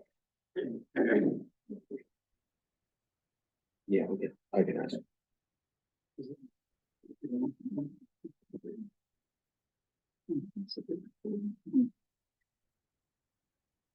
Okay.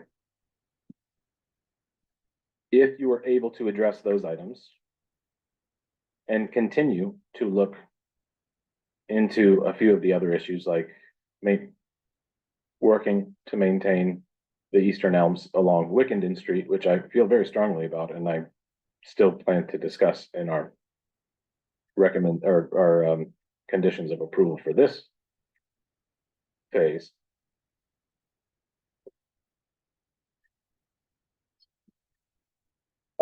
I believe we could probably fit you in on February 18th if you were to ask for a continuance until that time to address these specific issues. And then at that point, we would open up public comment again and ask that it's specific to the changes in the plans that you are putting forward at that time to address these specific concerns.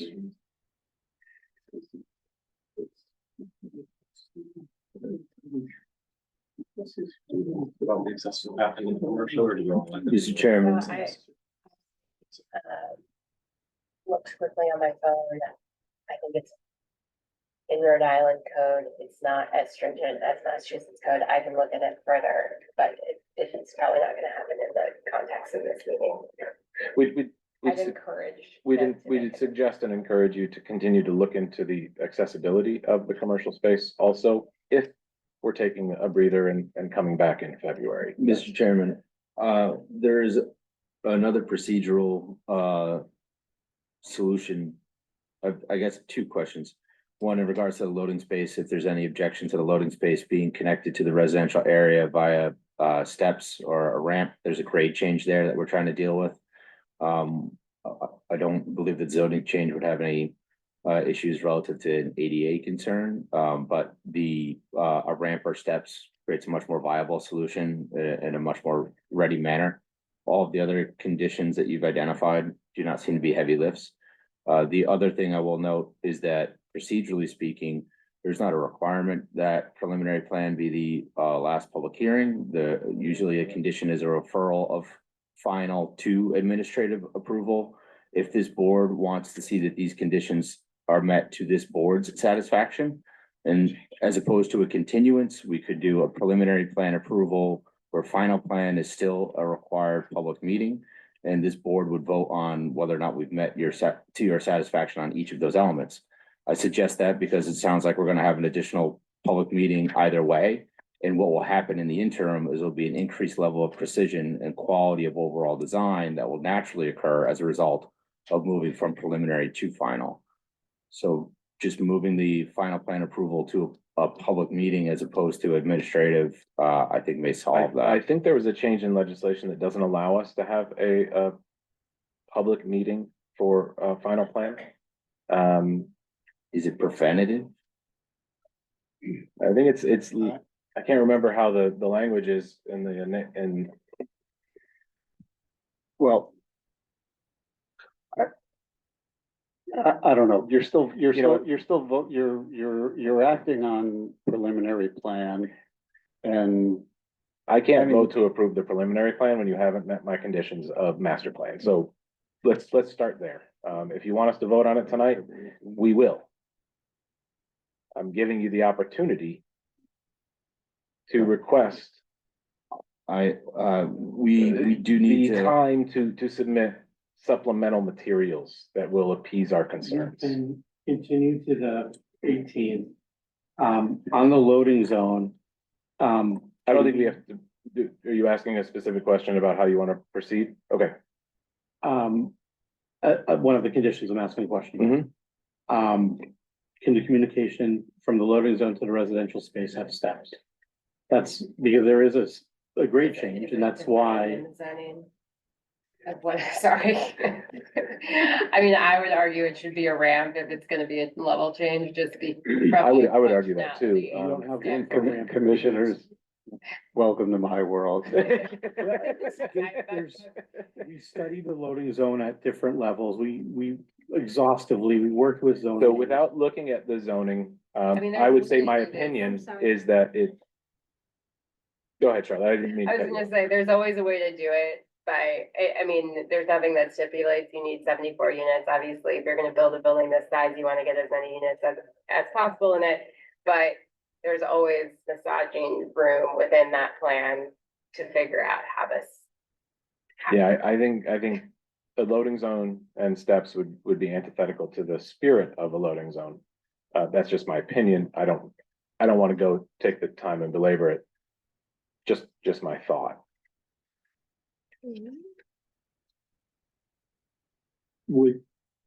I'm not sure I understand.